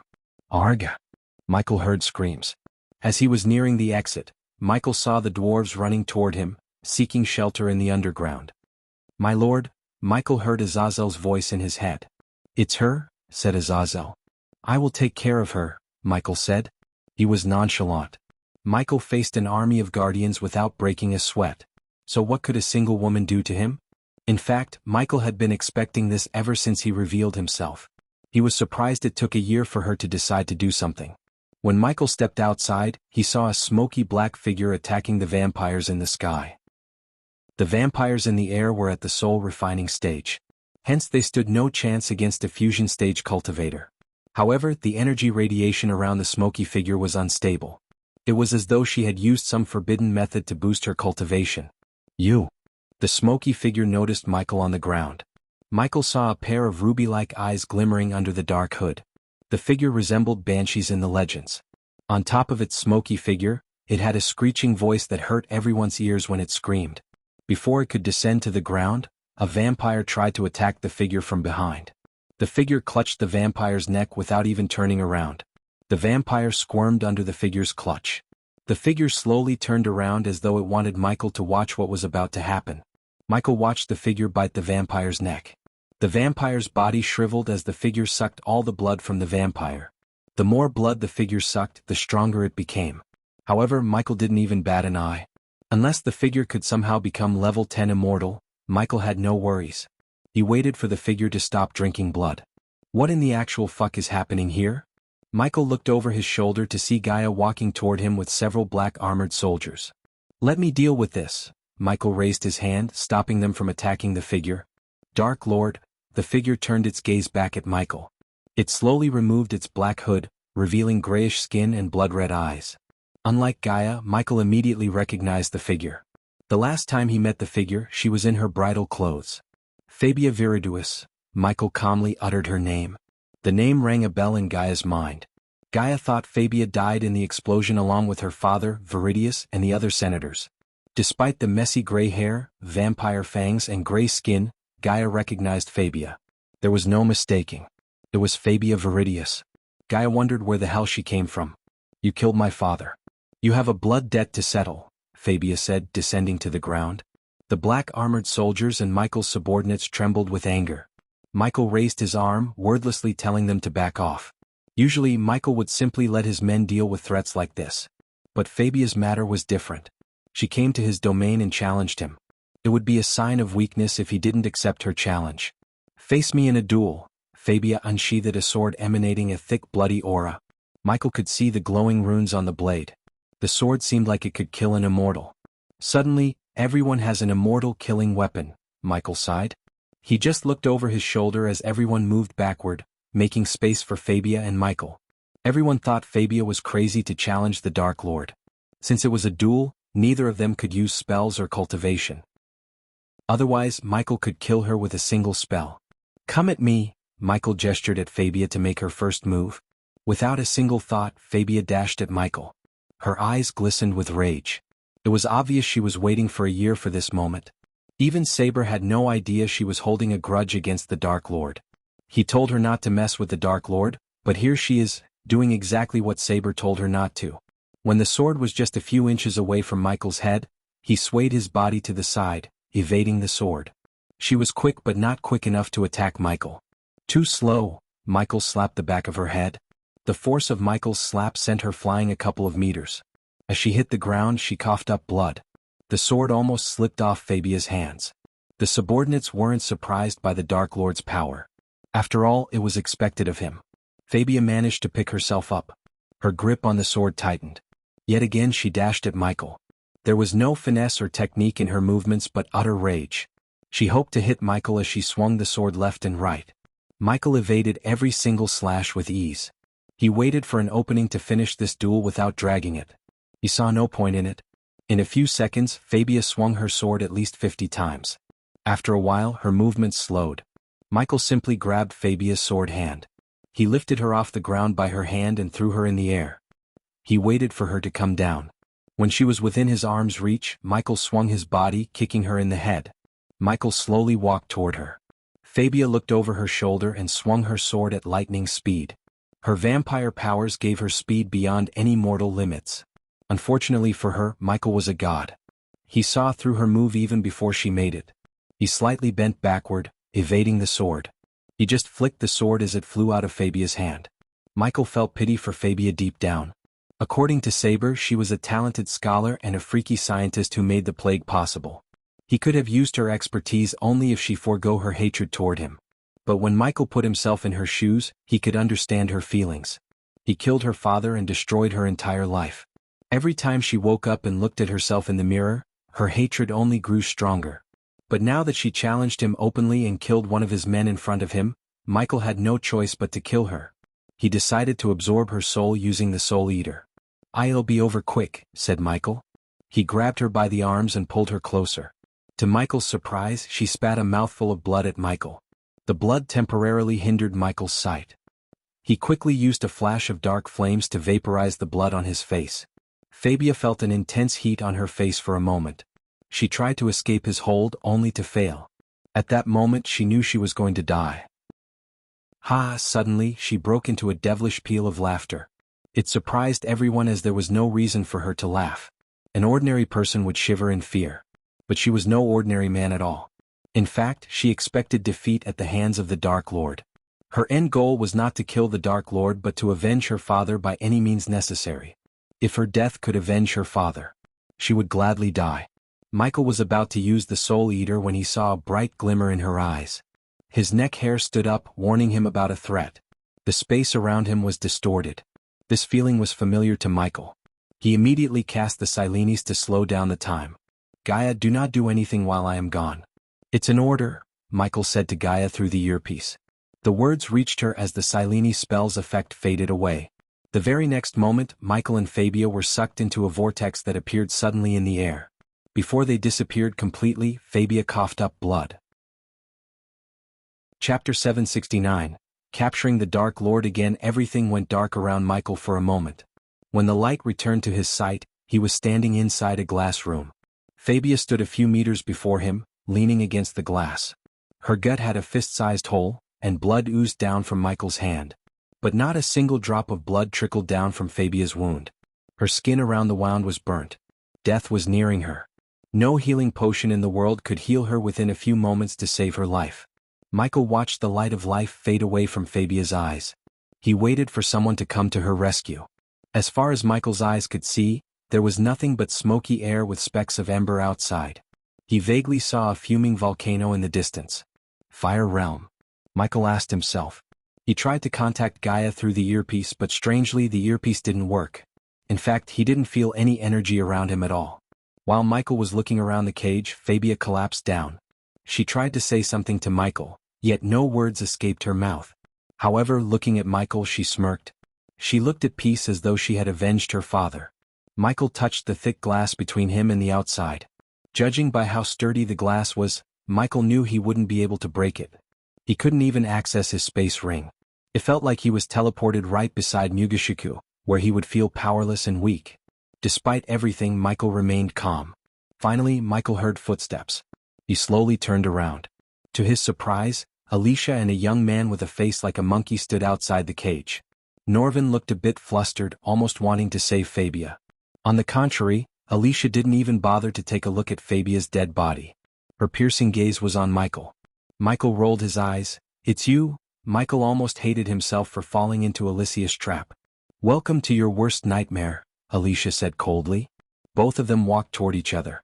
Unlike Alicia, Michael had a smile on his face. "Every time we play this game, you Guardians end up with nothing but blood on your hands," said Michael. If he remembered correctly, this was the third time the Guardians trapped him. The only difference this time was Michael did not expect or plan his capture. It became clear to Michael that he had to plan his escape on the go. But seeing Alicia calmed his mind. If she planned this, he knew there would definitely be holes he could exploit to escape. Good thing he didn't see Noah. For some reason, Michael didn't think Noah was involved in this plan. Otherwise he would have tried to save Fabia. "How is your brother, by the way?" Michael asked with a ridiculing smirk. "Good. Doing better than you at the moment?" Alicia remained calm, which surprised Michael. "Someone's doing better in anger management," Michael smiled. "I can't wait to wipe that smirk off your face," Alicia threatened Michael. Norvin saw Ghost lifting Fabia's dead body by her head. He showed Fabia's dead face like a puppet to Alicia. They didn't know what he was hoping to do with Fabia's dead body. Suddenly, Michael bashed her head against the glass. Alicia's body jerked as she took a step back. Her subconscious mind dictated her movement. He bashed Fabia's head again and again on the glass until the head became a puppy mess. Blood trickled down the glass as Michael drew a smiley face on the blood. "Fucking bastard," Alicia growled. "I promise you this will end in more bloodshed," said Michael. Norvin's heart skipped a beat. No one freaked him out as the Dark Lord did. In Norvin's mind, Ghost was the exact opposite of Noah in every way. In simple words, Ghost was evil Noah. It made sense to Norvin since Ghost was the god of darkness and Noah was the god of light. Norvin hoped this cage would hold him. He would have been more confident in this plan if Noah knew about this. "And I promise you it will be your blood," Alicia banged the glass. When she locked her gaze with his eyes, images of what her family had gone through since the battle tournament flashed across her eyes. Until now, Peter remained supervised and locked in his own home. Noah chose not to meddle in Peter's case as Noah believed Peter was in the wrong and deserved punishment for his vigilante actions. Alicia slowly stepped back. A slow grin emerged on her cold face. Soon, she flicked her wrist as golden chains materialized inside the cage out of thin air. They flew at Michael, coiling around his wrists. It stretched out Michael's arms. He felt the chains tightening. The glass between them slowly slid open as Alicia stepped inside the cage. To Michael's surprise, her soul-refining stage cultivation didn't waver. Apparently, the cage only affected his cultivation somehow. Without a doubt, he was at a disadvantage. Alicia clenched her fist and punched him in the face as fast as she could. "Alicia!" Norvin tried to stop, but Alicia sent Norvin out of the cage with a blast of energy wave. Before Norvin could come to his senses, the cage slid closed. Is that the best you could do? Michael spat down the little bit of blood in his mouth. Alicia's eyes glistened with uncontrollable rage. She swung her fist left and right. Michael's vision became blurry after receiving almost the 60th punch from Alicia. Despite everything, Michael still had a smile on his face. With blood covering his teeth, he looked like a grinning devil. Alicia, stop! Norvin shouted from outside. However, Alicia did not heed his words. Instead, she kept punching Michael until her hands went numb. Are you tired? Michael snickered. You should work on your stamina. Michael moved his neck left and right as it made cracking noises. His face was almost covered in blood and swollen. Michael avoided using the APD so she wouldn't notice anything strange. Because of that, her punches did a number on his face. His nose was cracked, eyes were swollen, lips were cut, and a wisdom tooth began to shake inside his mouth. What the hell are you doing? Michael heard a voice. He looked over Alicia's shoulders to see Mutrad and a few others descending from the sky. Mutrad's eyes widened seeing Michael inside the cage. Alicia wiped Michael's blood off her pearl-white robes. Just testing if the cage works, Alicia replied to Mutrad in her usual cold tone. Seeing the sea folks, Michael realized the plan of Alicia might be theirs, not the Guardian Guild's. TSK, Michael tooted. Michael chuckled as they all locked their gazes with Michael. If you have something to do with this, I strongly recommend you undo this. I have no quarrel with the sea folks, don't create one, Michael said. If he had spoken these words before the Black Day, Mutrad would have laughed it off. However, after witnessing the entire island, along with hundreds of guardians, getting destroyed by the Dark Lord, Mutrad couldn't help shivering deep down. The last thing Mutrad wanted was a massacre in his homeland. Obviously this wasn't Mutrad's plan. Instead, he was just sent here to oversee the Dark Lord's capture by his elders. Mutrad preferred planning with Noah more than his elders. For some reason, they didn't realize what the Dark Lord was capable of. Shut up! Alicia punched Michael in the face to shut him up. Every punch made Michael want to kill her more. Until now, Michael never wanted to kill Alicia, but she managed to change that successfully. Norvin saw the glimmering killing intent in his eyes. He really started to fear for Alicia's life. I did say don't approach him until we are here, didn't I? Asked Mutrad. He knew the history between Alicia and Ghost. Hence, Mutrad recommended the elders against bringing her into this mission. However, the elders did not listen to him. For some reason, they were adamant about putting Alicia on this mission. The elders felt she would do necessary things such as sacrificing Fabia. Step outside the cage. Mutrad gestured at Alicia to leave the cage. Don't worry. We will have a long chat later, Alicia snickered. I hope so, Michael answered her calmly. He didn't give her the satisfaction of showing his anger. So what's the plan here, Mutrad? Michael asked Mutrad. I think you mistook your position here, Ghost, if that's your real name. Only I ask the questions here and you do the answering. What if I don't? Are you going to kill me? Believe me, you can't, said Michael. Who said anything about killing? Michael saw a strange smile on Mutrad's face. If they didn't want to kill him, what were they after? Michael asked himself. It seemed like the only way for him to find out was to go along with Mutrad. Suddenly, something rattled the cage. Mutrad lost his balance for a while. Michael noticed the cage ascending to the sky. Outside the cage, Norvin was pushing the cage upward all by himself. This is not going to end well for you, Mutrad, said Michael. Despite the fear in Mutrad's heart, he remained calm. Thanks to the Sky Hall for giving them this special cage, Mutrad didn't need to worry about the Dark Lord escaping. As long as the Dark Lord stayed within the cage, he couldn't use any of his powers. According to the Sky Hall ambassador, this cage was specially made for the Dark Lord. Mutrad just hoped it would contain him as long as they wanted. I will escape. As though Michael had read his mind, he said to Mutrad. Michael's words completely caught Mutrad off guard. Eventually the cage stopped moving. Mutrad left the cage, leaving Michael behind. Inside the cage, Michael tried to establish contact with Gaia but failed. How long are you planning to stay offline, system? 3 weeks. Michael's eyes widened. He heard the system's voice for the first time since 11 months ago. It immediately put a smile on Michael's face. 3 more weeks. Then we'll be back, Michael mumbled under his breath. Chapter 770.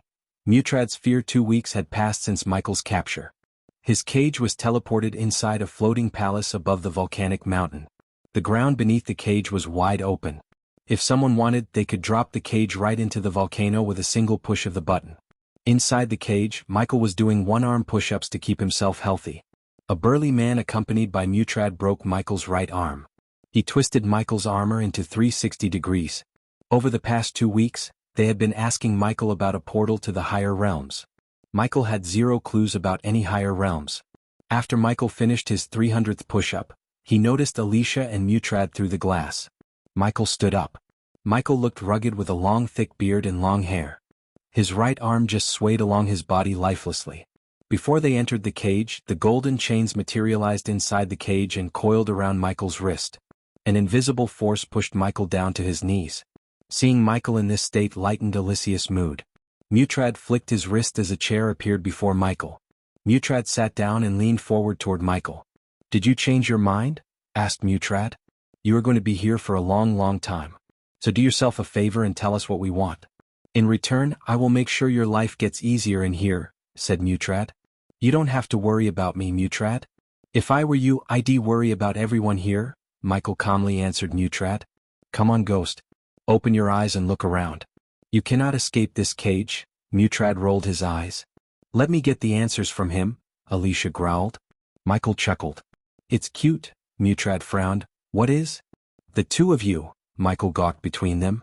"One tries to play the good one and the other is trying to be the bad one. This is the problem with this whole thing. You can break a stone with a chisel but not a mountain. But we can break your other arm," Alicia coldly said. "And I'd bet you would. Engrave these moments in your mind deeply. Because soon you're going to regret everything," said Michael. He did not hide his killing intent. Mutrad became silent, hoping this cage would hold him forever. Because if he escaped the cage, there was no doubt he would slaughter everyone in the castle. He could only imagine what he would do to everyone who guards the castle. Alicia punched Michael in the face. Blood and spit sprayed out from Michael's mouth. Michael spat out the remaining blood in his mouth. He cracked his neck, but did not show any signs of anger on his face. "Tell us about the portal, Ghost? We know you can open the portal. You are a god, aren't you?" asked Mutrad. "Tell me why exactly I would tell you anything," Michael snickered. "You know I believe him. He can't open the portal. In fact, I don't even think he knows where it is. I mean, look at him. You told me he is a god. But he doesn't look like a god to me," Alicia coldly laughed at Michael. She wanted to make him mad. Ever since he was captured, Alicia wanted to mess with his mind. She tried to assault him physically, ridicule him and even threaten the people in Rivertown. However, nothing brought out the anger inside Michael. Instead, Michael remained as calm as ever. Only he knew what he was planning to do to Alicia. "If you don't know about the portal, what do you know about the higher realms?" Mutrad asked Michael. Unlike Alicia, Mutrad restrained himself from crossing any limit with the Dark Lord.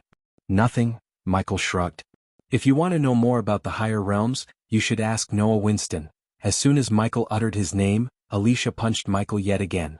This time several times harder than before. "Do not speak his name," Alicia growled. "He is a god, isn't he? Plus, he has a wise old grandpa with him." Michael saw a strange uneasiness in Mutrad's eyes. "He doesn't know about all this, does he?" Michael grinned. "I'm not surprised. I know he is easy to manipulate, but he is not stupid enough to do this." Michael turned his gaze to Alicia. "When I kill everyone here, all that blood will be on your hands. I promise you Noah wouldn't take your side." Alicia punched Michael again, but Michael did not stop talking. "Why do you think Noah fell in love with every beauty he meets on his path? Because you are not good enough for him. If you love two people at the same time, choose the second. Because if you really loved the first one, you wouldn't have fallen for the second." The temperature around them dropped by several degrees. Alicia's eyes glimmered with rage. She grabbed Michael's hair and raised her fist in the air. "Alicia, restrain yourself," Mutrad warned Alicia. But he couldn't stop her from repeatedly punching Michael. He became an outlet for Alicia's rage. Michael laughed as she kept punching. 5 more days." Mutrad heard these words escape Michael's mouth. "Alicia, stop." Mutrad grabbed Alicia's hand, stopping her. "What did you say?" asked Mutrad. Michael breathed heavily. He could barely keep his eyes open. Blood oozed out from his mouth. But the grin remained still on his face. Mutrad lifted Michael's head up. 5 more days, Michael mumbled. "What 5 more days?" "Enjoy this while it lasts," Michael slowly said. "I am going to slaughter every single one here. It's going to be a real bloodbath." Mutrad looked into Michael's eyes and saw no signs of lying. He was pretty serious. Mutrad panicked. The Dark Lord seems so sure about escaping. His track record proved the Dark Lord has several trump cards up his sleeves. He is bluffing in pain, Alicia growled. Am I? Asked Michael. And I have something special planned for you, Alicia. But I will give you a clue. You're going to beg me to kill you. She was about to punch Michael when Mutrad stopped her. We are leaving. Mutrad dragged Alicia out of the cage. When they stepped out, the golden chains disappeared, releasing Michael. The glass closed. After leaving the cage, Mutrad did not even turn back to see the Dark Lord.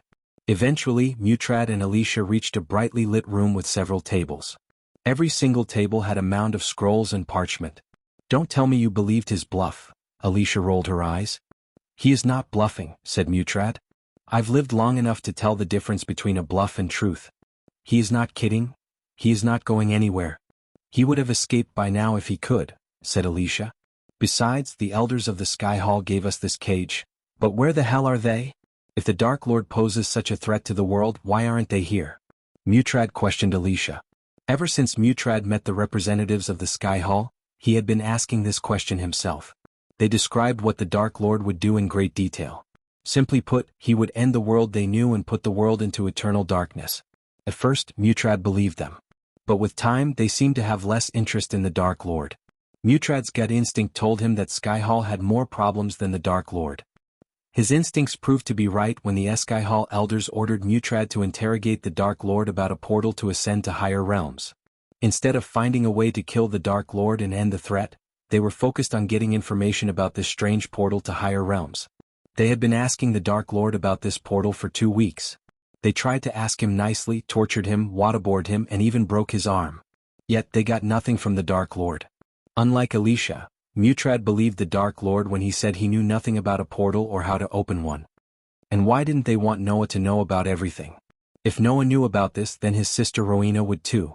Why don't the Sky Hall want their holy maiden to know about the Dark Lord's capture? There is something really shady going on between the Dark Lord and the Sky Hall. We shouldn't get involved in this. Alicia sensed a tinge of fear in Mutrad's voice. Are you hearing yourself right now, Mutrad? You came from your homeworld to capture the Dark Lord. My people are more important to me than the Dark Lord, Alicia. We both saw what happened to Ithilin. I don't want my homeworld to become the next Ithilin. Then nothing is stopping you from leaving this place. I can handle myself. Mutrad failed to find words. He remained silent for a while. We need to bolster the defense. If he isn't bluffing, we need to be on our guard, said Mutrad. Very well. I'll request Sky Hall to send us some backup. While I am gone, please get your shit together, Mutrad, Alicia said before leaving the room. Mutrad collapsed down on the couch behind him. He took a few deep breaths. What did I get myself into? Mutrad regretted his decision to come to the land from his homeworld. Deep down, Mutrad even thought about cutting a secret deal with the Dark Lord. In the game of kings, only pawns will be sacrificed, Mutrad recalled the Dark Lord's words. I have a bad feeling about this, Mutrad said to himself. He didn't even after receiving backup from the Sky Hall, he would be able to relax. There was a reason why Noah didn't want to make a move against the Dark Lord. Although Mutrad knew only little about Noah, one thing was sure, Noah was searching for something. By chance this thing went south, Mutrad didn't think Noah would take lightly to Alicia's actions. As far as Mutrad could tell, Noah wasn't the same person he had met a year ago. What's gonna happen in 5 days?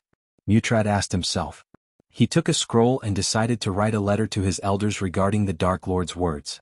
He hoped this letter would change the elders' mind. Chapter 771. Day of Retribution. Early morning in the Fire Realm was nothing more than the red sky turning redder. The dark smoke from the volcano covered the air as far as one could see from the floating castle. There were no early singing birds, golden sun rays on the horizon, or fresh air smell. At that moment, Dante was washing his face in front of a mirror. He looked up to see a face with hazel eyes and red hair staring back at him. Dante grinned at his own reflection. He was proud of how dashing he looked in the silver armor. One more day, Dante. One more day, he slowly spoke to himself. Dante was assigned to guard the Dark Lord's cage by Mutrad. It had been 3 weeks since they captured the Dark Lord. Until now, the Dark Lord had done nothing but got tortured by various strangers. Dante got a chance to watch the interrogation, which wasn't pretty. Dante and his team were ordered to guard the castle with complete caution 2 days ago. 50 years had passed since the Arctic Hall assigned him and his team a task. They were one of the elite squads of the Arctic Hall. In Dante's 500 years of life, this was the third time that he was ordered to bring his entire team on a mission. When they were summoned, Dante expected some action. However, he and his team experienced nothing but utter boredom. They stood outside the Dark Lord's cage and watched him getting tortured and beaten. Dante heard so much about this so-called Dark Lord in the mission briefing, yet he seemed weak. The Sky Hall managed to capture him with a single cage. Time to return to my post, Dante sighed. He combed his hair back before leaving the room. He headed for the Dark Lord's cage as usual. On his way, he met several soldiers wearing sky blue armor. Apparently, the Sky Hall sent these soldiers as additional backup to guard the Dark Lord. Eventually, Dante reached a huge metal door flanked by two half-immortal guards. They were his men. One of them was a red-haired woman. "Hey boss," the red-haired woman greeted Dante with a grin. "Anything interesting happened?" asked Dante. "If you call Isaac here yawning and bitching about his life action, I have seen plenty of it," the red-haired woman rolled her eyes. "I didn't bitch about my life, you bitch," the golden-haired soldier beside the woman snarled. "Don't mind Mila. She is just messing with you," Dante chuckled. "Open the door. Need to see our prisoner." Mila and Isaac pushed open the door as the runes began to radiate faint light in the door. Opening the door exhausted their strength. It took two half-immortals to open the door. After the door opened, Dante saw the Dark Lord's cage. Isaac and Mila gawked at the Dark Lord. 6 other half-immortals stood around the cage. When Dante entered the hall, all of them bowed toward him. Dante nodded as he walked toward the cage. Since this was early morning, he had a chance to see the Dark Lord up closer. Once the interrogators entered the hall, they would send him and his team out of the hall. The Dark Lord seemed calm and collected, leaning against the glass with no worries in the world. "Are you going to try something?" Dante asked the Dark Lord. "Have some patience, my friend," the Dark Lord answered. "I am going in." Seeing Dante talking to the Dark Lord, Mila couldn't stay still. She wanted to have some words with the Dark Lord too. "Hey, wait," Isaac tried to stop her, but she was already on her way toward the cage. "Sorry, boss. I couldn't stay there," said Mila. "It's cool. I don't think something will happen. Am I wrong?" Dante asked the Dark Lord. "Maybe. Maybe not. Come on, dude. Do something. You have so much hype around you," said Mila in a playful tone. "You guys have families?" asked the Dark Lord. "What? You want to threaten us using them? That's cliché, don't you think?" Dante replied to the Dark Lord. "Nah," the Dark Lord slowly shook his head. "I just want to give you some time to talk with your loved ones. After all, when I come outside, you will all die." The Dark Lord spoke with a gentle smile as though he was having a normal conversation with them. "Dying will be better than standing out there listening to Isaac bitch about how his woman cheated on him with another man." Mila rolled her eyes. The Dark Lord chuckled. "You guys seem cool. I might feel bad after killing you," said the Dark Lord. "So, is this what you do? Daydreaming all day? This bad boy will hold you here forever." "It sucks to be you," Dante said. "You guys shouldn't believe everything the Sky Hall says. Ask yourselves, if I am their #1 priority, why aren't they here?" Mila and Dante remained silent for a while as the Dark Lord continued. "They didn't send their strongest because they didn't want them dead. Instead, they are using you. I bet except you, the others are just half-immortals." The Dark Lord pointed his finger at Dante. To Dante's surprise, he was right. Except for him, all of his team members are at the half-immortal stage. "If I am not wrong, you are a half-immortal yourself. You might be strong, but no way you can walk past all of us," said Mila. "I am used to creating ways when there is none. If you are hoping your minions will save you, I have bad news for you. No one is coming. The last time I heard, they are not even making an effort to find out where the hell you are," said Dante. To their surprise, the Dark Lord just smiled. "I know. I ordered them not to," said the Dark Lord.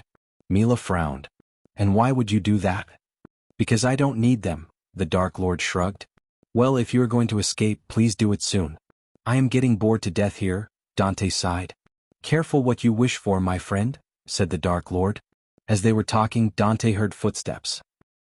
He and Mila turned around to see Mutrad, Alicia, Norvin, and a few others walking toward them. "It seems like our small chat is over," said Dante. "A pity." Dante and Mila took a step back from the cage. "I am glad you are here, Alicia," Dante heard the Dark Lord. He saw Alicia's eyes glimmer with cold, murdering intent. For a few moments, they all stood outside and watched the Dark Lord in silence. He slowly stepped toward the glass. "How is Peter doing?" Michael asked Alicia. There was a strange smile on his face. Looking at him, Mutrad couldn't help feeling dreadful. Ah, don't be mad, Alicia. Peter would love to get out of his house. How long till he stepped outside? Michael rubbed his chin. Suddenly, the runes around and inside the cage flickered. What's happening? Mutrad panicked. Alicia frantically looked around as the cage containing Ghost trembled. Do you know what I like about the runes the most? It's so easy to hack them. You can turn your enemy's weapons against them with a few minor changes, said Michael. Under their shocked gazes, Michael grabbed his broken right arm and jerked it. Mutrad heard the bones inside his arm cracking. In a few moments, he clenched his fists. How did he heal himself? Norvin asked. Alicia flicked her wrist trying to open the cage. However, the cage refused to listen to her commands. Michael turned around, walking toward the center. Stop. Alicia raised her voice. She conjured a sword made of chilling ice. Take one step further and I will send you straight down into the volcano, Alicia threatened Michael. She pointed her sword at the chains holding the cage. You wouldn't do that. Michael turned around. You want to test me? Alicia growled. Mutrad's mind went blank. He feared something would happen, and it did. To Mutrad's utter shock, a bright light flashed across the cage. They all closed their eyes. When they opened their eyes, someone else stood beside the Dark Lord. Peter? Alicia shouted. Where am I? It took Peter a few moments to realize he was teleported from his home. He saw Alicia shouting at him. The others around Alicia looked pale. Hello, Peter. Peter felt a chill when he heard the voice. He recognized the voice almost immediately. How could he now? He was reliving what had happened 2 years ago at the tournament in his mind ever since. He slowly turned his head to see a man with a bushy beard and long hair staring at him. The face seemed unfamiliar to Peter, but those eyes betrayed the person behind all the changes. Ghost? Peter clenched his fist. Seeing Ghost up close, Peter's whole body trembled. The veins in his eye popped, turning his eyes blood red. His life was turned upside down by him.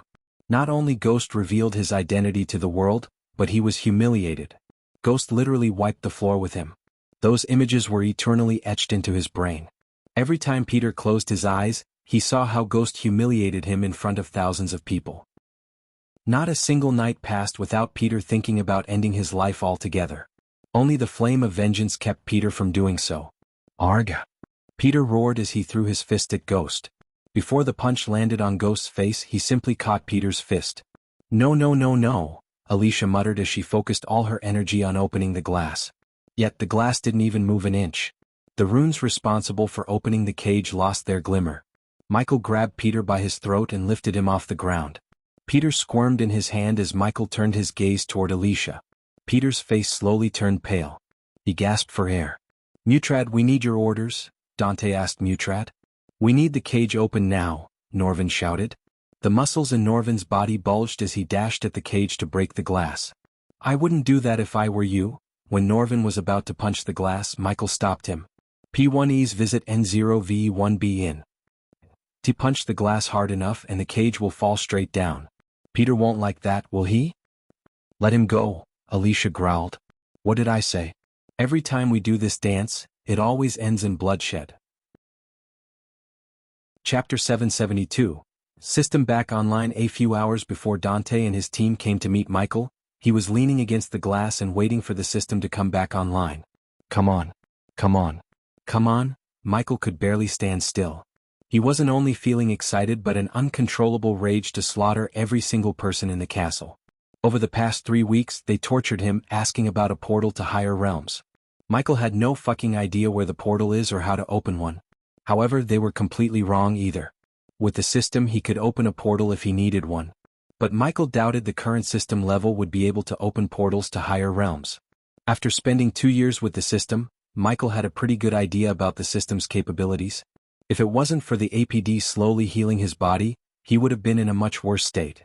He couldn't wait to see the look on Alicia's face when he paid her back for everything she did. He locked his gaze on the countdown timer in the corner of his sight. In 10 minutes, the system would be back online. With the system reaching level 8, he could finally buy ores and materials to forge new weapons and armor. He needed a pair of swords suitable for the Dark Lord. The 6 guards around the cage had no idea Michael was preparing to break out of the cage. Second by second, the countdown timer moved toward the 10-minute mark. Fortunately, Michael didn't keep anything important in his space ring. But still, Michael hated losing a couple of healing potions, a couple of millions of gold coins and some spell scrolls. Can't it go any faster? Michael asked himself, looking at the timer. 10 minutes felt like an eternity to him. It had been a year since he interacted with the system. Situations like this made him miss the system the most.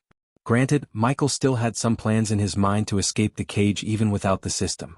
But having the system made everything so much easier and more interesting. The system will come online in 5 minutes. Michael smiled when he heard the system. He walked left and right in the cage.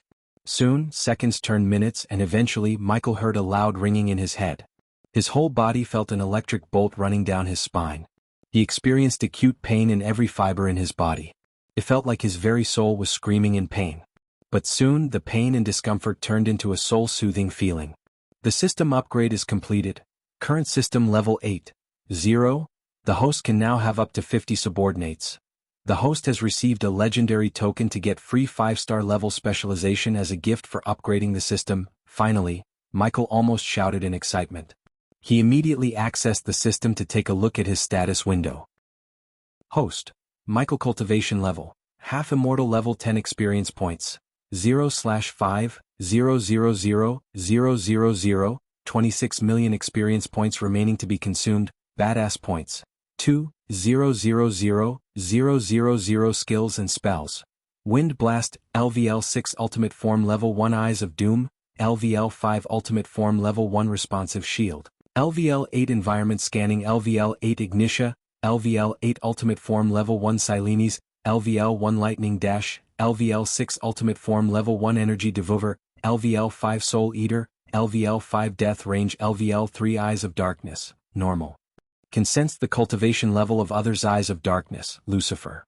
Can sense the cultivation level of others, can see through illusions. Cloud of Darkness, Lucifer.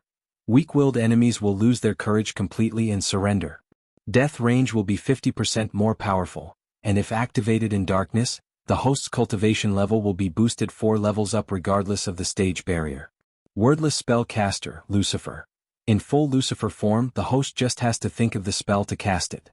Techniques. Swords of Destiny 98% Mastery, Ring of Fire 96% Mastery, Serpent Maga 98% Mastery, Occupation. Core Disciple of Sunrise Sect, the Guardian of Sunrise Sect, Lord Lucifer of the Abyssal, the Dark Lord, King of Bradford. Status. Injured goals. Control the world, grow the Order of Death. Utility function. Banker, LVL 5, ratio 1000 gold coins, 40 badass points, runic teleportation, X-ray vision, also integrated with Eyes of Darkness. Wealth. 45 million gold. Special trait. 5-star Alchemist, 5-star. Inventor. Subordinates. Gaia Warrior, loyalty level 100%, Raylene 5-star Chef, loyalty level 99%, Arya, Assassin, loyalty level 86%, Dead Heinberg Warrior, loyalty level 45%, Maxine Warrior, loyalty level 98%, Tiberius, Warrior, loyalty level 85%, Sadie, loyalty level 70%, Ricky, loyalty level 94%, Daniel, loyalty level 98%, Titus, loyalty level 80%, Optimus, loyalty level 80%, the Big Bertha Crew Pirates, loyalty level 93%, Base of Operation, the Abyssal, the Crypt, the Dark Ocean Familiars, Nightmare, Royal Dragon, Vidora, Three-Headed Hydra, Elemental Manipulation, Wind, 30% Mastery, Fire, 30% Mastery, Lightning, 40% Mastery, Darkness, 40% Mastery. The first thing he noticed in the status was the humongous amount of experience points left unconsumed. Over the year he amassed 2 million badass points, which Michael planned to use to upgrade his spells. Except for Ricky, who lost 5% loyalty, the loyalty level for the others had a leap.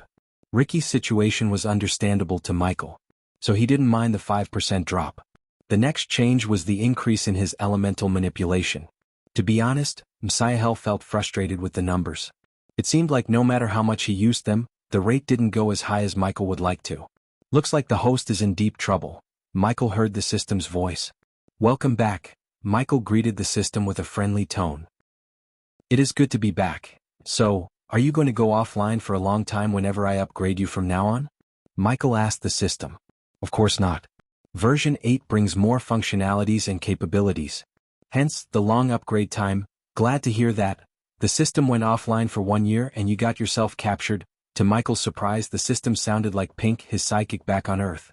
Why do you sound like Pink? The system accessed your subconscious mind and picked the voice you desire the most, said the system. It wasn't wrong. He did miss the sound of Pink in his head. The two of them were the deadliest pair on Earth. Speaking of Pink, Michael wondered how she was doing on Earth. Judging by her skill set and the payment she received for each job, she could live a lavish and peaceful life somewhere safe. For now, Michael had to worry about himself more than about others. He wanted to check the system store, but before that he wanted to contact Gaia. He accessed the system and took out an earpiece. He put it in his ear without the guards seeing. The system requires 500,000 badass points to break the runes that keep you weak. Do it, but don't make it obvious. Also, I want you to make some changes to the runes. Consider it done. The system consumed 500,000 badass points in a blink of an eye. Finally, Michael felt his power growing stronger. However, Michael did not feel relieved or happy as he should be. Instead, he was concerned. If a single cage could make him weak and vulnerable, that was a weakness he should address ASAP. Therefore, Michael decided to take the cage with him to the Dark Ocean so Elidor could study the cage and find a solution. Maybe he could even use this against Noah one day. Michael created a windshield around him to prevent the guards from hearing him talk. Gaia? Michael contacted Gaia. Michael. Immediately, Michael heard Gaia's concerned voice. Where the fuck are you? I'm worried sick. Tell me where you are. I'm coming to get you. Are you in trouble?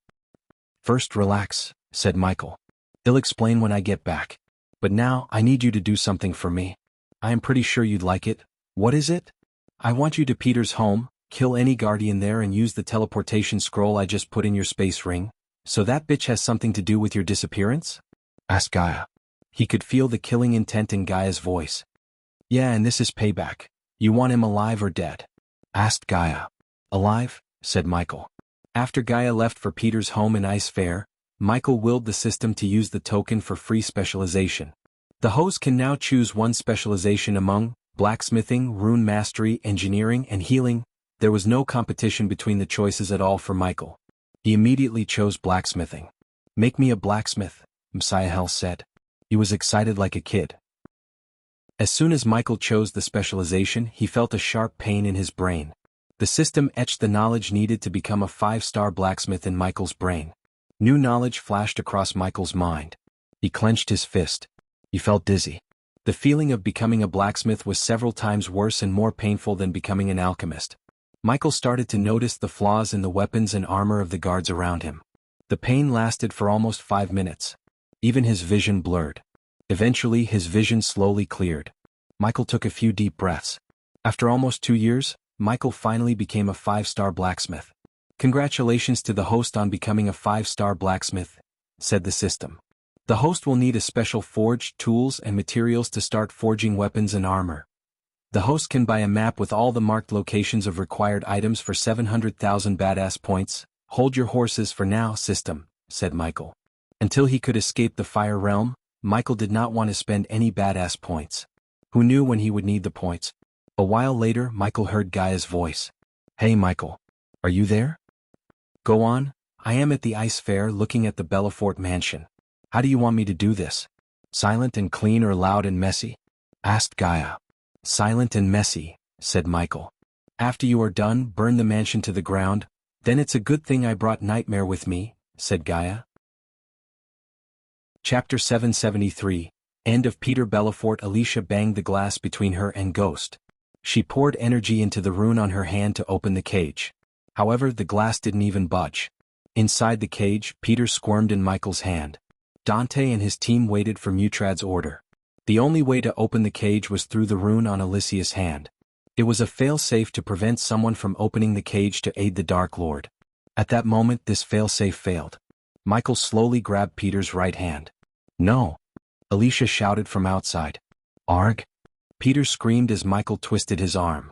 The bones broke with a sickening cracking noise. Blood spurted out of Peter's hand.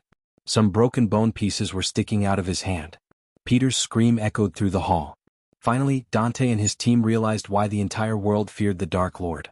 The illuminating orbs around the hall flickered. Slowly, everything grew darker.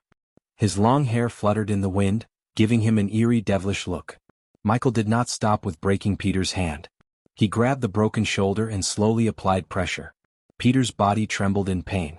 Before you brought me here, I had no intention to hurt your brother, not at all, Michael said, looking at Alicia. In fact, I forgot about him. But you couldn't let it go. Norvin noticed Peter's muscles around his shoulder tearing apart. They could do nothing but watch the Dark Lord rip Peter's hand off his shoulder. Blood sprayed out of Peter's shoulder, painting the glass red. It was a sickening sight to see. Alicia banged the glass, hoping it would break the cage. "Ghost, stop," Norvin shouted. He tried to stop the Dark Lord using words even though everyone knew it wouldn't work. "We are beyond negotiation," Michael simply said. He grabbed Peter's other arm. Seeing this, Alicia roared like a wounded lion. "Break this cage," she shouted. However, Dante and his team felt reluctant to follow her order. The cage was designed to fall down once anyone tried to break the cage from the outside. Unfortunately, the only way to open the cage was through the rune on Alicia's arm. No one expected the Dark Lord to turn the tables on them. He made them powerless. "Your brother's death is on her head. Don't you agree with me, Norvin?" Michael asked Norvin. Norvin couldn't answer Michael. But to be honest, Norvin blamed Alicia for this. From the moment the Skyhall elders approached Alicia behind Noah's back, Norvin advised her against taking this mission. Naturally, she didn't listen and jumped the gun when they told her they could capture the Dark Lord. The only reason why Norvin was with her was that she asked him to. Alicia had never asked him for anything in her life. Thus when she asked, he couldn't refuse her. Besides, he felt he could safeguard Alicia if he was with her. But Norvin never thought their plan would horribly go wrong. "At this point, you should know better than to mess with me." Michael's voice turned cold. He ripped off Peter's other arm and threw it at Alicia. Peter's face turned pale due to the heavy blood loss. Every inch of the cage was painted red with Peter's blood. His body slowly stopped squirming. "Peter!" Alicia screamed. Blood trickled down her nose in anger and pain. "I wonder what the Belafort family would think when they hear their precious Alicia Belafort just made an enemy out of the Dark Lord," said Michael. He slowly turned Peter's body upside down. He held him by his left leg. Michael intentionally did everything slowly. He wanted these moments to get carved into her brain. "I will kill you," Alicia roared. Her eyes turned blood red in anger. She screeched and punched the glass till her hands went numb. Yet no matter how hard she tried, she couldn't save her brother. She was just as helpless and weak as she was in the tournament. "If you think you can do that, you are stupider than I think." As soon as these words escaped Michael's mouth, he twisted Peter's leg and ripped it off his ankle. At this point, Peter didn't even move. He seemed dead to everyone. Seeing her brother's horrifying death, Alicia's legs turned to jelly. She collapsed to the ground. "Take it down," Mutrad said to Dante. He saw no option but to send the cage right into the volcano. He hoped it would stop the Dark Lord from killing them all. "As you wish." Dante did not argue with Mutrad. He conjured a ball of bright energy. The energy beam shot out of Damdi's hand, hitting the chains attached to the ceiling. Upon the beam hitting the chains, they exploded into pieces. However, the cage did not fall down as they expected. Instead, the cage hovered in the air without even moving an inch. "Did you think it's that simple to get rid of me?" Michael devilishly grinned at Dante and Mutrad. Michael dropped Peter's body down and stepped onto his waist. He grabbed the last limb before turning his gaze back at Alicia. "I told you this would happen. You brought this on you all by yourself." Finally, Michael ripped off Peter's last limb. Michael heard the system's notification of Peter's death. Compared to the experience points he received from killing half immortals and fusion stage cultivators, the amount he received from killing Peter was negligible at best. "Now, every single one of you is going to die. If I were you, I wouldn't put up a fight. It will only make your death more painful," said Michael. He glanced at Dante and his men. "Don't say I didn't warn you," Michael snickered. "Guys," Dante raised his voice. "Surround the cage and prepare for a fight," Dante ordered his men. Everyone, including Mila, was poised to attack the Dark Lord. They surrounded the Dark Lord. Ignoring Dante and his men, Michael grabbed Peter by his neck and lifted him. He walked toward Alicia. Norvin was speechless. After witnessing Peter's death, Norvin regretted accepting Alicia's request. He blamed himself for not talking Alicia out of this mission. At the very least, he knew he should have talked to Noah. He feared what Noah would say to all this after knowing what happened to Peter. Norvin doubted the Guardians and Belafort guards would still be alive. The Dark Lord liked to leave something behind for everyone to see and fear him. He ruled the world through fear. "Hey," Michael called Alicia. She couldn't look at the cage covered in her brother's blood. His words made her look up as Michael placed Peter's face against the glass. "Look at your brother's face," Michael said. Everyone around Michael trembled in fear. He ripped Peter limb by limb in front of his sister. Alicia saw her brother's face with widened eyes. They contained immense pain more than anger. His face was almost unrecognizable. Michael conjured the dark flames, slowly burning Peter's body.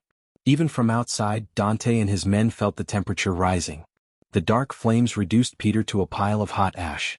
Dante and his men saw smoke fumes coming out of the ashes. Even now, they had no idea how the Dark Lord teleported Peter into the cage.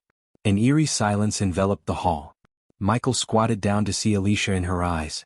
He waited for Alicia to look up. He wanted to see the pain and grief in her eyes. Usually, Michael preferred not to torture his enemies, but Alicia was different. She showed him no mercy. She took pleasure in torturing him. So why shouldn't he give a taste of her own medicine?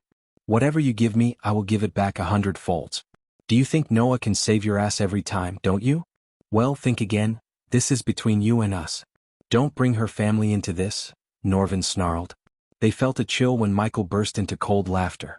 You should have thought that before you decided to bring me here. As long as she is a Belafort, they will suffer untimely deaths, Michael threatened Alicia and Norvin. They waited for him to come out of the cage, because there was no way for them to get inside. Suddenly Michael's eyes turned pitch black. A black beam shot out of his each eye. The glass cracked. The number of cracks in the glass gradually increased. They knew it was only a matter of time before the glass shattered completely. Get out of here, Dante stepped in front of Mutrad. He directed his words at Norvin, Alicia, and Mutrad. No, Alicia shook her head. She rose up from the ground. This ends here and now, Alicia's eyes glimmered with absolute resolve. She wanted to end the enmity between her and Ghost then and there. Because of her, Peter lost his life. The Dark Lord didn't even spare his body. She wouldn't be able to forgive herself if she couldn't avenge him or die trying. Don't be stupid. Get her out of here, Dante growled. She was just a soul-refining stage warrior. The Dark Lord could kill her without batting an eye. Fighting him at her current level was nothing but suicide. After seeing what he did to Peter, Dante could only imagine what he would do to Alicia. As the strongest among them, it was Dante's duty to protect the weak. As much as Michael liked to kill Alicia, he chose not to. Not because he wanted to spare her but because he wanted her to suffer more. Killing her would be a mercy to her. Besides, as long as she was with Noah, she would bring new types of problems to him every day. While Noah was busy cleaning up Alicia's mess, Michael could focus on growing stronger. In other words, keeping Alicia alive was more beneficial to him in the long run than killing her. Norvin did not linger around any longer. He immediately took out a teleportation scroll from his space ring. He grabbed Alicia's shoulder and tore the scroll to activate the scroll. Soon, a bright light enveloped Alicia and Norvin. Let me go. Alicia's voice echoed through the hall after she disappeared with Norvin. Dante and his men prepared themselves for a fight. Every light orb around them started to flicker more and more. You're tuning in to the Han Li's Wuxia Adventures YouTube channel.